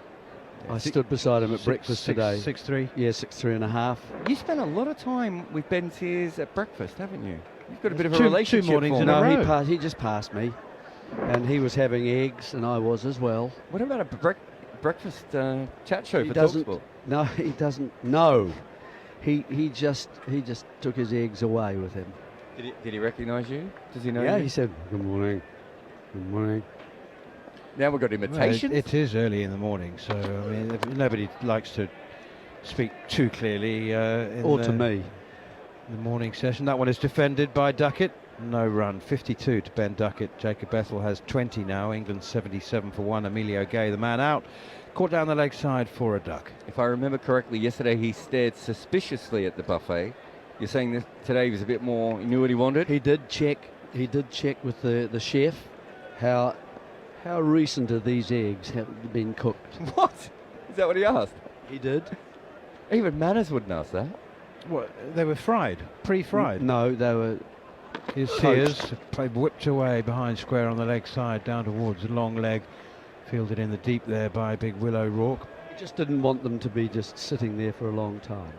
If they're poached, I kind of get that, because after a while, the yolk starts to harden up a little bit. If it's fried, I think, because even a cold fried egg can keep a runny yolk if that's what you're looking for. You know me, Jeremy, I am the world's leading expert on eggs. You are. You've got lots of Especially eggs in your eating place. them. Jerry can do 6 in a go, 6 No in one problem. sitting. No problem. I like eggs. This is a cooking show, by the way, everybody. Ben Sears, seared tuna, clipped away through the offside, and it's sweet timing. Goodness me, that's a lovely shot from Jacob Bethel. It was overpitched, wide of the off stump, and Jacob Bethel just leant into it, caressed away through the offside, through extra cover for 4. Lovely, lovely piece of timing. The last, possibly the only time I've had breakfast with the New Zealand team was a slightly run-down Holiday Inn in Bulawayo many years ago, 2015, very beginning of Kane Williamson's captaincy, and he helped himself to a bowl of fruit without paying a great deal of attention to it.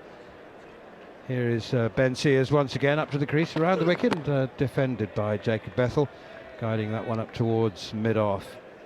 And it was in the days when Kane Williamson looked particularly unkempt, and I think it was in Zimbabwe, and he hadn't bothered much to trim his beard, and he was pushing this fruit around a bowl without being very tempted by it. And after a couple of minutes, he looked up and to nobody in particular said, "Is this tinned?" And it was, bizarrely enough. And Zimbabwe, formerly known as the Garden of Africa, great exporter of the finest fresh fruit, and there was tinned fruit, and Kane Williamson was very unimpressed. I can't believe I have another story, but I once based an entire article on Corey Anderson having breakfast in front of me because I couldn't see the buffet because Corey Anderson is so big, and I was like, geez, batters have changed sizes even during my the first 10 years of my career. Got a pair of shoulders on him, hasn't he? Here's Mitchell Santner, low full toss, clipped away out towards mid-wicket, should be 4, is 4. Mitchell Santner immediately squats down, and this is something I've never understood. I think it's because I'm a bit of a germaphobe, but he rubs his hands in the dust in the bowler's end and in order to dry them, but I've always found every time I've got any dirt or dust on sweaty hands, they just turn muddy. And even harder to grip the ball, I would imagine. I don't know how you, with the amount your hands sweat, I don't know how you'd even be able to bowl. You'd just be slipping out. You'd be bowling flippers. That's why I was a wicketkeeper. Driven out towards extra cover, and it's 4. Will O'Rourke, you've got a feel for the big man. He looked like a pine tree had just been felled, and he fell ever so slowly towards the ball, and it slid away past him. I mean, it's hard enough getting down for anybody, but somebody who's 6'8". There's a lovely shot, deserved 4. Santner's bowled a full toss and a half volley now. Yeah, terrible 8 balls because they've brought on their 4-seamer and he struggled in his first over, and now Santner, who's supposed to be their banker of being a defensive bowler, has bowled 2 balls that can be hit for 4. It's still good batting by Duckett. He moved out of his crease for both of those to make them worse deliveries, but is that just causing a problem? Is it the drone? Could be. There's a little mini drone that I've tried hard to ignore and mostly failed. Here's Santner again. Forward comes Ben Duckett, pushing that one straight back to the bowler. It's very small and it apparently is silent. But if it gets in your eye line, it would be a little annoying. It would look the size of a dragonfly. It's that far away from the batters. Here's Santner again, and he's another dragged this one across Duckett. It's also a little bit too short. He tries to cut bottom edge, chops it down into the ground, and there is no run. Duckett is 61 not out. Jacob Bethel 24. England going along very nicely. New Zealand went along very nicely. There was absolutely nothing wrong with their scoring rate at all. It slowed down in the first session this morning, in which we had just 57 runs. Here is Santner again. It's once more short and wide and cut away, chopped away by Duckett to the sweeper on the cover boundary. All the way out there is Devon Conway by himself. It was That was a bizarre shot, wasn't it? yeah. I think he might be trying to hit it too hard. It's very rare you see someone play a cut shot off a spinner that goes that far in the air.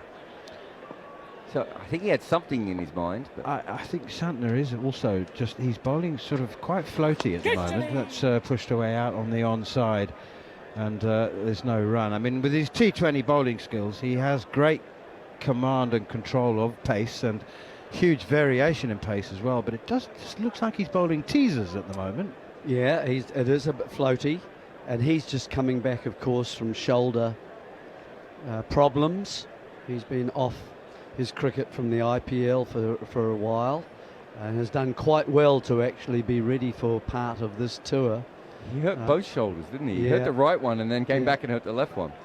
And then Sears has had injuries as well, and Tickner has leg problems. So it's an attack that has not been, used to bowling in game conditions for some time now. So, and that's what it looks like at the moment. There's a sort of a feeling out of how full and how quickly do I bowl and so on. It is Ben Sears up to the crease now, and it's driven. It was not a half volley, driven on the up by Duckett for a single to the sweeper on the cover boundary. That's Will Young who's on the field. Oh, that's what you were looking at before. So who's off then, Jeremy? Jeremy, you put the microphone down. I asked you a simple question. Who's off the field? He doesn't know yet. Darryl Mitchell's at first slip. Tom Yeah. Latham's at second. He is. Where's Henry Nicholls? He's Devon Conway's in the Conway's gully. there. That is it. Who's that at cover? Is that Nichols? It's Ranchin Ravindra at deep backward square, isn't it? Patrolling the. No, Ravindra's at mid-on, isn't he?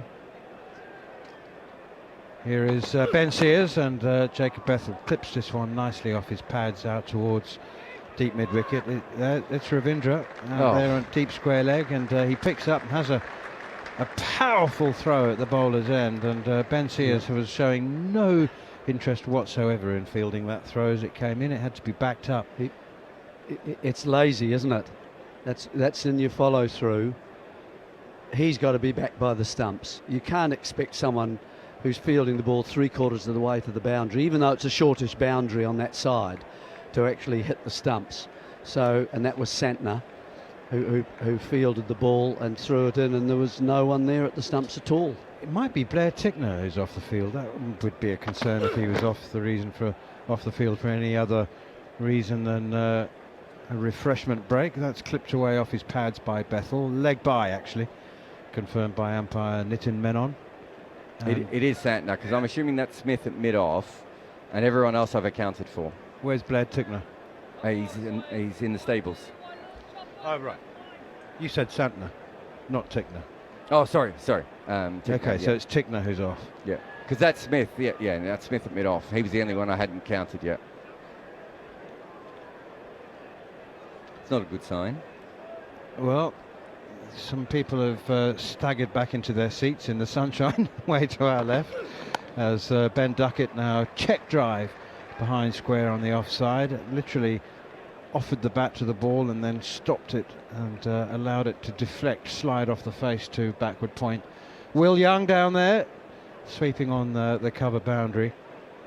Just on the crowd, man. It doesn't seem as many people have been heat affected as they were yesterday. Oh, really? I've been downstairs. It looks a lot. Is it bad? It wasn't as bad up here.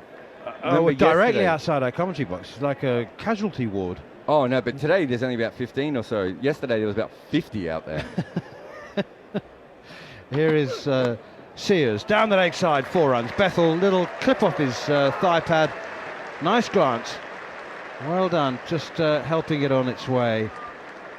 Just to paint the picture for those of you who can't see, you can see us in the commentary box, but directly outside our commentary box, it's 100 up, by the way, for England. 100 up. So just outside the communal area, which the 4 commentary boxes share, there's a public access area, and there's a security code which you need to enter in order to get into the commentary boxes. But when we leave the commentary area, you see lots of mostly older folk sheltering from the heat, as it's over pitched from Sears this time, and Bethel drives it square of the wicket on the offside. But if you go down to the ground floor and turn left about 10 or 15 metres, there's a Mr. Whippy van which is doing record business, and it's been clamped. There's a traffic clamp on it, and I couldn't help myself, and I asked. So they're just thinking it's worth paying the fine for how much money they're making. Well, I asked the man serving Mr. Whippy's. I got in the queue and I did have a go at little tub. It's terrible stuff. I don't think there's anything real in it. Anyway, it was cold. I said to him, "Is this your van?" He said, "Yes." I said, "You know you've been clamped." He said, "Yeah, I know. It doesn't matter. It doesn't bother me. I'm not going anywhere." But how did he get the Mr. Whippy into the stadium? And maybe he hasn't got a permit, so some busybody traffic warden has put a wheel clamp on him. Amazing. Forward comes Jacob Bethel to the next one from Mitchell Santner. It's defended straight back to the bowler. Santner needs to find a rhythm and really get into his work and bowl to his field and just hold an end down. If he's not, there's no prodigious turn, is there? I mean, there was a little bit of turn for Shoaib Bashir, but Santner's not turning it at all. Thick outside edge now. Bethel on the back foot, looking to punch it square on the offside, I'm guessing, and it's a thick outside edge. It wasn't too far away from Daryl Mitchell. It slipped, the solitary slip. But if England do disrupt Santner, and he's not doing himself any favours by bowling short and half volleys, but if they get on top of him and he doesn't establish some control, it's going to be hard for New Zealand for the rest of this session. 2.5 hour session, of course. 103 for 1 with a short ball now from Santner. That's not good. He gets away with it. It'll only be a single up towards mid-on. Nice fielding from Nathan Smith. Pulled past Tom Latham at mid-wicket. How much did your bowl of sugar extracts and flavourings, Preservatives, Yeah. X numbers, E numbers, £4.95. It's outrageous. It was the smallest How much one. is Manders getting paid? Because I've never seen him spend that much on anything before. Here is Santner again, short and wide, chopped away behind square on the offside, and it's running away for 4. It was in the air for a while, but in complete control of it. Actually, it was a delightful shot from Ben Duckett. He has just tried to overhit the ball, and I think that might be the reason that Mitchell Santner is bowling quite floaty at the moment. He's aware that England. What was that phrase that Matt Henry used at Lord's? He said, "We know that England do enjoy a flow of runs." It's a way of saying that they like to get on top of the bowlers. It's a 100 partnership between these two as well. Duckett 68, Jacob Bethel 34. Here is Santner once again, and that turned. That definitely turned into Duckett. Started a little too wide, so it hasn't turned off the straight. It's turned from the footmarks outside his off stump, but chopped away for a single. 75 kilometres. He really slowed that down. So He hasn't bowled much quicker than that, really, has he? I mean, He got up to about 84 earlier. He can bowl quicker, but whether his shoulder has it. Well, there you go. It's his bowling shoulder that he hurt first, wasn't it? And then his right shoulder. That's pushed away defensively by Bethel out to extra cover. And there's no run as Devon Conway trots in to do the fielding. 69 to Duckett now, Bethel 34. England replying to New Zealand's 438, 109 for 1. You spent £5 on an ice cream. wasn't I've seen going you to. not pay that much money for a whole wardrobe of clothes before. Well, in Mumbai, dead right. I won a bet once. I said, I bet you I could buy a whole wardrobe for cheaper than I can get my clothes laundered in this hotel. And a couple of people did bet me, and I won. Won the bet. Went to Fashion Street in Mumbai. You've been there. Yeah, excellent value. Did you get a discount on this ice cream? Did you flash your badge? No, being as that I was standing in the queue, I didn't want to just like get to the front and then say, "Do you know you've been clamped?" Now that makes sense. So, I mean, it was worth it. Was it worth £5 for the story? I didn't even finish it because it had melted and I wasn't going to drink it. Here is Ben Sears. Forward comes Jacob Bethel, pushing that one out towards the mid-off. Again, it's gone straight to the fielder. It was very ordinary, very modest. I wouldn't recommend it. Jeremy's been. He came in yesterday with twin ice creams. That was real ice cream. I'm not sure. A bit waxy, was it? And I'm not blaming Mr. Whippy or his ice cream for the fact that it melted, because it is 37 degrees. And there's very little breeze to offset the heat. And that's driven by Duckett again, not timed, out towards extra cover. And there's no run. I wonder, Jeremy, I was going to say, how much do New Zealand want to win this Test match? And I put it in the context of the World Test Championship, the fact that New Zealand have won it, the fact that for them, context means, a Test win is, and I'm talking about a single Test win at the Oval, is a good result, given the conditions. I mean, for England, they have to win it, and they're not interested in the World Test Championship. Steered away behind square on the offside.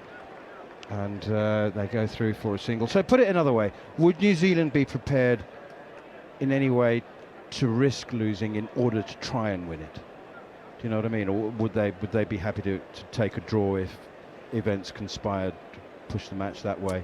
Yeah, that's a good question. I think probably, well, it depends on just how the equations work. I think that looking at the bowling attack, I think there are some concerning things right now, and they're going to be bowling last, aren't they?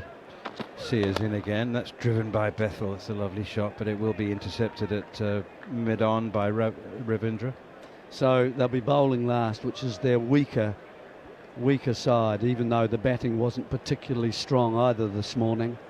I think they'd be happy to draw this, to be honest with you, in the end. If it works that way, I don't think England will allow that to happen. The way they are pushing ahead now, even since tea, there's slight concerning parts from both ends of the ground. Driven by Bethel through extra cover, glorious 4 runs.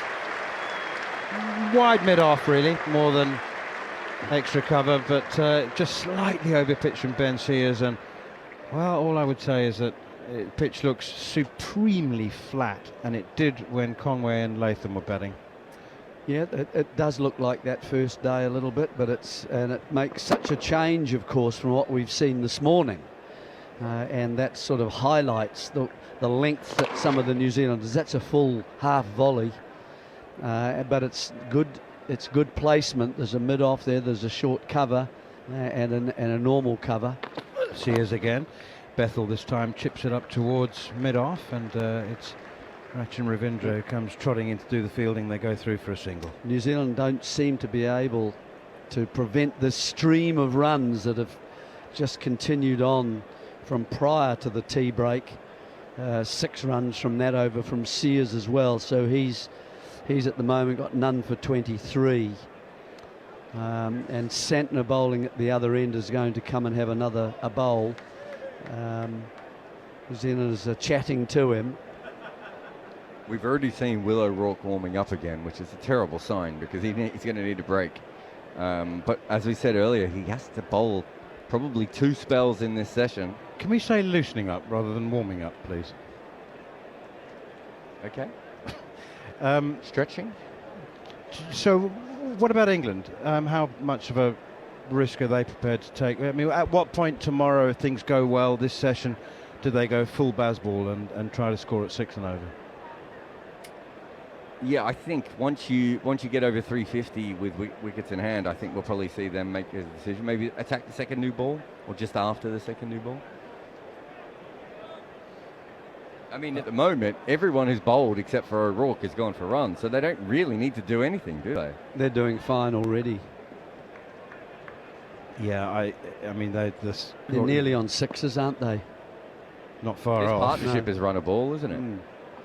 Mitchell Santner continues. He's from our commentary end. And it's whipped away off the back foot by Jacob Bethell out towards deep mid-wicket. Will Young out there doing the fielding, and they've gone through for a single. And there's been no signs of overt attacking or aggressive batting. I mean, they're just batting. Yeah, it's not risky at all, is it?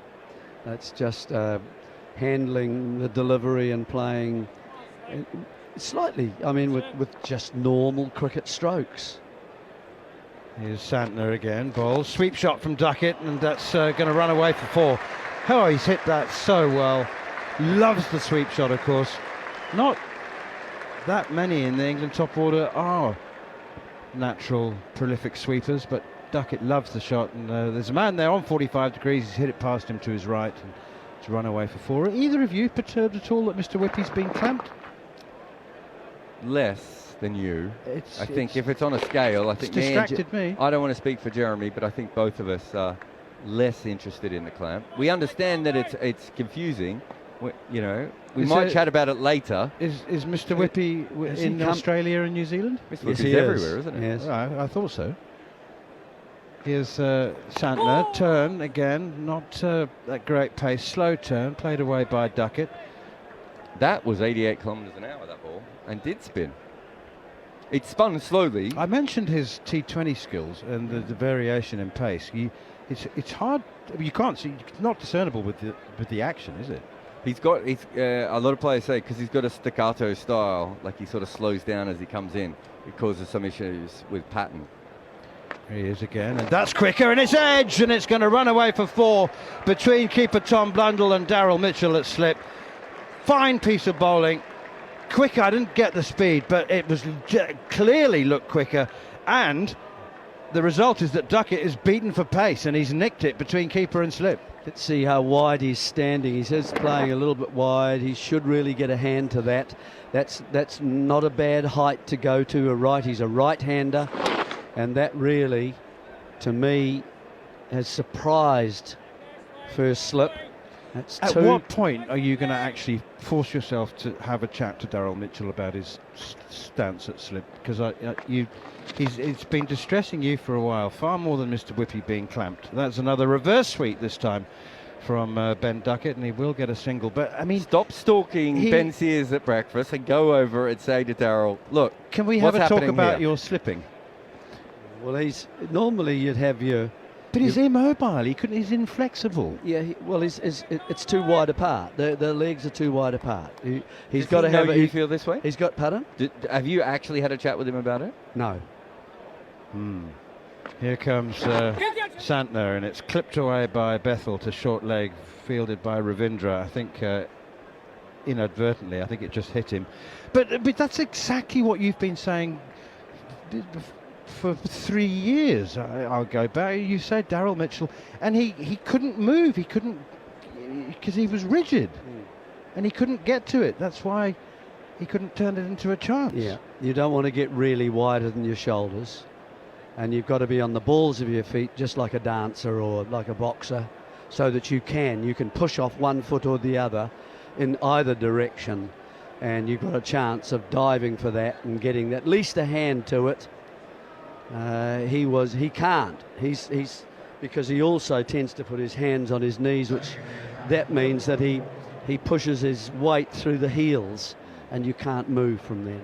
Yeah, I don't think people understand that slip fielding is very much a balletic art, right? You know, that even if it's only half a foot movement, sometimes it really makes a big difference.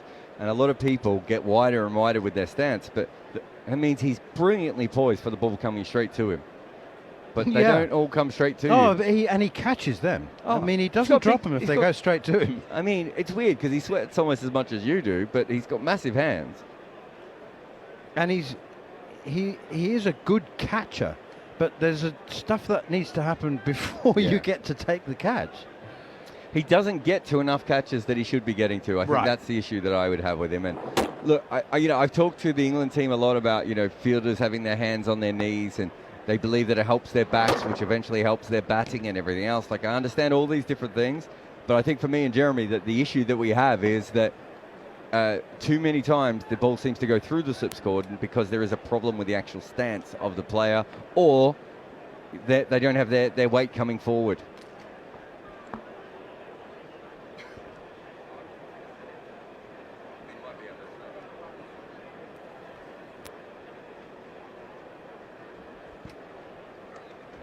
I don't know what's happening. Manners is telling me to talk about what's happening. Is it an impromptu drinks break? Oh, I didn't see that. That'd be interesting if they can get a harder ball. He's saying I can see this one. You don't often see that just after a chance, even if it was off the spinners. But obviously, yeah, Mitchell's still talking to the umpires about the ball at the moment.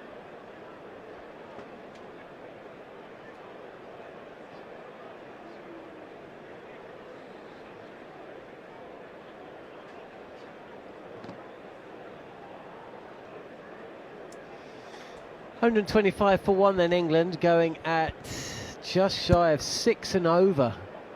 They've been going at nearly 7 and over for the last 10. 37 overs remaining in the day. We won't get those, of course, but let's say we get 30. I mean, England could be pushing 300. And they will if New Zealand continue bowling as inconsistently as they have and keep dropping chances or just not going for them altogether. Tom Latham's called upon William O'Rourke, whose 5 overs resulted in the wicket of Emilio Gay, and he only went for 14 runs as well. 2 maidens in that, but boy oh boy, they need something. Mitchell Santner possibly in the last over, showing that he's located his length. Clear edge from the bat of Ben Duckett, going down to the boundary. And for the second time in this series, Daryl Mitchell not able to lay a finger on a chance that went between keeper and himself at first slip. So it is O'Rourke who is in. Oh, that's nearly pulled back down onto the track, and it's bounced over the stumps. Another moment going the way of England. Wow. I mean, this is close to the stumps. Ben Duckett is nowhere near in a position to hit this through the leg side. It's just bounced. It probably would have hit the stumps about 3/4 of the way up. It was a drag down from Will O'Rourke, but to be done for lack of pace, it's actually nipped away, to be fair. From around the wicket, it's nipped away, and it's hit the toe of Ben Duckett's bat as he's trying to pull it. And it's just missed off stump. Another bit of lady luck for England. 2 slips in place as O'Rourke is in, and this time Duckett gets behind the line of the ball and pushes us out to cover. Will Young still on the field, so we think, oh, who's that down there? It's Santa, isn't it? No, down there, just down there at fine leg. It's Ben Sears. So Blair Tickner, we believe, is still off the field. He bowled 3 erratic overs before the tea break, and we haven't seen him since. And if he is carrying an injury, that may be one of the reasons why his lengths and lines were so awry. It's not the most consistent of bowlers, but it was quite poor. As O'Rourke steaming in, and Duckett on the drive, but no great timing on this occasion. It's pushed up to mid off. It's funny how things change, isn't it? It was I was listening to Nasser, or it might have been Athers on Sky Sports Cricket, and they were saying, well, it reminded them a little bit of that Test match in Australia, where Ben Stokes and Will Jacks just went at 2 or 3 and over for an entire session in the heat of the day. Was it a pink ball test? Yeah, I think it was, yeah. And afterwards, Pat Cummins came out and said that's exactly what we needed. And so O'Rourke is in, and this is clipped into the leg side, and there will be one, and that's all it'll be. There's nothing, it was a little worse than having to bowl in these kind of conditions, but when you're also running around the outfield as well, that just compounds the problem, and I suppose England just didn't have to do that. 57 runs in the morning session. He kept a lid on the scoring. Yeah, as a fielder, you're standing still, and you're not having to sort of worry about where you're next, changing a strike, so you're moving to the next place. And then from that, the sort of mentally, you're using a lot more energy when the ball's going around the park. For example, you've got Jacob Bethel on strike. They'd have a field set for Jacob Bethel, different field set for Ben Duckett, because Ben Duckett's flaring it everywhere and scoring at 6 and over. So as a fielder, you're mentally getting dotted around the field because you can't put 2 or 3 dots together. Here's O'Rourke, short ball, and it's pulled fine, and the ball will beat the fielder at long leg. 4 more runs.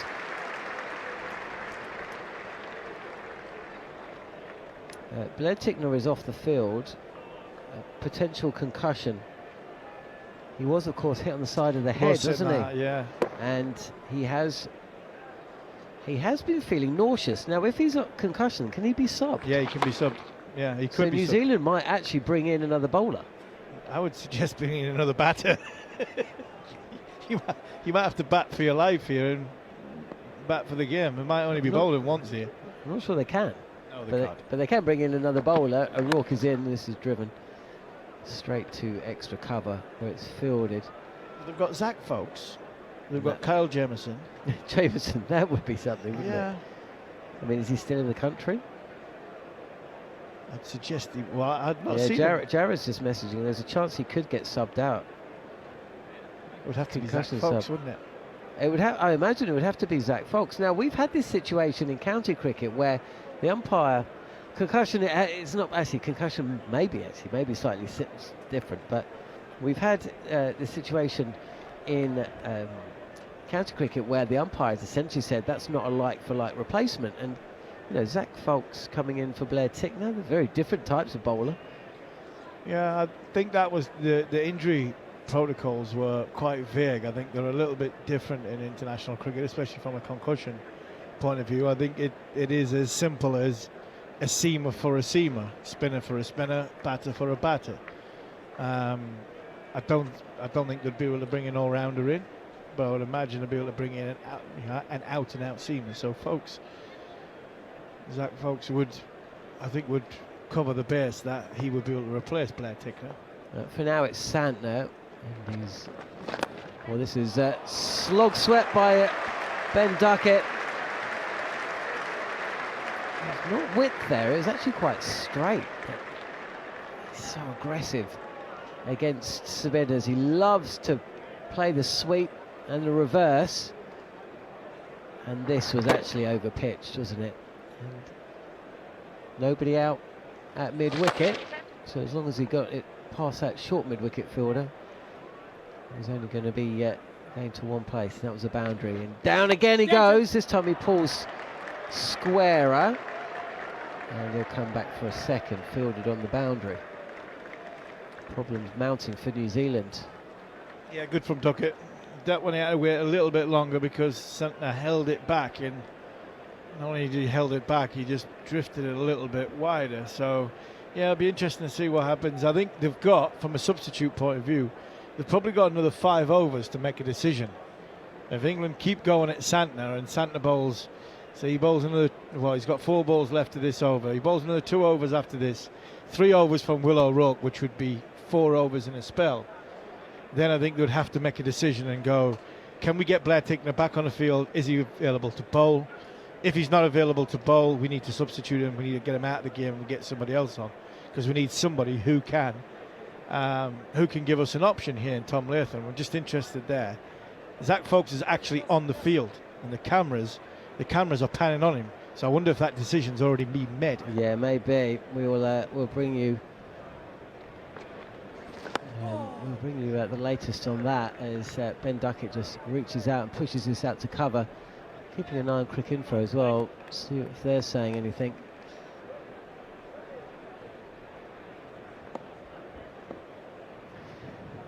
Here is Santner. Almost looked like a full toss on the pads, which has just helped square the wicket by Duckett, who is 86 from 74. It's 87 now. Dropped on 8. Henry Nicholls putting down a regulation chance at third slip in what was third or fourth over in the day, third over of the innings.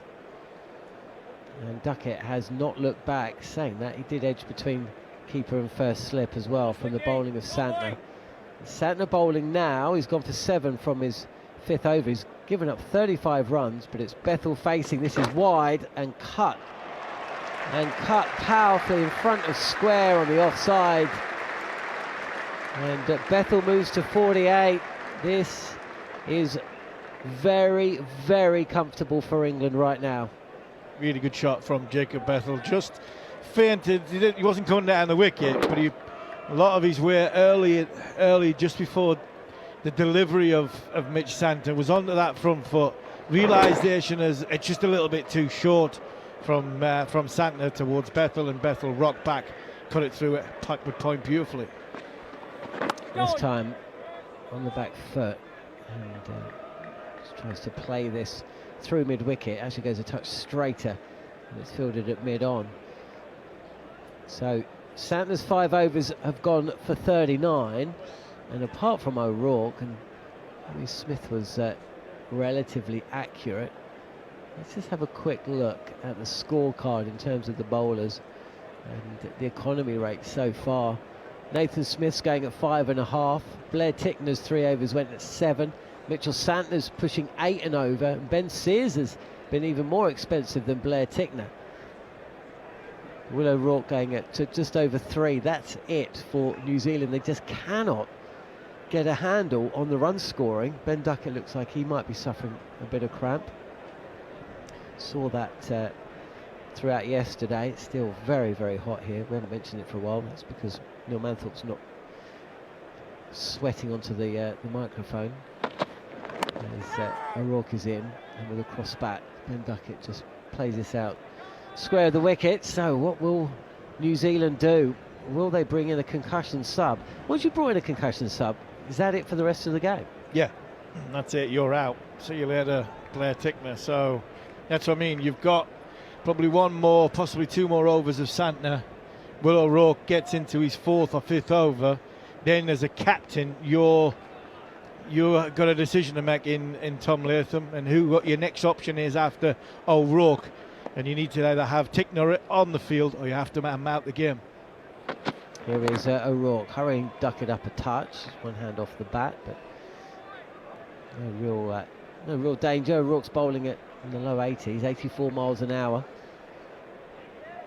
I haven't seen, what's Sears? Sears is a similar pace, is he? He didn't bowl as quick as what O'Rourke has. How have New Zealand got to this position? 317 without loss this time yesterday. I wonder if England are even favourites to win this from here.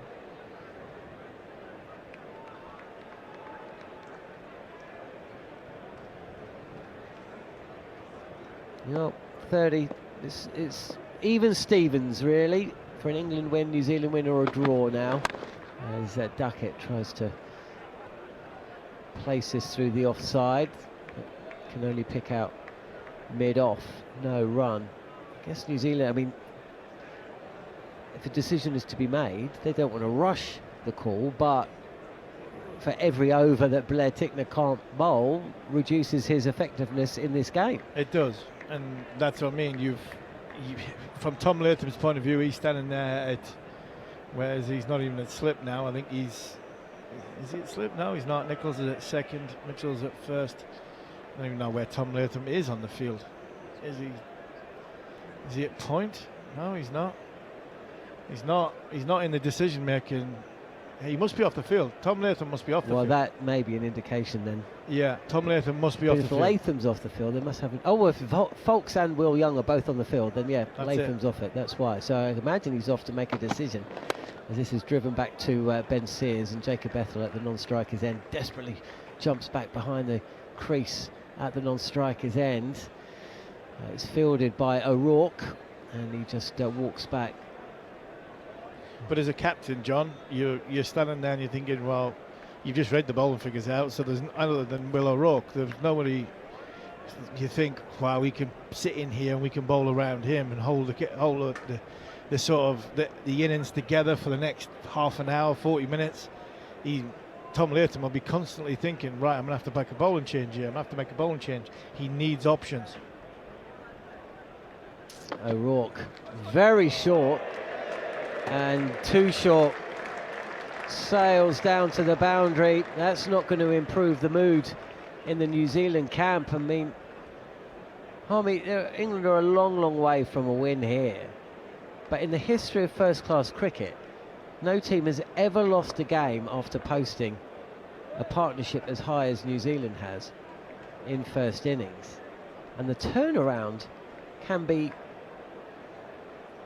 depending on where you're sitting, either blamed on New Zealand or attributed to England, a mixture of both.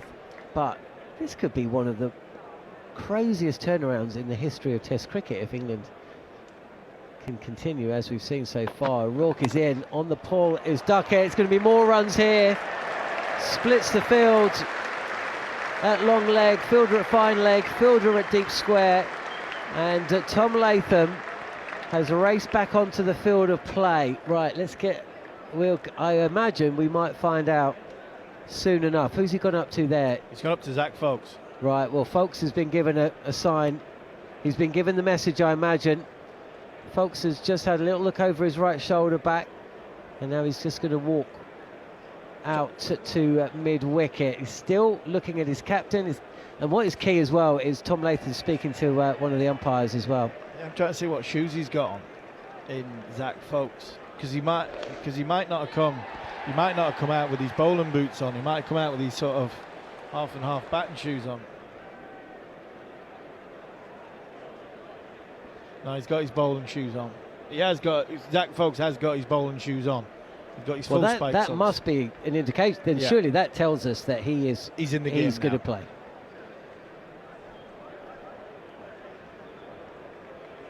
Just wonder if Gary Morgan could tell us a list of concussion subs.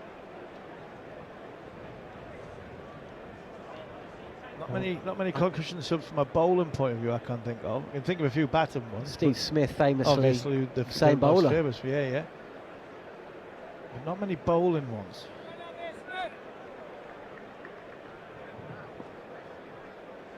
Okay, well, we'll wait. Santner continuing to bowl, and it's on the pads of Duckett, who's 91. Pushes this out towards square leg for a single. He moves to 92. 150 up for England, and in really quick time, under 25 overs. 24.1 bowled by New Zealand, and England are off to a fly. In fact, it's the second quickest start for England in the Bazball era.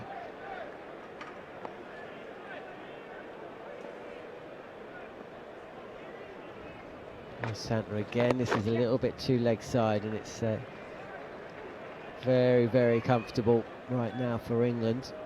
151 for 1 with Duckett 92 and Bethel 49. This is the highest score in first innings for Jacob Bethel, and Ben Duckett's gone past 50 for the first time in 15 innings. Duckett has had a life along the way, or two lives really, one drop and one miss. This is again very straight from Santner, and that's 50 for Jacob Bethel. He raises the bat, and the crowds, who certainly enjoyed their cricket more today than they did on day one, and they've stuck around as well a little bit longer despite the oppressive heat. The conditions have been quite something else. They've enjoyed the last 20. Well, they've enjoyed the whole day, actually. Yeah, they have. It's very good from Jacob Bethel. It would be doing him a disservice to say that he's been helped out by the New Zealand bowlers. He's been fantastic. The tempo of his innings has been brilliant. Santner again, and there'll be runs here as well. We've just been told that Fox is only on as a fielder. So possibly New Zealand hoping Tickner comes back at some point. That seems slightly strange. Well, at the minute they don't necessarily need him. They've got two bowlers in the start and the middle of their spells. There's Santner again, this time playing back. Now Santner was getting some turn into the left-handers, but he's bowling a lot straighter at the moment. Slip in place. Who's that at slip? Is that still Mitchell? It's Nichols, I think. Forward and pushing back to Santner. It is Nichols. So I'm not sure that's got anything to do with the missed opportunity. But we have got drinks here in the evening session at Trent Bridge. A day that has been completely dominated by England, and it needed to be to get back into this game. 361 for 4 New Zealand overnight. They crawled their way to 438. And England have already outscored them massively on day 2, racing away 153 for 1, despite the early dismissal of Emilio Gay, caught for a duck. How often does that happen? Sit there and watch a couple of openers score 150, and then you go out and you glance on down the leg side. And since then, Duckett's been put down on 8, and edging between Blundell and Mitchell at first slip from the bowling of Mitchell Santner. Mitchell Santner, one of 4 bowlers that have been very expensive so far. He's going at 7.16. Ben Sears is going at 7.66. Blair Tickner's off the field with what we believe might be the after effects of being hit. A nasty blow by Jofra Archer with a short delivery. He's going at 7. And with Nathan Smith, who saw that chance go down early, genuine outside edge from Ben Duckett's bat, 5.5. And William O'Rourke has bowled 7 overs already, 2 maidens, 1 for 23. So huge problems, because of course we still have so much time in this game to go. Yeah, we do. We have, England are in a position of great strength. 24 hours? Difference in 24 hours makes where New Zealand were yesterday to where England are today. Like I said before, I think it would be unfair on England to say New Zealand have helped them out in the way they batted and the way they've bowled. England have been very, very much as good as England have been. Or as bad as New Zealand's been, England have been that much better. Jacob Bethel's batted nicely in a good tempo. Ben Duckett, yeah, he's had a couple of chances, but it's not his fault that they weren't taken. And I think the tempo of Ben Duckett is back from where it was 12 months ago, 14 months ago, when he was renowned, regarded as one of the best openers in world cricket. New Zealand, they don't look a rabble, not quite yet, but they've got some decisions to make. As I said before, they've probably got 15-20 minutes to make a decision on Blair Tickner. If I'm Tom Latham and I'm captain of New Zealand, I'm sending a message back. I've just been into the physio's room, and you're basically saying to the physio, you either get him on the field in 15 minutes or you have to change and make Zach Folkes into the game, because I need options. If Mitch Santner's going to go at 7.5 and over, I need options. England struggled with their options. Shoaib Bashir toiled hard, but was nil. It wasn't really effective on day 1, and it was a Herculean effort from Ben Stokes to blow this game up, to give England the best chance to get them out for less than 450. Somebody's going to have to do that for New Zealand, and Tom Latham needs that option. He needs to be able to change it. 2 overs here, 3 overs there, 2 overs there, just to do something to blow it up, to make sure that if we get 1, we get 2, like England did. Jeremy Coney talked about it, I think this morning, talking about wickets coming in pairs, and twos and threes. That's what New Zealand will be hoping for if they can get a wicket. Tom Latham needs options. By the time Will O'Rourke is getting tired in the next couple of overs, Blair Tickner's either on the field or he's out the game. Well, Blair Tickner is still off the field, and William O'Rourke is at the top of his mark, about to bowl over number 8 in this stifling heat. There's just one slip in play, so Darren Mitchell almost at second slip position as short delivery. That's a big shot for leg before wicket by William O'Rourke. Ben Duckett, who's not the tallest man in the world, is beaten on the inside edge on the pull, and I wonder whether New Zealand might just gamble here and go for the review. Tom Latham's asking about height. He's got 2 seconds, and they've reviewed. Just didn't look right, did it, John? It just didn't look right. It looked as though it was potentially going down. It was a short ball. Ben Duckett's not that big. I think it's hit him in the thigh pad or just above the knee roll of the pad. It's gone on the pull, whether he's across his stumps or not. Well, O'Rourke wanted it, nobody else did. And I think it's hit him too high on the thigh. It's straight. It's straight, it's in line with the wickets, and he hasn't hit it. But he's on his tiptoes. He's vertically challenged as Ben Duckett, but I think even that's going over. Well, we're going to find out, looking up at the screen. Hit him in line and missing. Sailing over middle stump. One of the problems with O'Rourke is that he's not looking at the wicket, is he? His head's down when he's bowling. So do we have a review like that in? Was it the last James Test match? Rowe. Was it Jameson? James Rowe. Something similar, wasn't it? Yeah. Yeah, and that was a bit of a surprising one. It was, wasn't it? Because it didn't look out, and even when it got to the point where you're just about to watch the projection, it didn't look out, and then you saw the projection, still and didn't look out, but the ball was crashing into middle. So yeah, that was a bit of an odd one. O'Rourke is in, and this is tucked away for a single. Duckett moves to 94. He's been out in the 90s a few times, hasn't he, Duckett? Yeah. I'm sure Gary will tell us how many times. Quite a few times, I think. Yeah, they're just replaying the exact moment that you were talking about, the James Rowe at LBW, which I'm watching it again, and it still can't believe that the ball was going on to hit the top of middle stump. Shahal for Jadeja, Blackwood for Bravo, Thakur for Jadeja. They're the 3 instances of a concussion sub in cricket. Could we have a fourth today?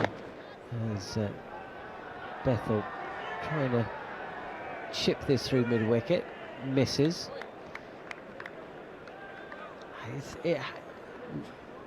All the spectators that are here supporting England want to see England win. That's an obvious statement, but missing out on Jameson and Henry. It's a shame, innit? And now Tickner's, suffering because you think to yourself, well, they're not really missing much because he's just bowled 3 overs of what we've seen. But of course, that's why he bowled those 3 overs, because he's essentially he's concussed. Yeah, he's not potentially. He's not seeing straight. No ball from very tight one. The TV umpires called a no ball for Will O'Rourke. Yeah, I think you're right about Tickner. The thing about Tickner, he's got something different. He's tall, he's high release point, bowls it into the surface. He could be a handful if he gets, he'll bowl a wicket-taking ball, but unfortunately he's gone at 7 and over, and largely down to the fact that Jofra Archer hit him on the head. He's not the only one to be going at 7 and over, is he? As Bethel, and this is the difference between facing O'Rourke and anyone else. They're hurried up a touch, and it's that uncomfortable back of a length delivery. He's bowling into the pitch and bouncing up a bit more. There's a bit more pace, and when it's straight, it's quite difficult to. You're almost fending the ball off. But this has been a good innings from Bethel, who was given a few challenges by Nathan Smith at the start of his innings, but he's looking comfortable now. Flex of the knees from Duckett, short delivery, and that is Going to be 4 more down to fine leg. Duckett moves to 98, takes on the short ball. And that long leg can't get round to stop the boundary. So 2 away now, Ben Duckett. Ben Duckett, who has been out in the 90s 5 times in all. He's been out in the 90s 5 times in first-class cricket, 3 times in Test matches. The last time was last year at Old Trafford against India, in New Zealand at Wellington, where I think Jacob Bethel out in the 90s as well. 80s, 87, I think he got, didn't he? In Hampton, did he get 87? No, he was in the 90s. Was he? Because he tried. He said, "How cool would it have been if I got to?" 96, didn't he? Yeah. Here's O'Rourke then, and it's there's definitely 1 here. The fielder's coming in at deep square leg, so certainly doesn't want to be run out for 99, Michael Atherton style. And at Lords in 2023 against Australia. So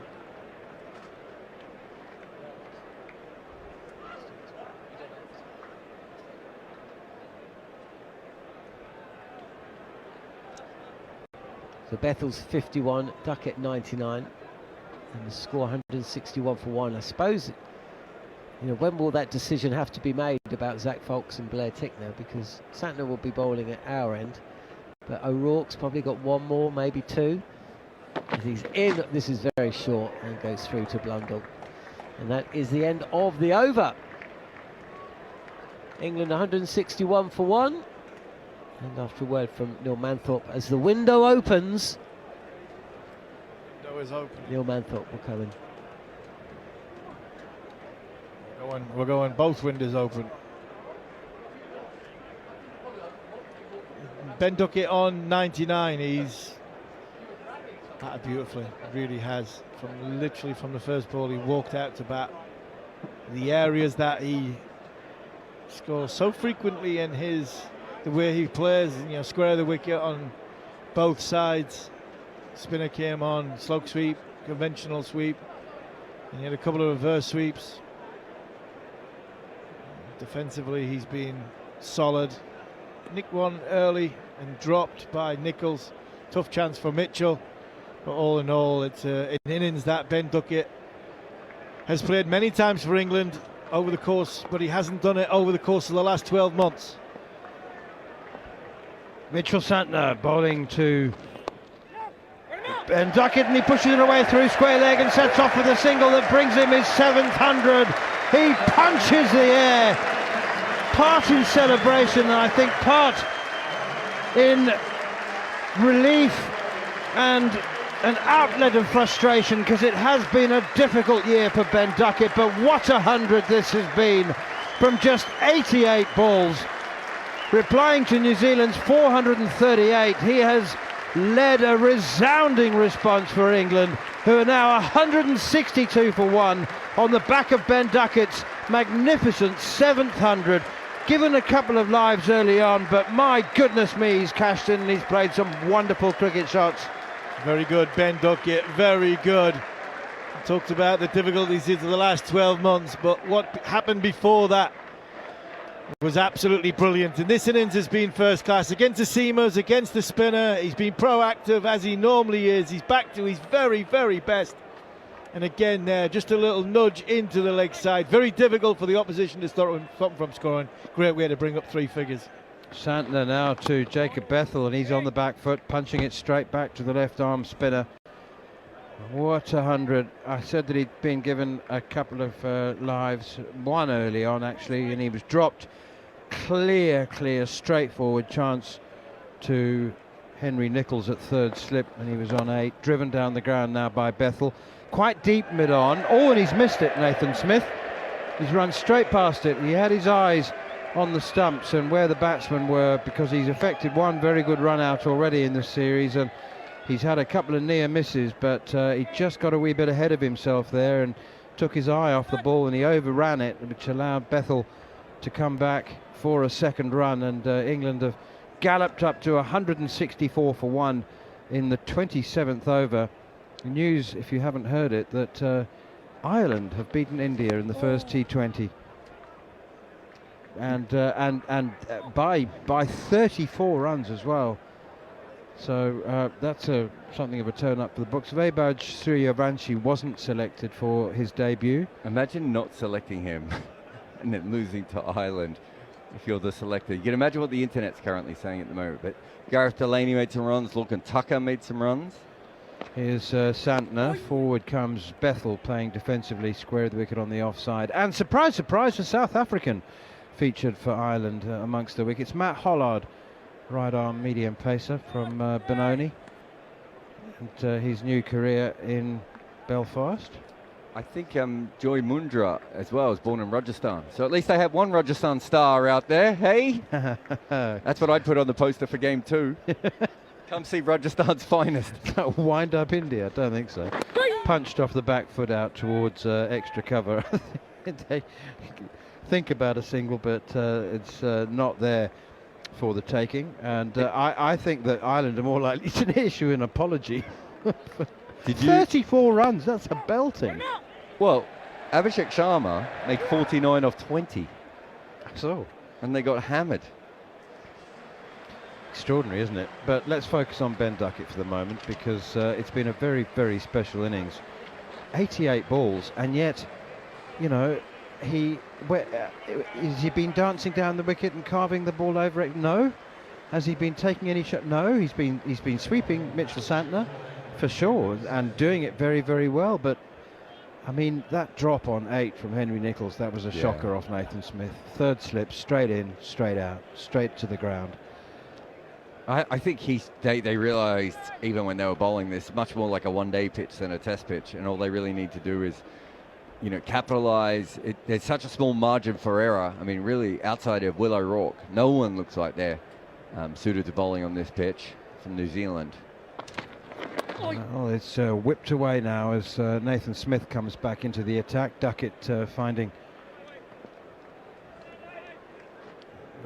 the substitute fielder is down at long leg, and he's number 4. Oh, he's not the substitute. Beg your pardon. It's Ben Sears down there. He's just got himself a wide, broad-brimmed, floppy sun hat, which he wasn't wearing earlier on. But that's a very apt choice of headgear for Ben Sears.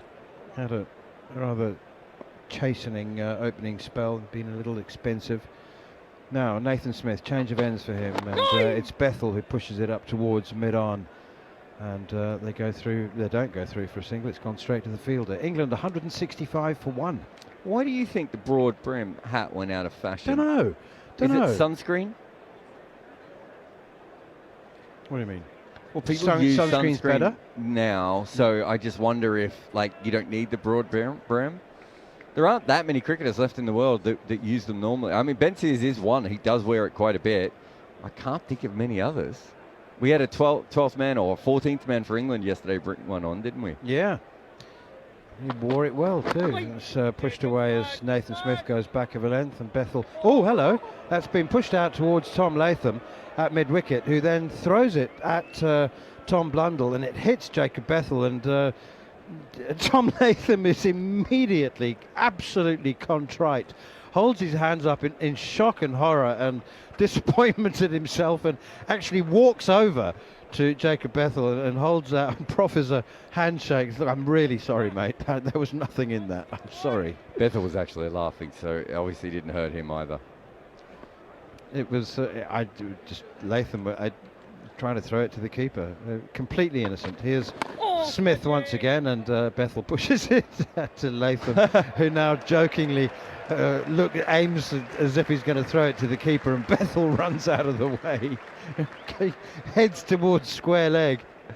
A moment of light-hearted humour on a belting hot day. I mean, to be fair, there probably aren't two teams at international level, certainly, that play the game against each other in better spirits. Yeah, there are fiery moments in the couple of heat of the moment clashes, but certainly not in this series that I've been aware of, and that's defended by Bethel out towards Latham again at mid-wicket. Doesn't mean to say that the cricket is played any less intensely just because you can respect the opposition.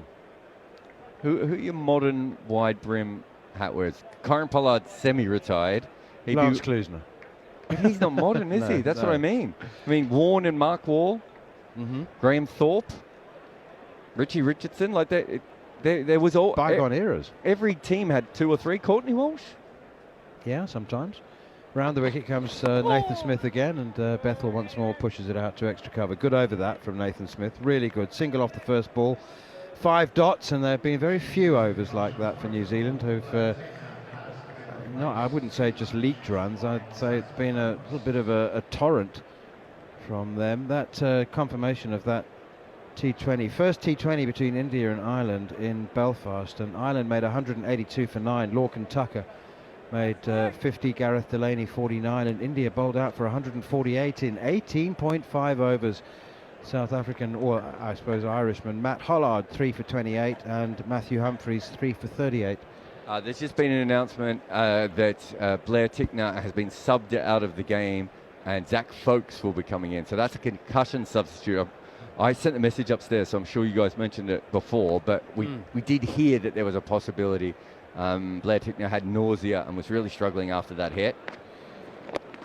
Flicked away very nicely by Ben Duckett out towards deep mid-wicket. They'll go through for the single. So just confirmation that Blair Tickner came out to bat against Jofra Archer, who felled him with his 3rd ball with a searing bouncer, and it was a full contact, not a glancing blow, and the nausea as a result of some concussion. That's driven up towards Ben Sears at mid-off. Picks up, has a shot at the stumps. Bethel had to hurry, but I think he was actually safely into his ground. So Zach Folkes comes into the lineup, and he'll be eligible to bowl straight away, won't he? He doesn't have to serve any time, does he? He does not have to serve any time. Is he out on the field? You'll find that the ball by baller doesn't have time to. That's your job. Flicked away out towards Nathan Smith at deepish mid-on, and they go through for an easy single, comfortable single. I don't know. I'm relying on your eyes. And what number is he? Can you give me that? You love 35. Okay. That looks like Willow Rourke out there. He's That's 32. Smith. Yep. Here's Santner again, left arm spin, and that's driven down the ground again by Bethel. Scurries through for a single again to Nathan Smith, and he's going to get 5 because Smith has had a shy at the striker's end, and poor old Tom Blundell could never have got to the stumps in time. And Nathan Smith is now contemplating the wisdom of that shy at the stumps, and he's scratching his chin and thinking perhaps that was not the wisest thing to do. So Jacob Bethel gets 5. A quick single turns into a 5, and England continue to gallop on. 173 for 1. Zach Folkes, who had a very good one-day series against England in October last year. Is he on the field? Have you spotted him? Have you found him? Here is Santner again, and reverse sweep attempted by Ben Duckett, but misses it on this occasion. He got himself well outside the line of off stump. He might just be getting stretched at the moment. I don't see him out there right now. So might just be preparing him. Yeah, Will Young is still on for Tickner. Yeah. So Blair Tickner will take no further part in this game. Flicked away on the leg side now by Ben Duckett, who's been, I think, really sensible after reaching his 100. I mean, he flew to his 100 off 88 balls, and he's actually knuckled down.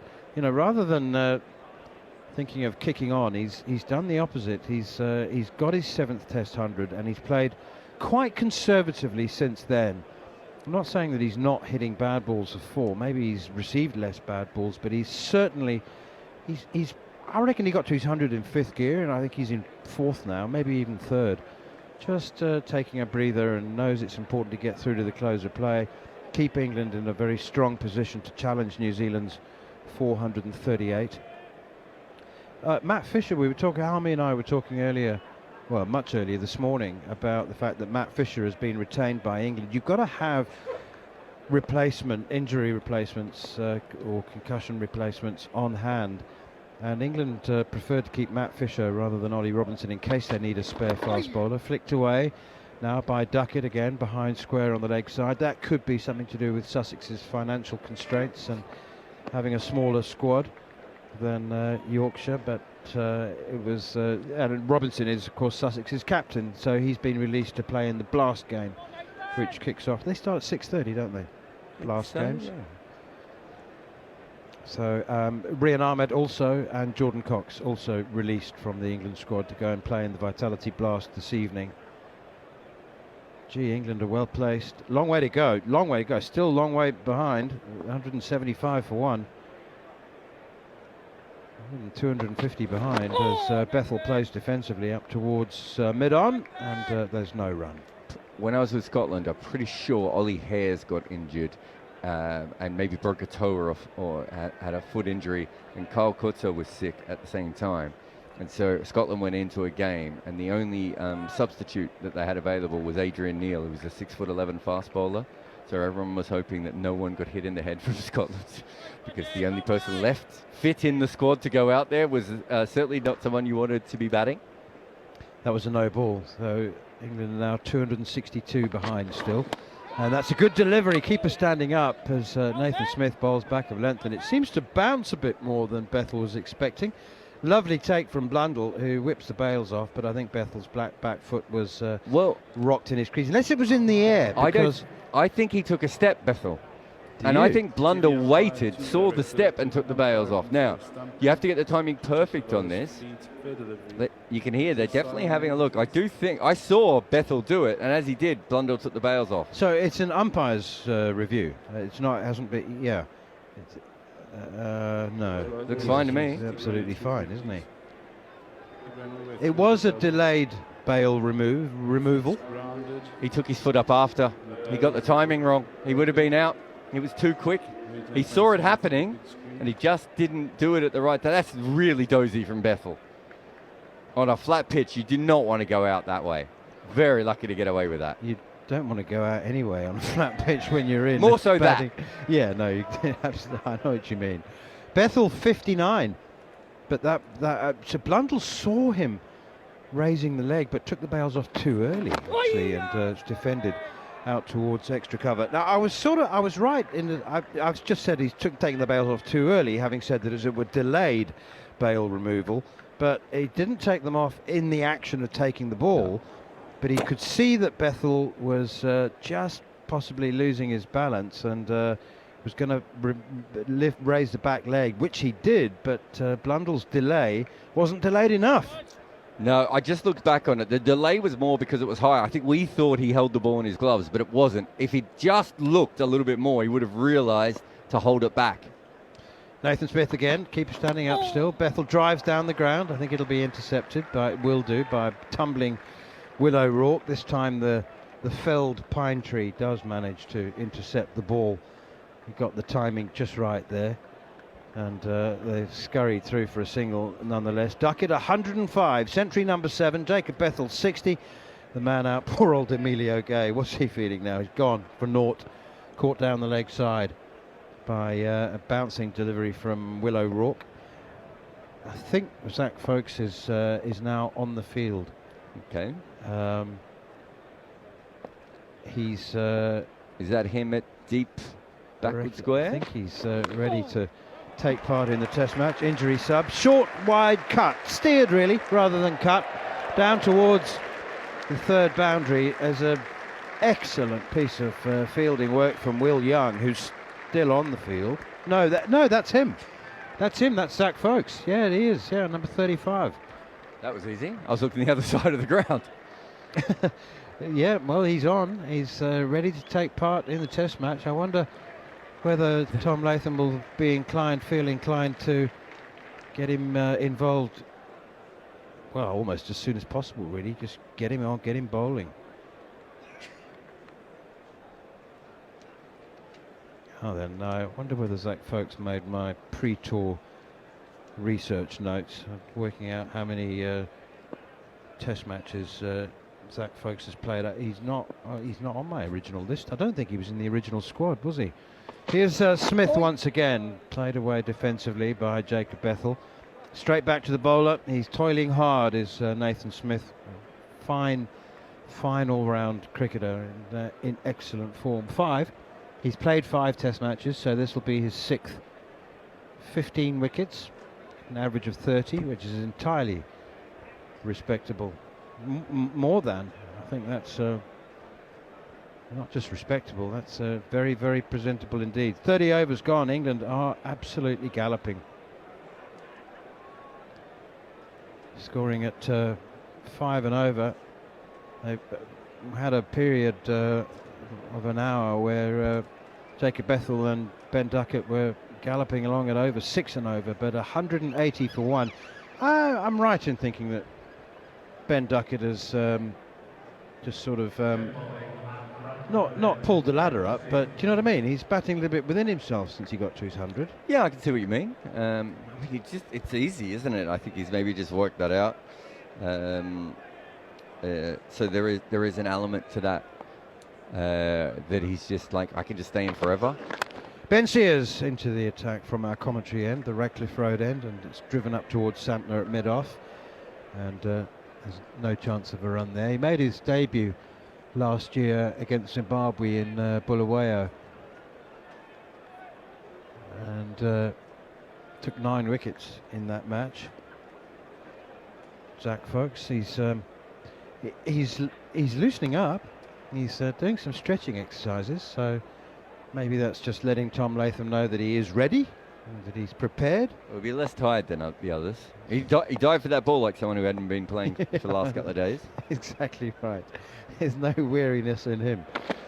That's clipped away behind square on the leg side again by Ben Duckett. It's not in any way meant to be a negative criticism. Quite the opposite, actually. I'm full of praise for Ben Duckett. I mean, he's 100 off 88 balls. You might just get a little carried away, but he's scored only in singles since he's got to his 100. And he's now 109 from 97 balls. Jacob Bethel 60 off 82. So actually, he scored 8 singles from 9 balls, so he's still going at almost a run a ball. It's just that it's just in singles. Bethel now pushes this one past mid-wicket, where Tom Latham runs past it and allows it to go up to Will O'Rourke fielding at mid-on. How do you think Carl Jameson's feeling now about missing this Test match? Probably just fine, but that was a pre-tour plan, wasn't it? He was only ever going to play the first 2. He just ran on drinks for Blundell, didn't he? So nice to see they're keeping him busy. It's not a bad test to miss if you're a bowler. There's no doubt about that. England 181 for 1 as Ben Sears is in once again. That's over pitched and driven through the offside by Jacob Bethel. He won't get 4 for it. New Zealand have got a man sweeping on the cover boundary, Rachin Ravindra, and it will be 2 though. We're talking a lot about Ben Duckett. I haven't maybe spoken enough about Jacob Bethel, who was really in need of runs before this Test match, wasn't he? I mean, I write off Lords as in any form of judgment for batsmen. I mean, well done to Emilio Gay. Do you remember how good his 59 was and for England, and how important it was as well in the second innings in extremely challenging conditions. But yeah, good to see Bethel and playing as well as he is as well. He hasn't been scratching for the runs on this pitch. That's down the leg side. That was a poor delivery from Ben Sears. Short and a long way down the leg side. Actually very well gathered by Tom Blundell. Large bumblebee is trapped between the 2 layers of commentary glass. I think it's on the outside. No, it's in between. It's stuck. We ought to let it free. It's on the outside. It's not. It's in the middle. It's stuck. How did it get in there then? It wasn't there a minute ago. Well, I think Scott's going to. What an idiot! The poor. This is. You don't talk about bumblebees like that. Forward comes Bethel, and there we go. He's out. It flew in there. Survival of the fittest. Darwinian bumblebees. Exactly. I don't know how he got in there. Anyway, he's out now. They're critical to ecosystem of the English countryside, Jared. They're understand the- endangered as well. Well, I can see why they're endangered because they're stupid. Panda bears. You're patronising the bumblebees, whereas I sat here going, You think flew can in get there, out of- you can get out. Anyway, it's the end of the over, and England still in a commanding position at 183 for 1, but all things in perspective because they are still a very long way behind, 255 runs in fact, so 56 more to save the follow-on. Nathan Smith's about to start again, and there's another man walking behind right the behind bowler's arm. in the first row. That was really poor. Well, I don't know. You know what? I'm not so sure it's his fault. Why do they let people sit behind the bowler's arm? I mean, they should. Yeah, okay, it's fair enough. But anyway, he was only getting a pint of water. It's flicked away by Duckett very nicely indeed behind square on the leg side. That's raced away. 2 men behind square on the leg side. Quite a long boundary in the way that it's shaped on those practice nets away down to our right-hand side, and that flew away. First boundary for Duckett for half an hour. Yeah, it's so easy to time the ball on this pitch. It seems like a cheat mode wicket, really, as much as anything. That was a poor ball, but just again, right off the middle of the bat, barely any follow through. And as you said, multiple people down there, and they're not stopping it. What's going on with Daryl Mitchell at slip? Jeremy's. He was so very restrained earlier, wasn't he? That's bowled in, played on off the inside edge. Duckett's gone. His century comes to an end. He tried to run it away, chop it down towards third, and he's just dragged it on.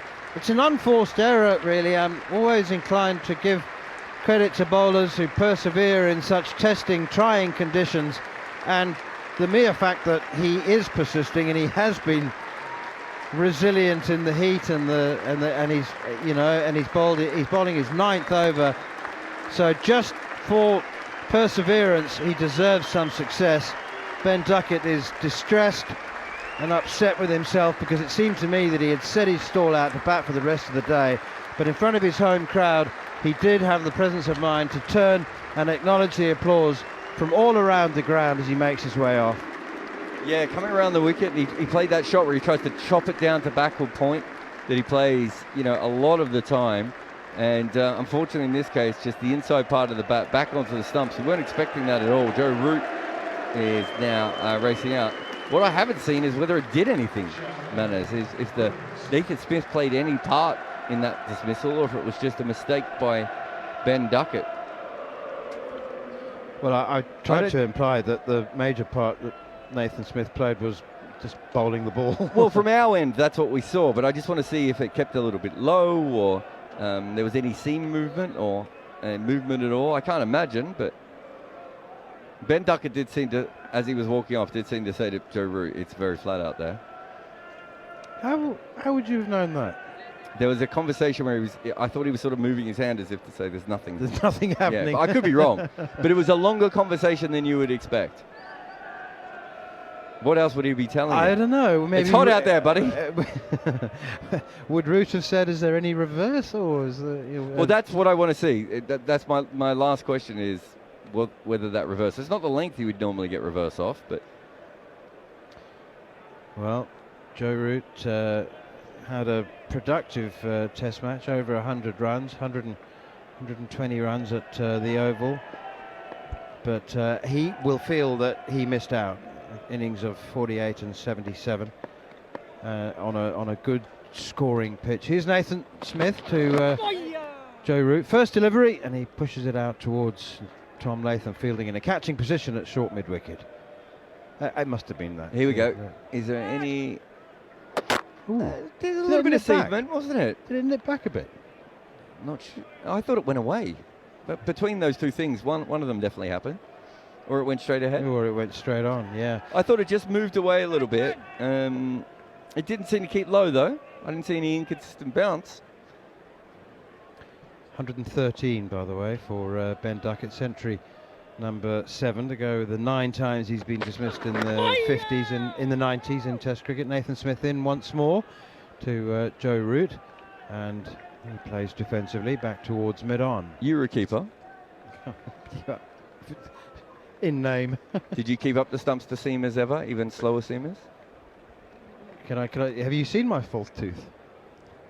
Oh, okay. That was from one? That was from standing up to a seamer on an up and down pitch. One that just actually didn't. It bounced less, and it's actually hit my wrists and deflected into my mouth. So I did used to stand up. I mean, I wasn't uncomfortable doing it. It just wasn't very good at it. Here's Smith once again, and anyway, Blundell is very, very, very good at it. Yep. Daryl Mitchell, if you were a keeper and you turned around and you saw a player on that angle, he's on the wrong angle again. And he was to Santner when he missed that catch before. It was one thing we didn't talk about. He's too wide. And he's too wide, but also his feet are too wide. Yeah, but we discussed his feet being too wide. But look at where he is.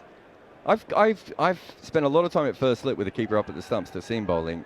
You need to be there for the thin edge, not the thick edge. That's clipped away up towards mid-on, straight to the fielder. Yeah, exactly. The point you make is you need to be at second, and he's not at second either. He's halfway between.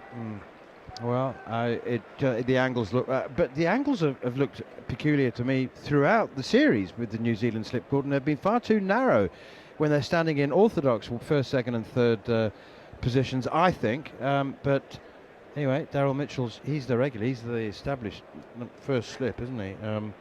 But it's time for me to leave. I think it might be time for Jared to leave as well. So we've done we've got an hour's play remaining. And very, very fine, highly entertaining and important innings in equal measure from Ben Duckett. Century number 7. Here's Steve Harmison for a quick word, and then it'll be John Norman. Yeah, brilliant from Ben Duckett. Fantastic century as Sears comes in. Round the wicket to Bethel. Just forward defence into cover point, no run. Henry Nicholls is the fielder. Brilliant partnership between Root and... Duckett and Bethel propelled England into a fantastic position. 187 for 2.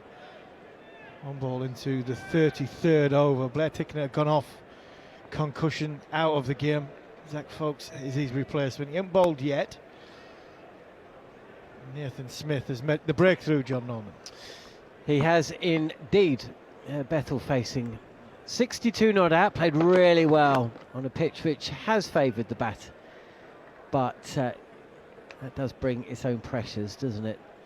Jacob Bethel isn't a guy that ever really looks like he's doesn't really look like he's feeling the pressure at any stage, does he? He looks like a little bit like he's uncomfortable. He's not quite feeling it. You know, he's not. But some of that Barbados, West Indian in him, isn't it? Very relaxed mentality. I mean, what a career, what a life he's got ahead of him, right? I mean, obviously there's a pressure to perform it, but I mean, yeah, I'm not envious of too many people in life, but he's hit square of the wicket. Bethel moves to 63, and now, of course, he's going to sit there and just either face and score runs and play cricket, or watch Joe Root, and maybe learn a couple of things, you know. Hopefully, learn a few things. Whoa. It's brilliant though, from England's point of view, from Bethel's development point of view, he's had a cricket education. Another tick in the right box. Yes, it might be flat.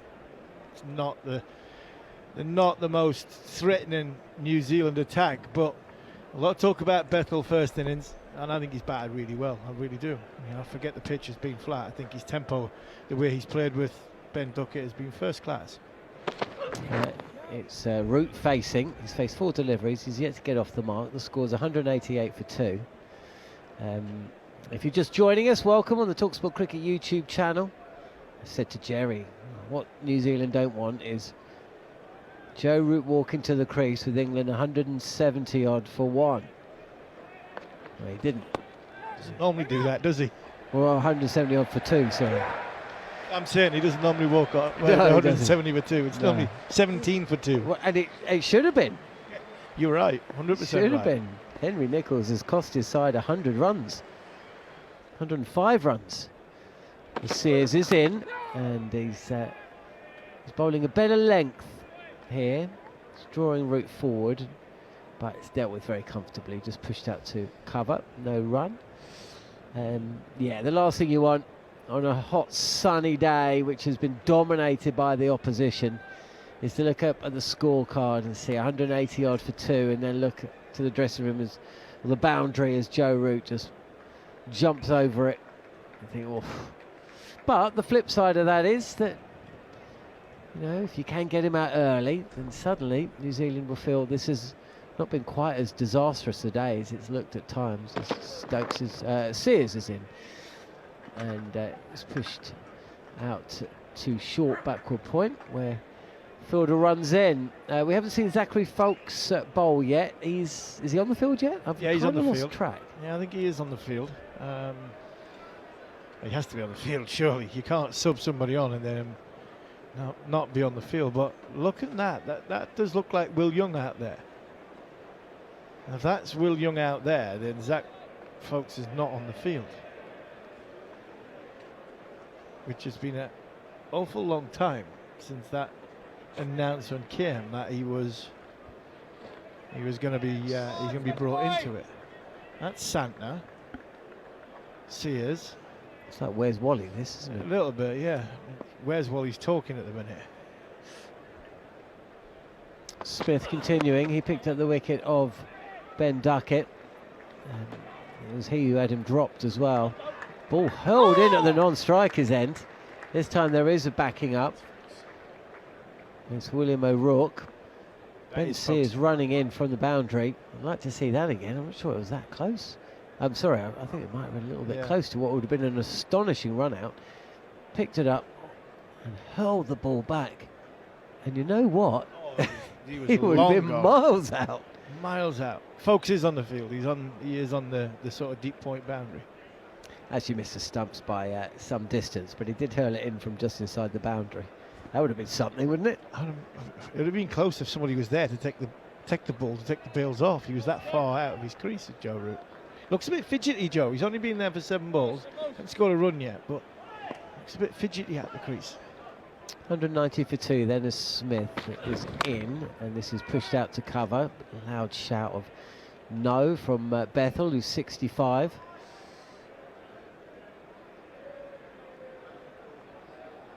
And yeah, we wait and see. Zach Folkes, who he had a decent introduction to Test cricket, but it was away at Zimbabwe. He picked up 9 wickets. Hasn't taken a huge amount of wickets since. Was a little bit expensive in Ireland, and was part of a remarkable match in Christchurch where West Indies batted out the entirety of the last day or so. Justin Greaves, I think it was. Graves unbeaten at the end. He's hurried a touch. It's very, very straight, cramping Jacob Bethel for room. Certainly Nathan Smith and Will O'Rourke, the pick of the New Zealand bowlers so far today.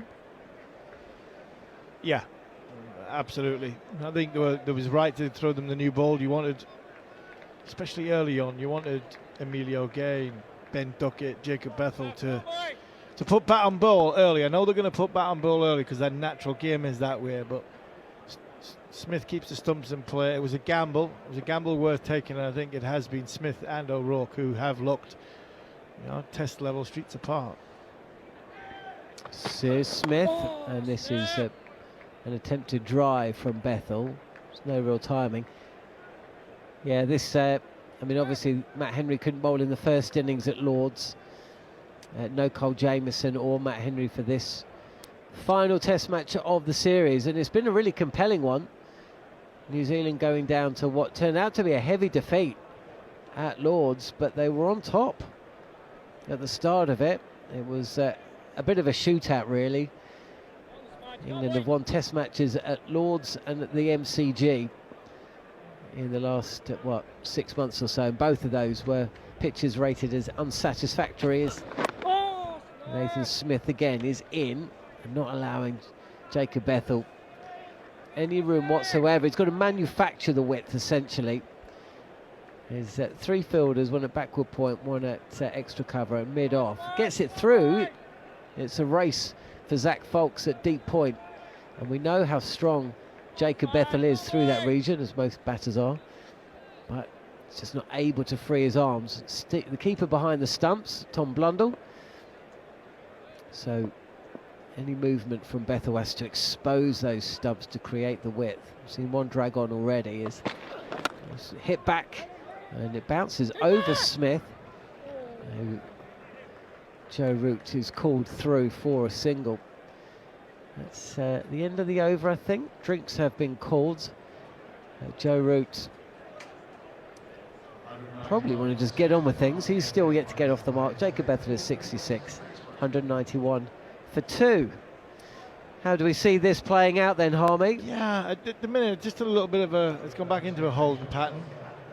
Root has only been there 7 balls, 15 minutes, 10-15 minutes, looks a little bit fidgety. I was just thinking there's the pressure that New Zealand are building. 2 bowlers bowling more or less stump to stump, trying to bowl straight, trying to have a straight field to try and limit the boundary damage, see if they can put some dot balls together. Possible run out chance with Joe Root dropping it in, and possibly Jacob Bethel not being on his toes and ball watching, you know, what Joe Root like. He likes to drop it into the sort of short leg area or silly point area and tottle off to the other end. So that could be something from New Zealand's point of view to keep watching and keep their infielders on their toes. But at this minute in time, New Zealand look a little bit behind here.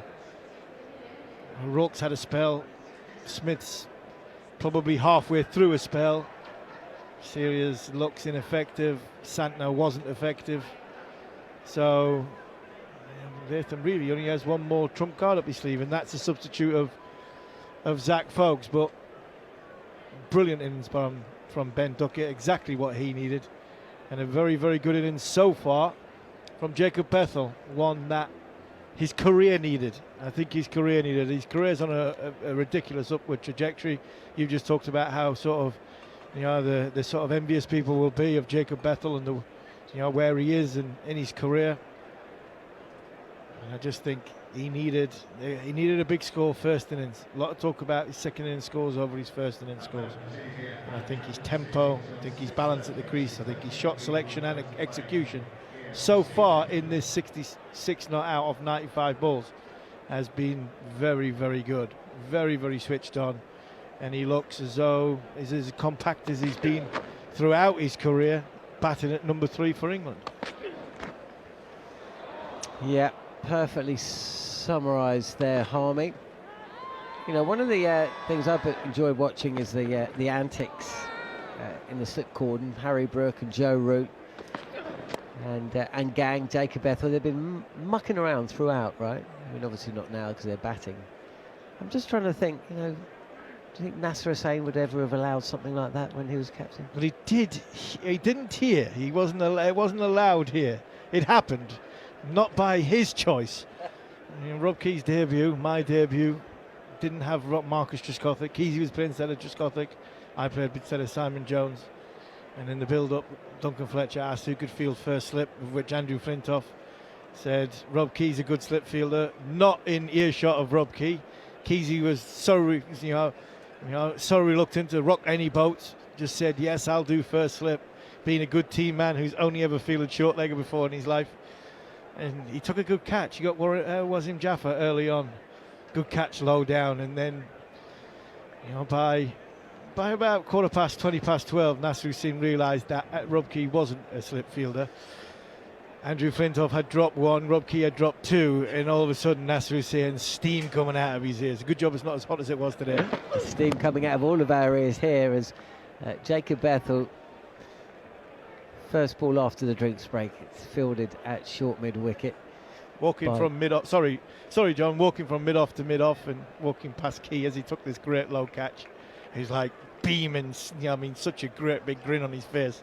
And, you know, Flintoff drops the next one. Keys, like, Harmy, you watched your wrestling last night? Drop kick, what a drop kick.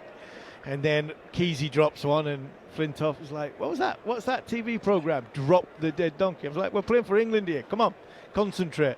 Key drops another one. This is played out into the covers, but there's not a run there for Bethel, who goes back.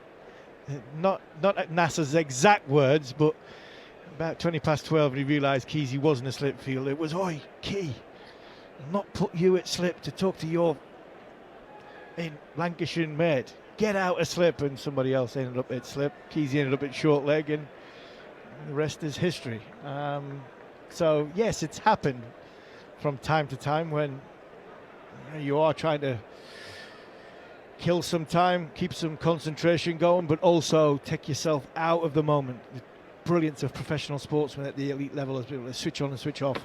Around the wicket again comes Sears, and this is just dropped into the outfield. It's New Zealand who are hurling the ball between themselves now, just trying to remind themselves, I guess, that at this stage yesterday they were, 2 down, 300 on the board and in control seemingly of this match. So they'll know that fortunes can change so quickly. And we've got, 45 minutes left today, 44 minutes left today. The problem with that is Jeremy Coney might be able to answer a little bit better, but is there a Ben Stokes out there in a black cap? Well, I think we know the answer to that. It's full, driven, and good diving stop in the covers by Tom Latham. And Henry Nicholls getting down well to his left. And he's surrounded by a couple of teammates, Daryl Mitchell and Devon Conway. That miss of Duckett will no doubt come into his mind. How did you get a bad day's performance out of your mind? Because Goffey, who I mean, you've known him longer than I have, but I've worked with him and known him for a good 17 years now. And I think most observers of the game would see him as a naturally confident player, and he certainly played the game in a way that suggested as much throughout his career. Blocked out to the covers again from Bethel. This is much better from Ben Sears. But he had a little trick that was taught to him by one of the team psychologists. I don't know if there was more than one of them over his career. I guess there was. I don't know if there was at the start. Essentially, when he'd get back to his hotel room at the end of a day's play, and if it hadn't gone his way, or even if it had, he'd just write it all down on a piece of paper, and then he would rip the paper out of his notebook, crunch it up, and then just throw it in the bin, and then walk out and go and have a drink or something to eat. And that was his way of essentially putting it behind him and forgetting about it. Short and defended back to the bowler. Is that a maiden?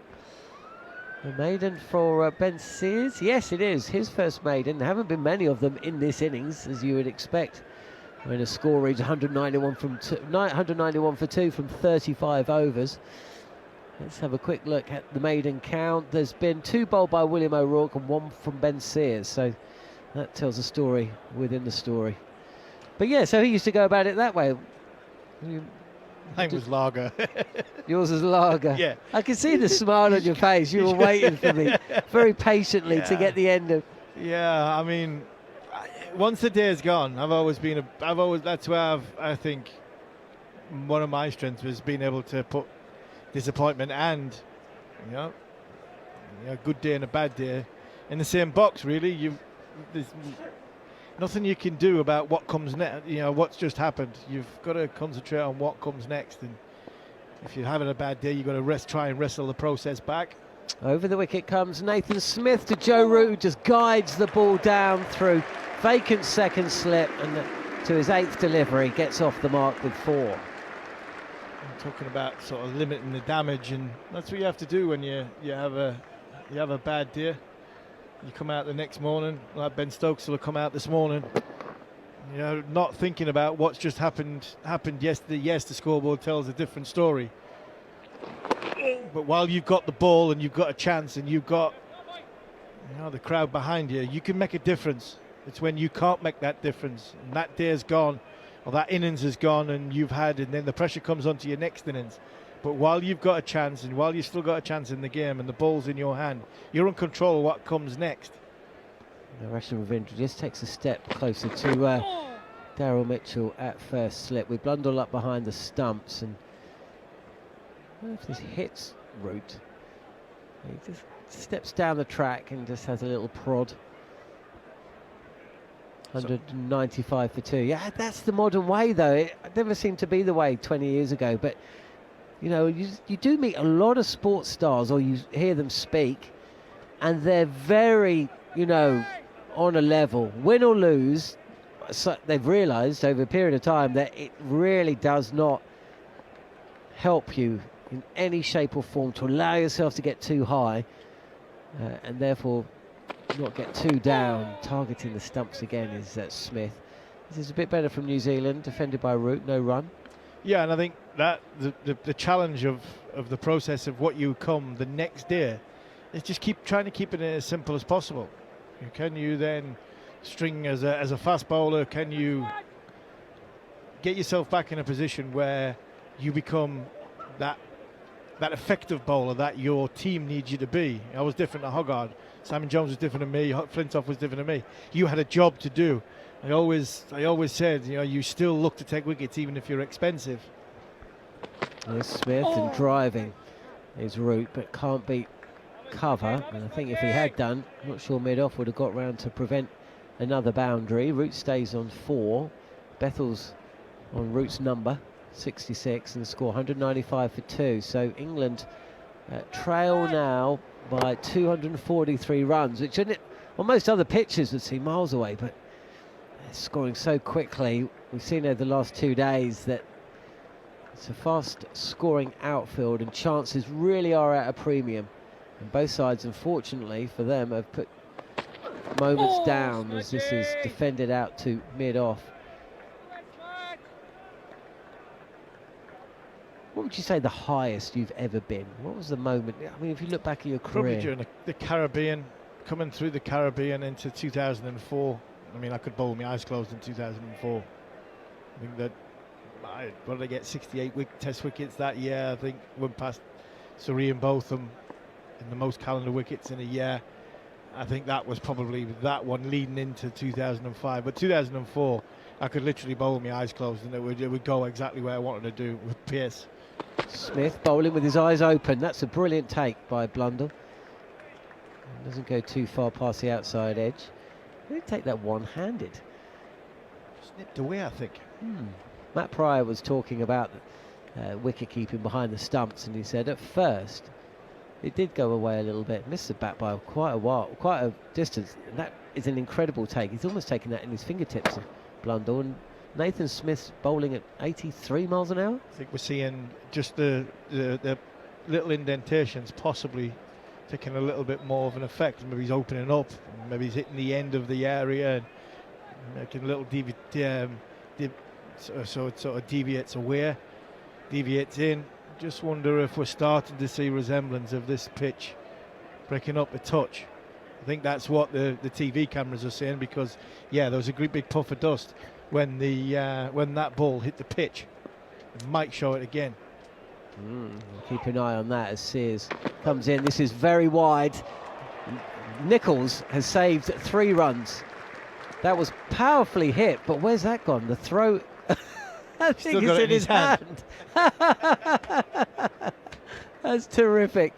Henry Nichols has dived to his left and he's got a hand to a powerfully hit delivery from Bethel, which was right into the boundary. It's deflected to Santner, who's picked the ball up, shaped to throw it at the striker's end, and he's completely bamboozled Blundell behind the stumps, who suddenly indicated, I can't see it. I can't see it. It's not there. Where is it? Nichols, first of all, Nichols winded himself, so he's just catching his breath. Santner again, another one that's stretching his shoulder. Are we at a Shoaib Bashir moment from last night? Oh, I thought that a bit earlier, actually. There's a good bit of fielding on the boundary, but it wasn't to be. No, we're not. It's on the pads and tucked away for a single. Root moves to 5. 196 for 2. And just for the last 4 or 5 overs, it's just felt like we're watching, no ball called. A normal game of cricket. 35 runs from the last 10 overs. So now that Duckett's departed the scene, the run scoring rate has just dropped. Of course, Harry Brooks next man in, so he'll no doubt accelerate again. We've yet to see Zach Folks bowl, and he's now in the side permanently. Blair Ticknow, I do feel a little bit bad. We were commentating on his 3 overs as this is tucked away for a single. We were commentating on his the 3 overs he bowled before the tea break, and one of the points we're making was it was so outrageously inconsistent.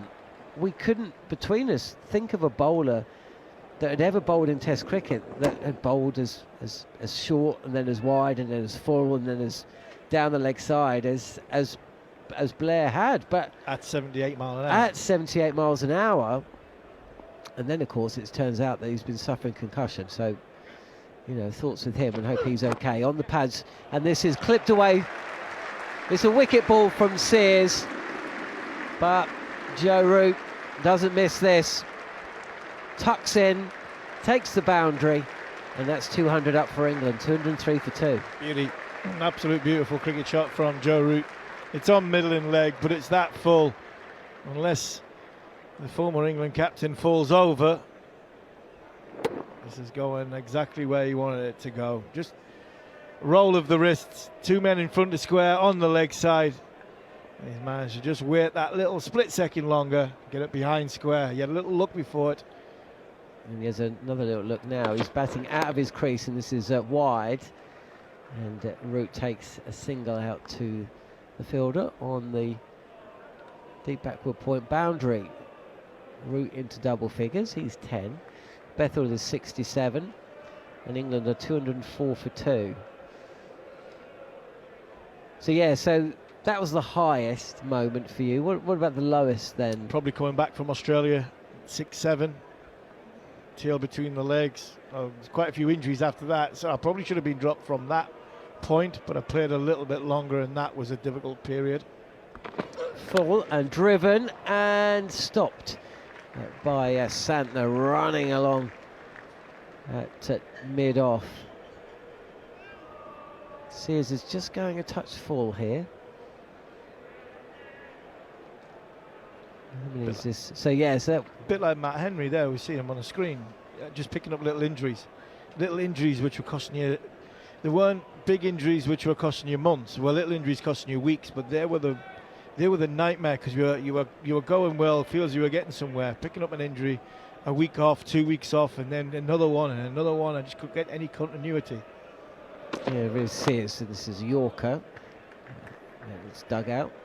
Well, just defended really by Root. It's not on the stumps. So go back to 2019 when Steve Smith was hit by Archer, and then he went off, didn't he? And Labuschagne came on, but Smith came back again. So the laws must have changed since then. Or they changed the concussion rule. Did he come back again? Yeah, because then he was caught. He came out and he was completely all over the place, and Chris Wokes hit him in front of the stumps when he wasn't playing a shot. Then he got caught and he just holed out. Was that not before? Unless I'm misremembering. Is that not before Labuschagne then came into the game for the second innings? Is that what happened? He got hit in the head. He retired hurt. Retired hurt. That's came what back, happened.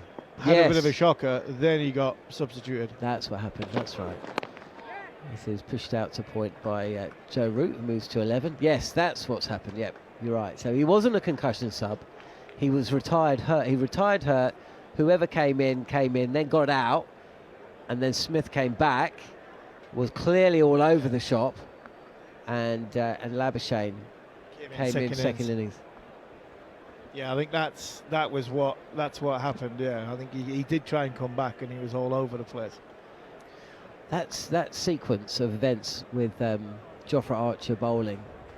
I've never watched cricket before where I genuinely feared for the safety of the batters. Before or since. I know we were in St Lucia, but they were backing away so far. Yeah. You didn't ever think they were going to get hit. No, some of those Windies players. The stumps were in danger, but the players weren't. Exactly that. Smith continuing, and this is just played into the leg side, but there's no run there. Yeah, because everything was going at the head, and one of the difficult things with Jofra Archer is it's very difficult to see, when he's loaded up to bowl a short ball, right? And it follows you, and obviously it's so fast. And I was sweating. It was a bit like watching Formula One back in the day when it was a scary sport to watch at times. Now, of course, there's still huge danger involved in that Health and sport. but- safety now is a hell of a lot better. Oh, massively. Compared to 25 years ago, you'd watch that. The first bend. Smith. Again, he's bowling very, very full on the pads of Joe Root. They're bowling they're decent lines and lengths here. The New Zealanders. They lost control of this game for the entirety of Ben Duckett's innings. Yeah, they just didn't know how they were going to stop him from scoring, which has been a challenge for a lot of international bowlers. Obviously not in the last 12 months, but for 2 or 3 years before that, and settling in on a line and length against Duckett is always a challenge. And New Zealand just didn't quite get it right. Continuing over the wicket, and again he's targeting the stumps is Smith in the way that we saw from Matt Henry, but he's not there's similarities between Nathan Smith and Matt Henry, but not enough similarities if you're a New Zealand cricket fan. No, he doesn't get the ball to stand up as much as what Matt Henry does.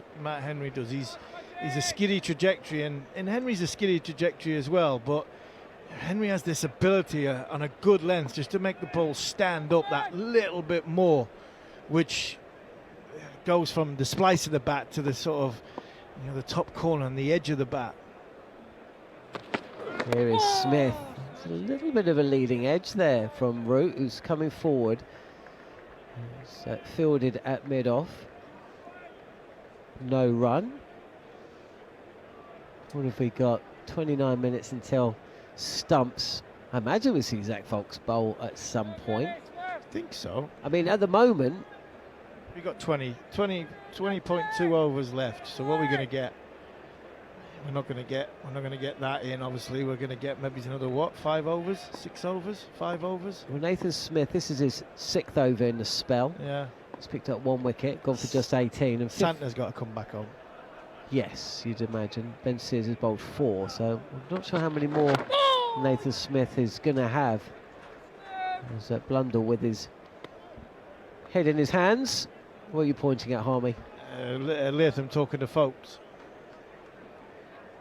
Yeah, it didn't really indicate. If he had indicated he was going to give him a bowl, then you would have thought Foulkes would have started warming up. But there's no real stretching going on. No thought of bowling just yet. Do you go with Will O'Rourke? Can you blow him out after? I think with they've just got a bit of control over the run scoring. Yeah. I mean, maybe a couple for Will O'Rourke. It's Will not O'Rourke, going to make couple a of- huge amount of difference. Couple of O'Rourke, three from Santner. Here is Smith, and again it's very, very straight, and that's the end of the over. A maiden for New Zealand, and it looks like Zach Foulkes might be about to come on to bowl. It'll be Jeremy Coney and Neil Manthorpe, I think, coming in for the last passages of play here on day 2, with England sitting in a very strong position, 207 for 2.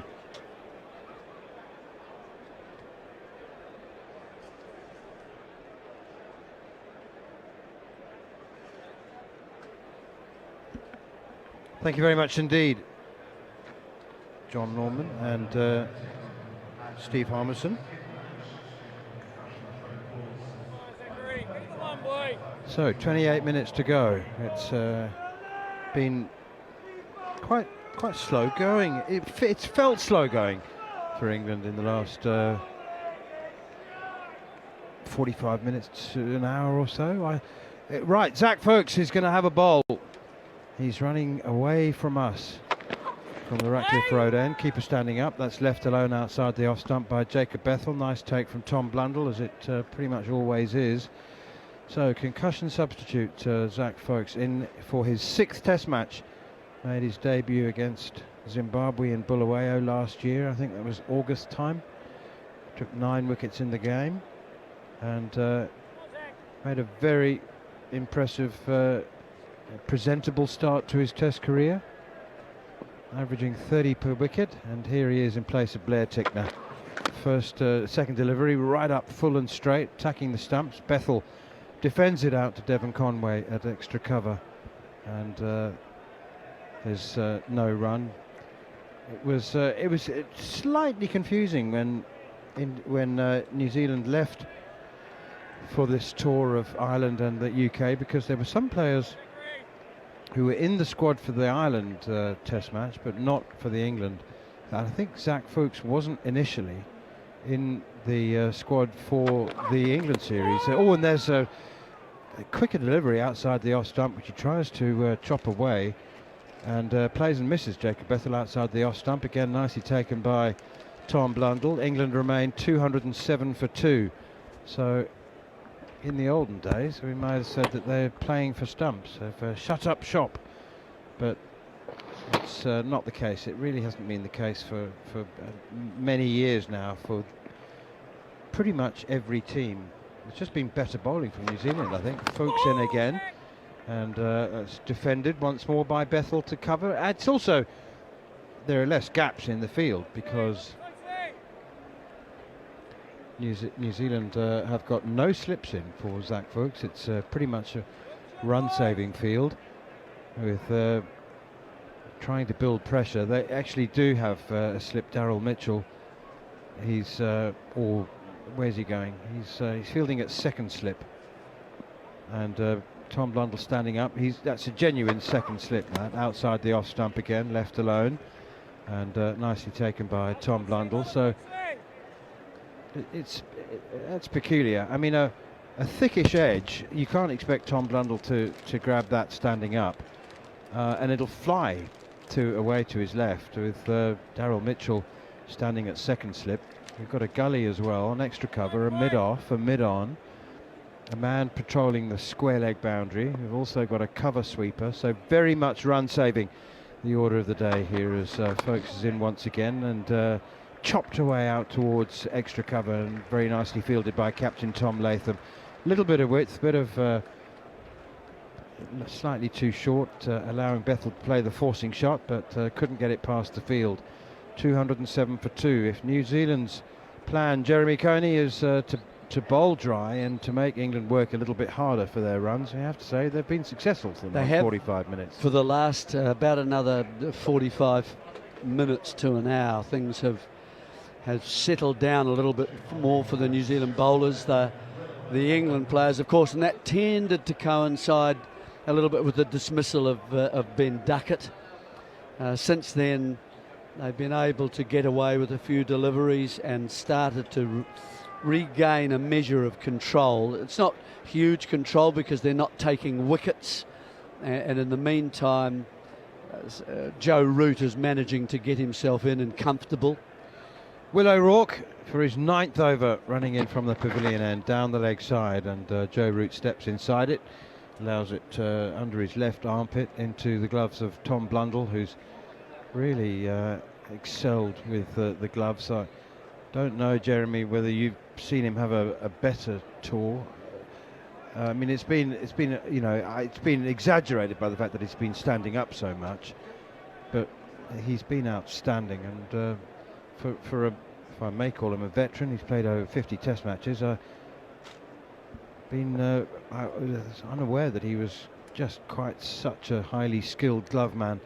Here is O'Rourke once again. On the back foot goes Root as he plays defensively, and now asks permission to field it, and it is granted by Devon Conway. I mean, 2 years ago, it looked like he was in such a slump with the bat that it looked like his career might be coming to an end. Yes, that was spoken about by a few people in New Zealand, that maybe, you know, there is Mitch Hay, who's around from Canterbury, who played a Test match against the West Indies, the second Test match at Wellington, and got a 60 and kept very well, got up to the stumps. That's the one thing I think we'll keep an eye on with Tom, is that does he get up to the stumps to take throws? Here's O'Rourke again down the leg side, and nicely taken by Blundell, using his feet very well. When a run out is on, quite often you'll find wicket keepers today will stay back and allow guys to throw at the stumps and try and hit them directly to create a run out. But Hay was up there, had run up, and he affected a run out, and it was quite nice to see that. And since then, it's brought everybody's attention to Tom as well. Are you doing it? And so we'll just have to wait and see if he's actually really trained his mind and his body to get up and try and take those catches. Turned away by Root as O'Rourke angles one in towards the body, and he can take a single down towards long leg. Fielded down there. Yeah, and the returns over the top of the stumps to try and effect a run out. So that's something. But you're right, as far as anything about taking the ball and being in a balanced way so that he's in the right place, so his eyes are in line with the ball. And standing up, of course, is something a little bit extra, but it's very important, I think, when a New Zealand attack. Not so much obviously for Will O'Rourke. He's always going to be back then. There's O'Rourke again, turned away by Bethel off his hips this time on the left-hander's leg side, and fielded by Rachin Ravindra on the deep square leg boundary, and England move on to 209 for 2. Still trailing by 229. But he will stand up certainly for people we know like Henry, and he will stand up for O'Rourke. For Zach Folkes. Medium paces, he'll stand up for all of those. Joe Root 12, Jacob Bethel 69, Ben Duckett gone for his 7th Test 100, 113 from just 99 balls. Here's O'Rourke again, and back of a length outside the off stump. Root steers it out to Ravindra on the deep cover boundary. There he is for the right-hander, and O'Rourke's tidy over comes to an end. 1 for 34.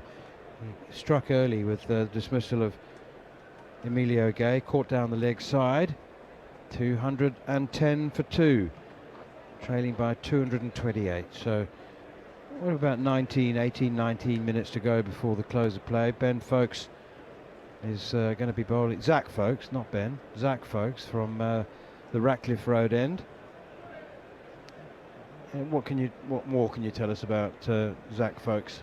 Well, he played after the Zimbabwe test that you talked about, which he did very well. Got quite a few wickets, didn't he? 9. Yeah. And that pleased the New Zealand hierarchy greatly. And because he swung the ball, he'll swing it back into a right-hander.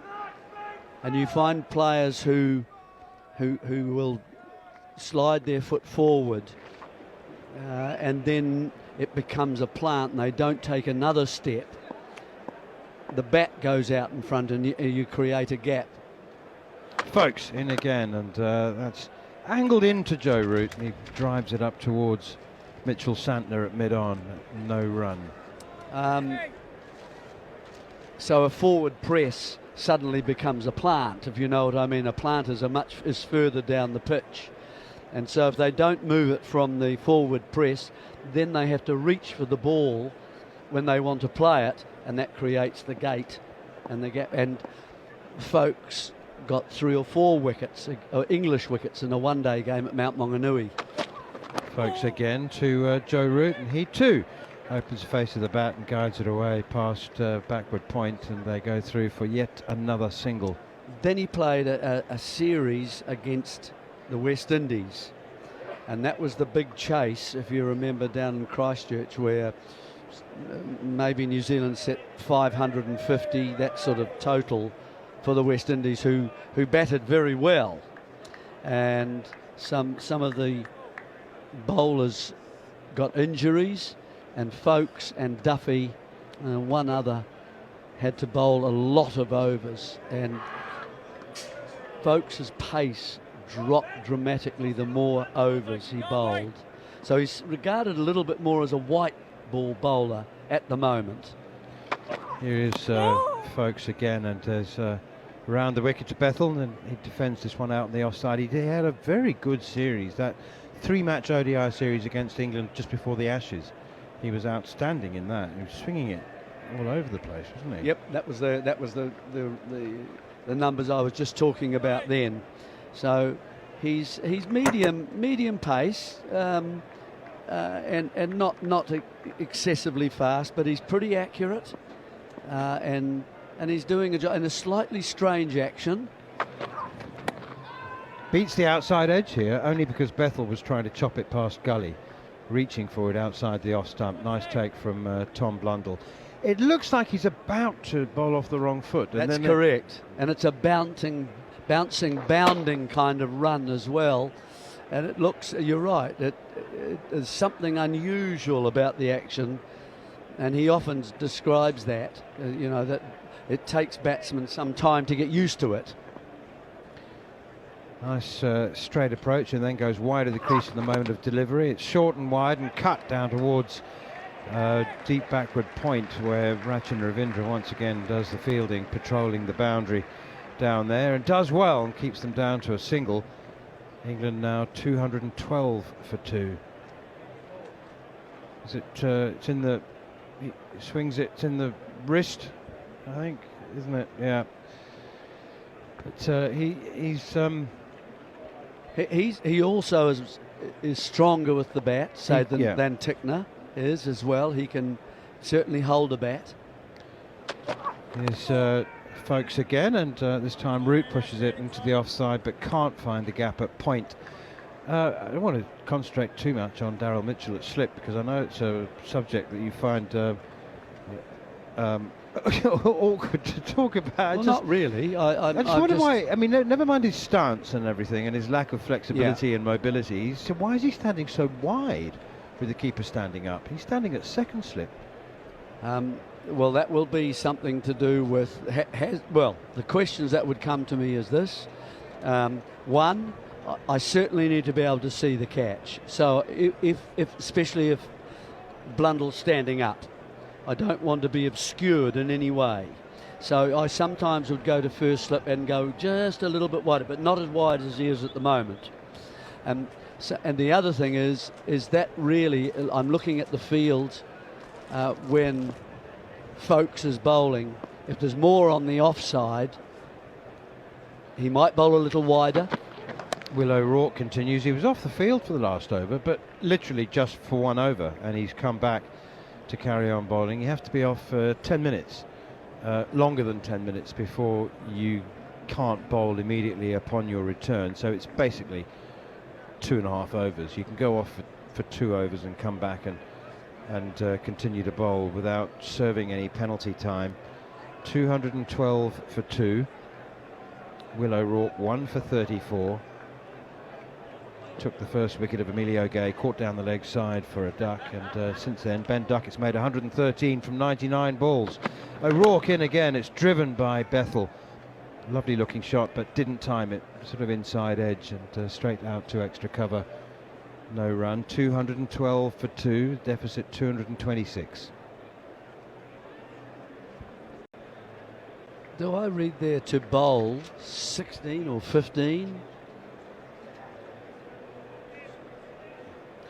Harmy would naturally be inclined to wonder why Will O'Rourke has rushed off for 1 over, and he's just spotted that he's wearing odd boots. He changed his left boot when he went off. Here he is again, and that one is driven by Bethel nicely up towards mid-off. So he's got odd wheels on. He has. The left one very definite orange orange sole. The other one nothing like it. Is there?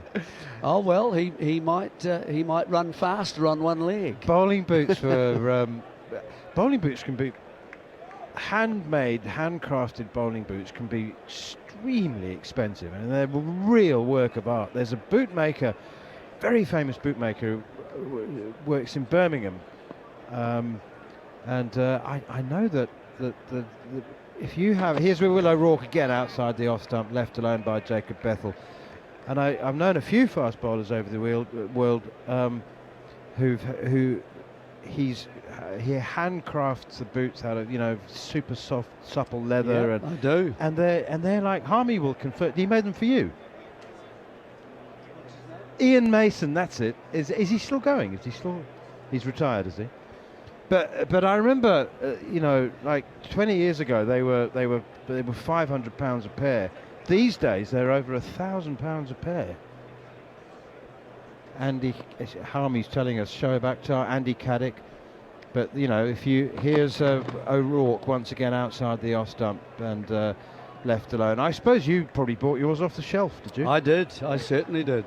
but not Ewan Chatfield. Ewan Chatfield and Richard Hadley had theirs specially made, both very different. Richard Hadley's was actually a boot that had a heel on it as well, and a very heavy. You put them on and you thought, how on earth can you run in those?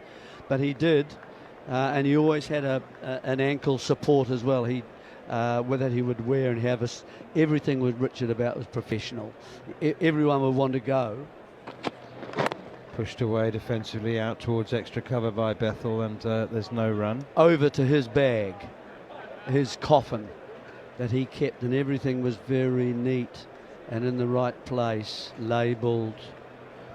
And whether it was something for your knee or something for your shin or something for his ankle, it was there, and there was always a spare as well.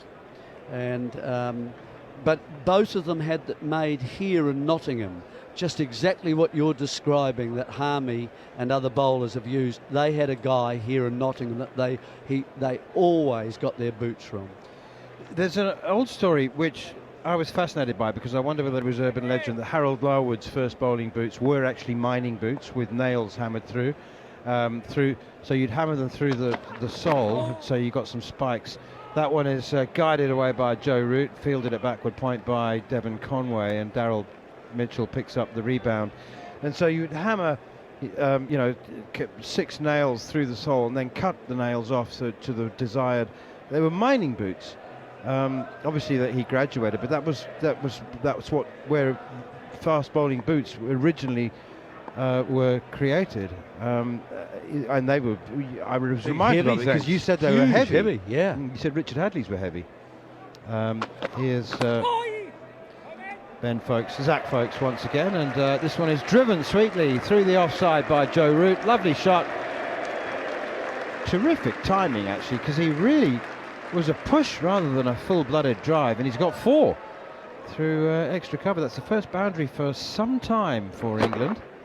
Lovely, lovely shot. And of course the reason that they used mining boots was not because they were heavy. That's not the good part. It was the support around the ankle, because they were ankle boots, and its fast bowlers needed the support rather than the heaviness. They've come a long way since then, pushed away defensively by Root out towards mid-wicket. But yeah, I mean, it's entirely conceivable, considering that Ian Mason reckons it took him about 30 hours a pair to make. Right.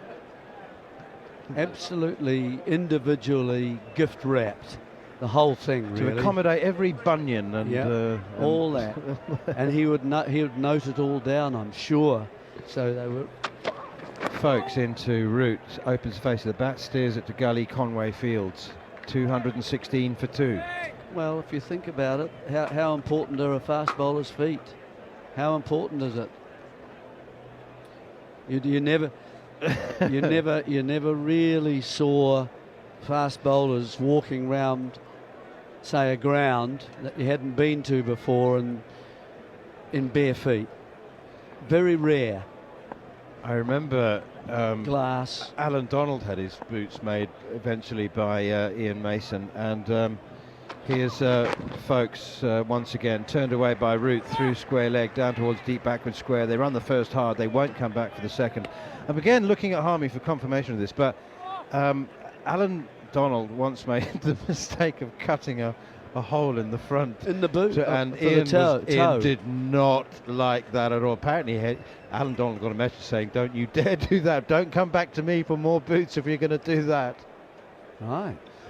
But he'd lost his big toenail, yeah, and so obviously he didn't want anything touching it, so he's cut this hole in the boot, and the craftsman was unimpressed. Bethel now steers it away to backward point, and there's no run. I mean, on the one hand you might say, well, I've just paid you £1,000, I can do what I like with them, but no, if I was Ian Mason, I would probably also not want people cutting not for my reputation, thank you. Evening everyone, Blast resumes here at Canterbury. Absolute score. Well, we've got time for 2 overs, I'm reckoning, before the close of play, and a reminder that New Zealand made 438. Jeremy, I know that you'll cover all this in following on with John Norman, but just a word for those listeners in New Zealand, and there are many of you, so very good morning to you. I said earlier that England's comeback after an opening partnership of 317, they took 72 overs to take the first wicket, and then they took the last 80 in 30. And here is Will O'Rourke continuing from the far end, the pavilion end, the Stuart Broad end. A little did we know that Henry Nicholls is 36 when he replaced Tom Latham, would be the third highest score.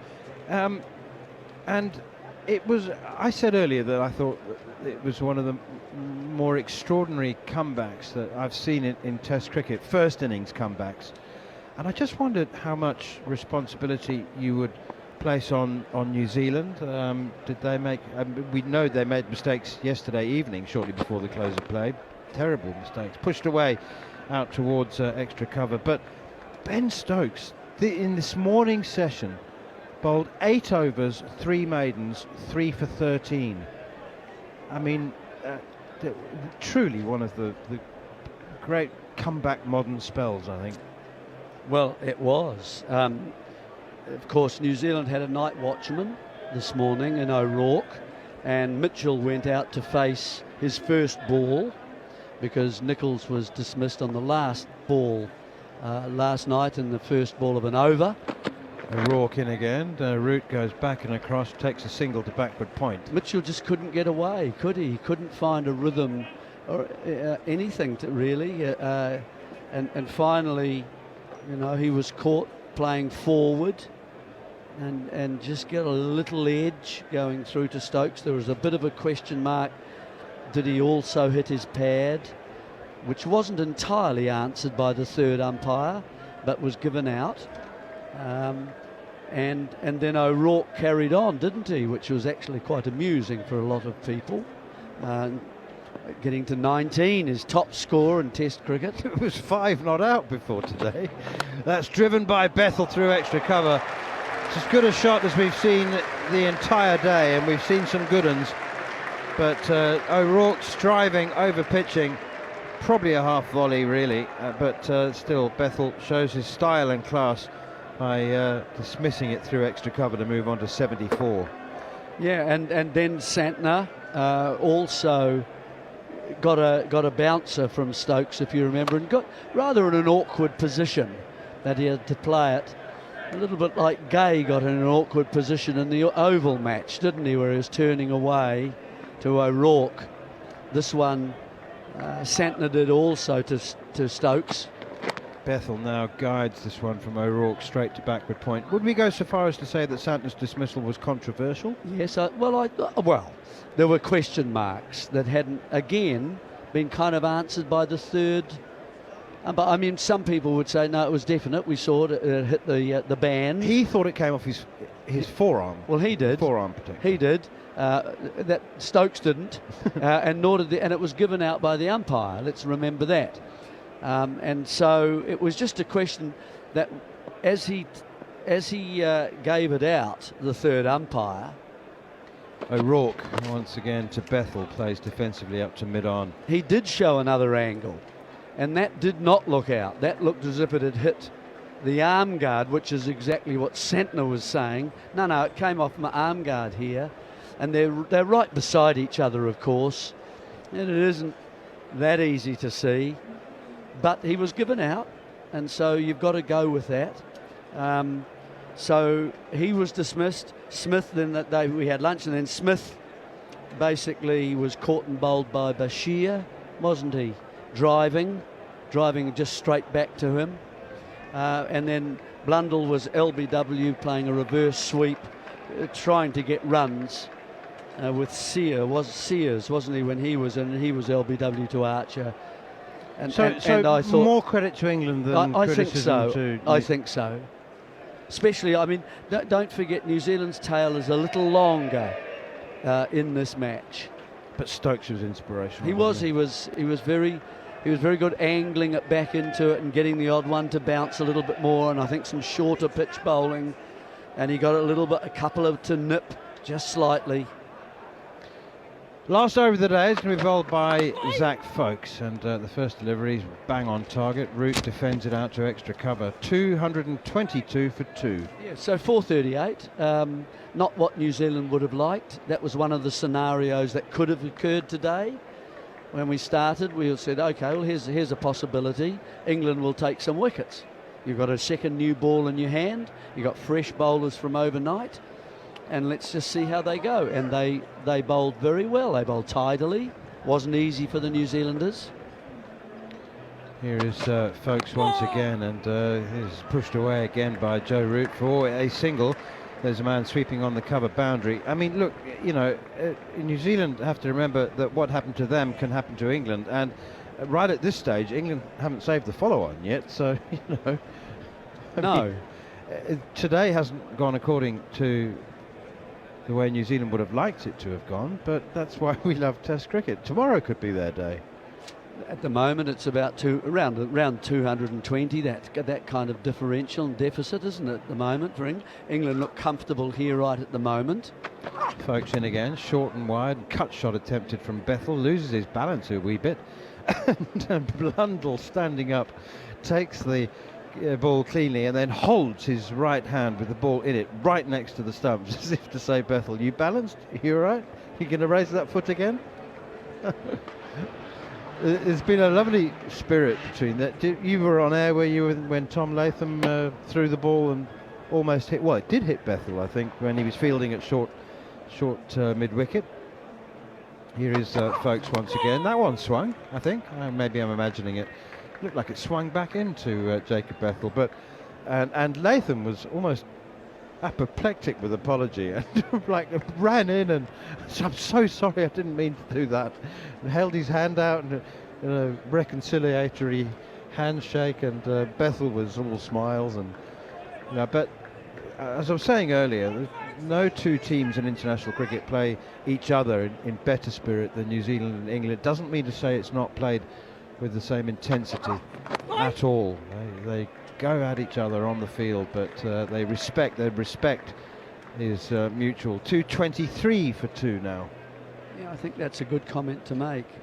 They look as if nothing is underhand or in any way acrimonious. There's apologies immediately if something happens, and they can then get on. They can then get on with the game. They still play competitively. Folkes in again, bowls. Forward comes Bethel again to defend the final ball of an intriguing day in which England have fought their way back in truly resilient and impressive fashion.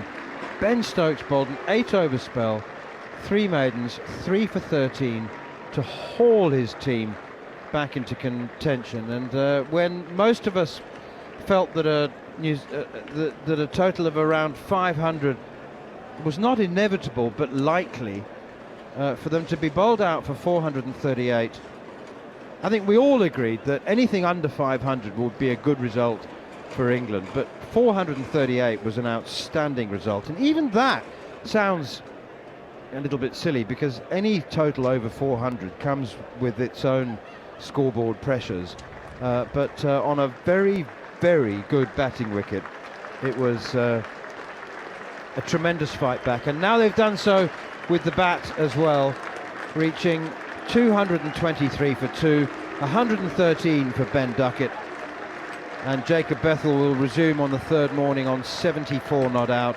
alongside Joe Root on 21. We'll take a short break and then a summation of the entire day, and all of its proceedings will be, as usual, presented by John Norman on the Following On podcast.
Hello and welcome to Following On. I'm John Norman alongside Steve Harmison and Jeremy Coney, looking back at day 2 of the third test match between England and New Zealand. A day that has been completely dominated by England. 223 for 2 at stumps.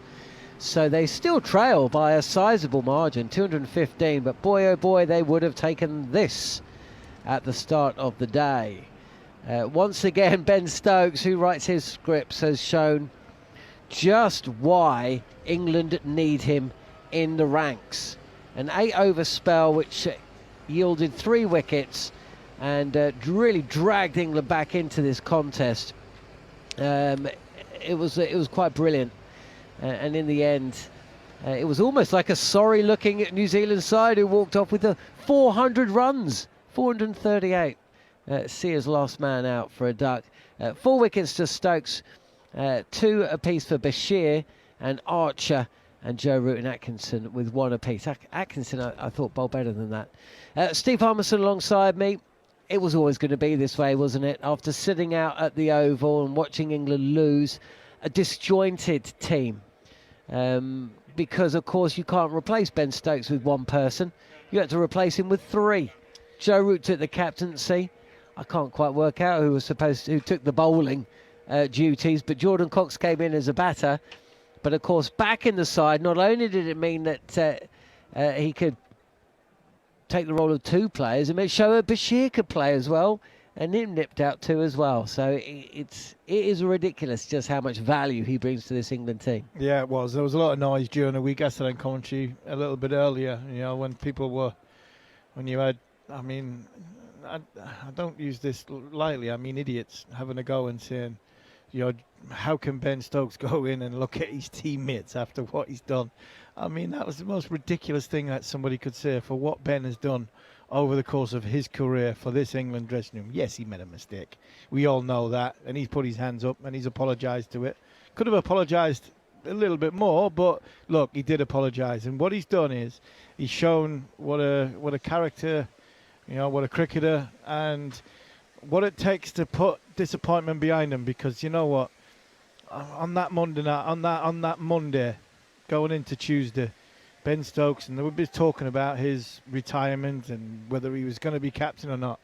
Ben Stokes, as a person, would have been in a dark place. I know Brendan McCullum went over the top saying he was worried about him, but he would have been in a dark place. So to get him from that point to this point, in the disappointment of what happened on day 1, of basically being right behind the 8 ball with 317 for the first, it just shows the character of the person. These people don't come around too often. I was fortunate to play with a one in Andrew Flintoff. Jeremy played against the one in Sir Ian Botham. And you just said there about what it takes for an England team to take a field without one of these maverick characters. Let's just marvel in the fact that we've got one, embrace him, and make sure we don't lose him too early. Because I thought last week, if the noises were right, we potentially could have lost Ben Stokes. Now he's just shown this week what it means to play for England, what he is as a leader and a captain, and what the team think of him. And boy, are we a better team! Not only with him front of house as a captain, but also as a leader of an attack or a leader of a situation when things are going against you, when things aren't right, and it's hot and it's flat. To rock up and get 3 for 13 in a spell of 8 overs in nearly 40 degrees of heat, 120 odd test matches into a career. Yeah, they're special characters. So let's not go too much and dwell on what's just happened, and make sure that we marvel in looking after this guy, because he's not going to be around forever. And that for me is so important, because the balance of the side gets all knocked, and also the belief in the side. I believed when Ben Stokes had the ball this morning. At no point during the Oval Test match, and that's nothing against Joe or anything like that, there was times where you're looking and thinking, where's the belief? The belief was a guy running for 8 overs, and he gave England belief, and that's what Ben Stokes gives you. Yeah, and the mark of a good captain is one who gets the best out of his players, and he has in Ben Duckett a guy that is carved from the same stone in some regards, because I mean this was tailor-made for him, because England's success in the Bazball era has been based on scoring very quickly on flat pitches, and Ben Duckett today, despite the fact he has had poor form for the last year, scored very quickly on what is a flat pitch. Yeah, he did.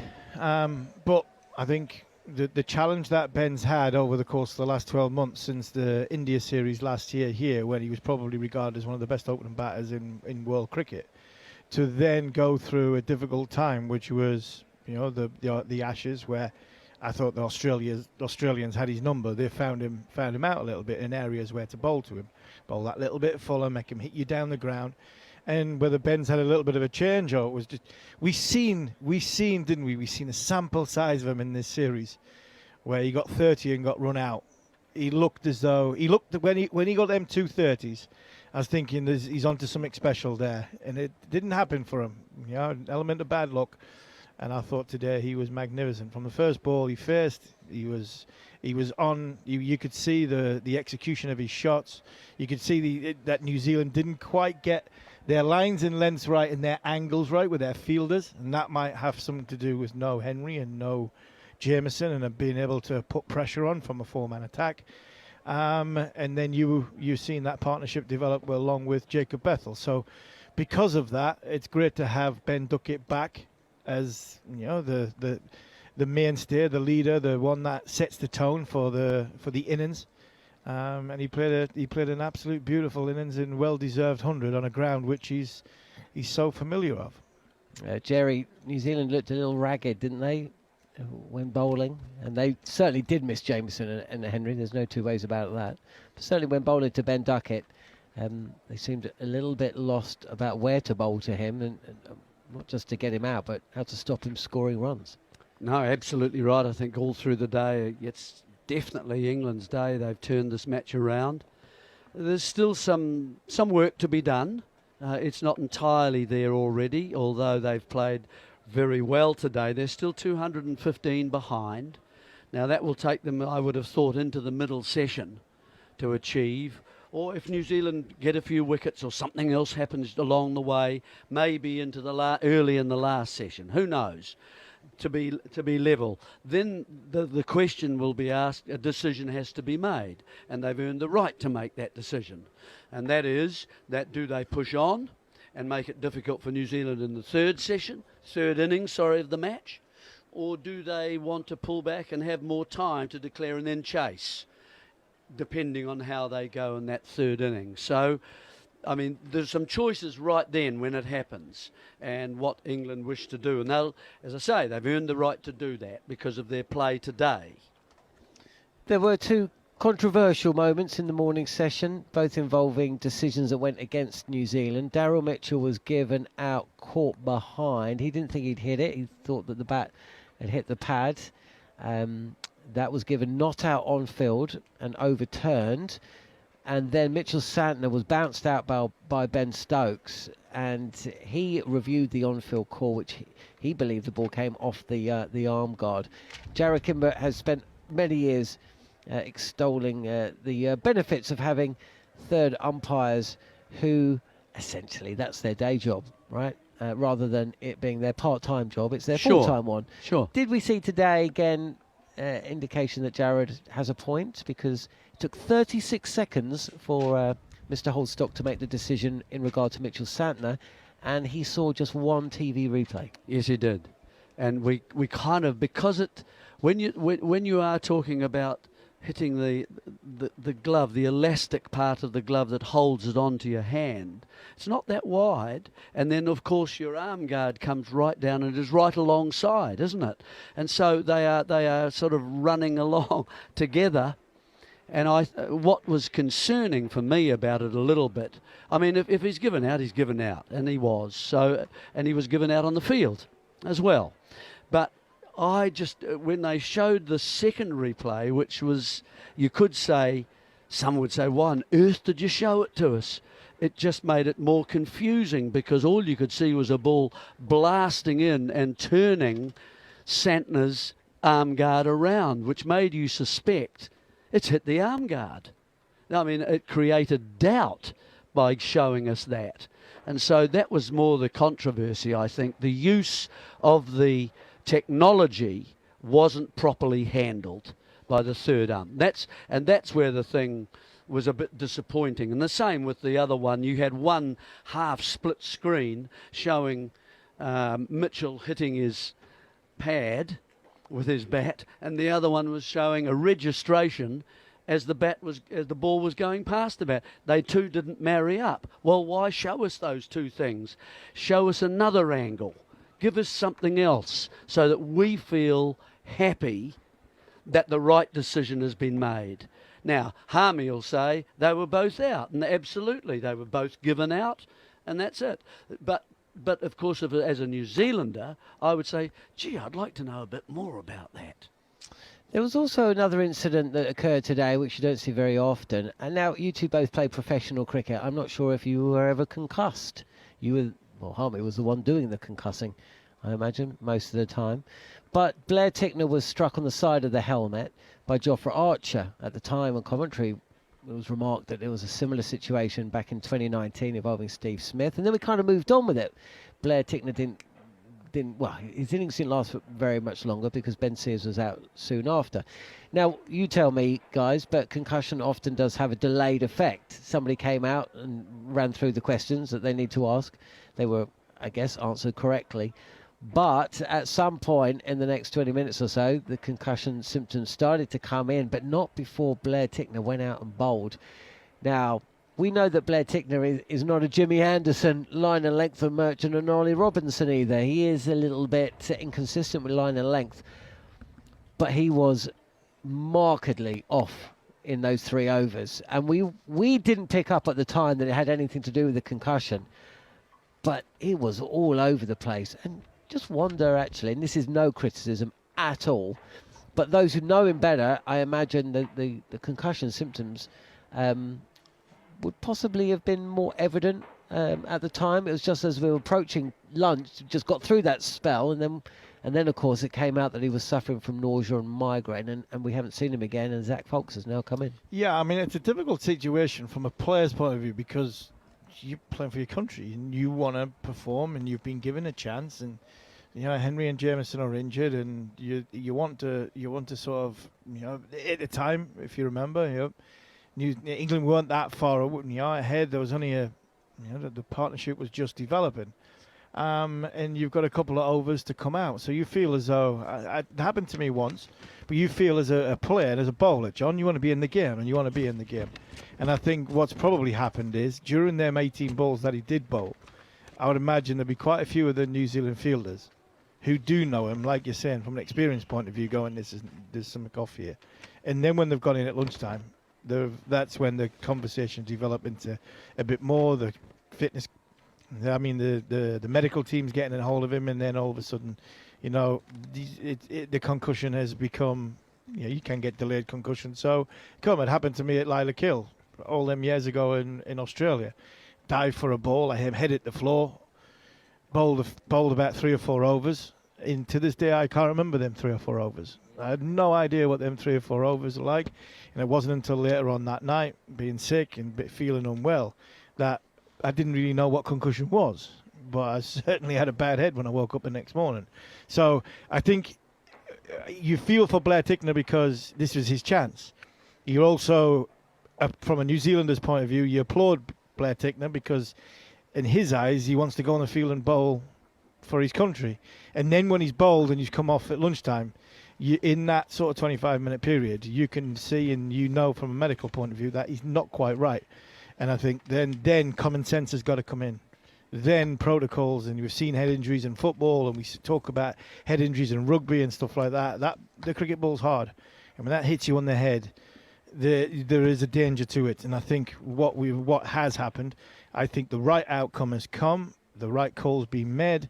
Blair Tickner will get a little bit of a break to sort of compose and get himself going, and Zach Fox, and that's what a substitute in international cricket. That's why it works from a concussion point of view. We had 16 wickets on day 1 at Lord's, and we've had 12 wickets over the course of 2 days at Trent Bridge. Do you think this pitch will be criticised at the end of this Test match? I'll be a little early to ask that question. Yeah, I think it is. I think we might find over the next 2 days this pitch will start to do a little bit. I think we've seen little, nascent signs, early signs of it starting to get a little bit, the bounce is starting to change a little bit. And we'll see that perhaps a spinner will start to maybe do a little bit more turn, and as it dries, if we don't get that rain that we're apparently that is forecast tomorrow, it looks as though it might possibly miss us, which would be great. And if that's the case and we keep playing and there's still some nice sunshine, then you can see perhaps day 4, day 5 could be interesting. Just to finish off on the pitch, I actually think if we can get this to break up and takes a bit of spin, we do get a result, and it does go a bit up and down. It's arguably it's perfect for what you want for Test cricket.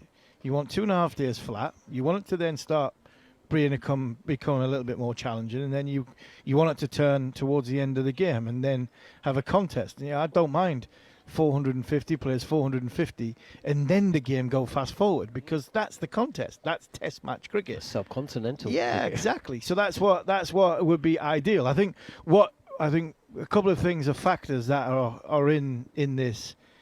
Our first 2 days is we've had extreme heat, which we don't normally have in this country. We haven't had much lateral movement, probably because of the heat. It hasn't swung at all. And I want to try and be as respectful as I possibly can between the two bowling lineups. But we haven't had the bowling lineups haven't been great, to be fair, for this Test match. We've talked about Henry and Jameson missing. Archer's been short of a gallop. Ben Stokes has led again, but Bashir hasn't really done anything. Santner's done very little. It's not a sort of second team bowling attack, but it's not a bowling attack that is going to really frighten like what Lord's did. Lord's pitch did a bit because the bowlers were absolutely brilliant on it. I'm not convinced here. Plus, we've had a couple of drop catches at key moments when this game could have gone a little bit quicker, and then they could have had a couple of wickets that followed after that. Duckett being dropped on 8 for one big example. So I think that's why we're at the state we're at in 223 plays 430. But if this can go a little bit up and down the end of day 3 into day 4 and take some spin in days 4 and day 5. If we get a result, then we probably had the perfect Test match cricket pitch. Santner today, we kind of gave him a bit of the big up after day 1 because Bashir hadn't taken a wicket. He'd been expensive, and I certainly put forward the notion that New Zealand possessed the better spinner across both sides, but Bashir picked up a couple today, and Santner was very expensive. He was. He's come, of course, from a shoulder injury in the IPL, and that's taken him a month, 5 weeks, and this is his first bowl really since getting over that injury. He couldn't find quite a line. He was also in a situation where Ben Duckett was going hard at him and accessing quite a wide range of area around this oval. So that didn't make it easy, I don't think, for him. He wasn't allowed to settle in any way. So he'll be better for that. And I think it's better that he gets a roll now and perhaps is in a better nick for the second innings, if you know what I mean. And so, 8 overs for 55. So he's between 6 and 7 runs and over, which is unusual for someone like him. I think you've got to give credit to Ben Duckett. I think he was. There was also an edge that went between. Yeah, I think Ben Duckett keepers. Didn't let Mitch Santner bowl. I think if you've got a spin bowl and you let the spin bowler bowl, he can then start building confidence by getting closer and closer towards sort of off stump. The minute Santner went away from the stumps, both Jacob and Ben just were on him. The sweep shot, the hard sweep, the slog sweep. I thought Ben Duckett was absolutely brilliant in this innings, and he didn't let any seamer, any spin bowler bowl to him. I would like to have seen him at least try one or an over coming around the wicket to the left-handers, both left-handers, and at least if he did land one, it would straighten perhaps and bring an LBW or something like that. Bring an extra man over from the offside, and if you want to go inside out and hit me, okay, I'm happy with that. And so I just felt he didn't try that, and I'd like to see that sort of brought in perhaps. So battle day 3 for England, that would just be, it's pretty easy, right? Get as many as you can. Get as many as you can. The minute you go past sort of 400, full 50, get the bowlers to have the bowling boots on and run up and down the middle of the pitch and see if you can get it to break up. But that would be done in my day. You can't get away with that, unfortunately. Now umpires are a little bit more smarter to the fact that you're going to run up and down the pitch. But now get as many as you can. I just remembered something else. Blair Tickner just walked straight down the pitch, didn't he? So he's had a bad day, hasn't he? Well, no, but that's why. He was completely out. He was completely... He just he shouldn't have been bowling. Shouldn't have been out there, should he? He was. And we hope he's all right, because that's the point, thing. right? The big thing from this is we hope tomorrow morning he's here, he's fine, he's all good, and he can enjoy what the sunshine left is. But it's always a worry when somebody gets it on the head. He's had 5 tests, 22 wickets. Some of those are against England. He's got Duckett twice. Yeah, he got 5, I think, 5 or so against the Irish just recently as well. But he's also had some good ODIs. So for him, he wants to be in the best possible condition and doing well here. Here's a good chance, as Hami was saying a moment ago. Here's a great chance for him. He hasn't had it easy either, He had his father's farm with the cyclone Gabriel in New Zealand that just wiped out his whole dad's farm and all his house. So he had to go and help him get that, and it's now up and running again, that whole place. He had his wife Sarah, who had leukemia. So it hasn't been easy for someone for Blair, and so he's worked damn hard to get back.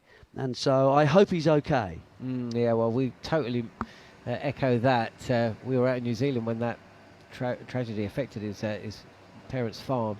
That was January, February 2023. So obviously a lot of work has gone in there, and then of course he was over here in England when his partner got sick. Thankfully she has recovered, and let's hope that Blair Tickner wakes up with nothing more than a little bit of a sore head and can continue on. It's been a resurgence late in his career, playing for New Zealand in all formats, so hopefully that will continue. We're going to wrap things up here, though, at Trent Bridge at the end of what's been a very long day. So credit to the team for sticking through. Ben Stokes spells from Jeremy Coney and Steve Harmison, Neil Manthorpe and Jarrod Kimber. And we'll be back for more tomorrow, day 3. Thanks for joining us on the Following On podcast, and we'll be back on the Talksport Cricket YouTube channel just before 11.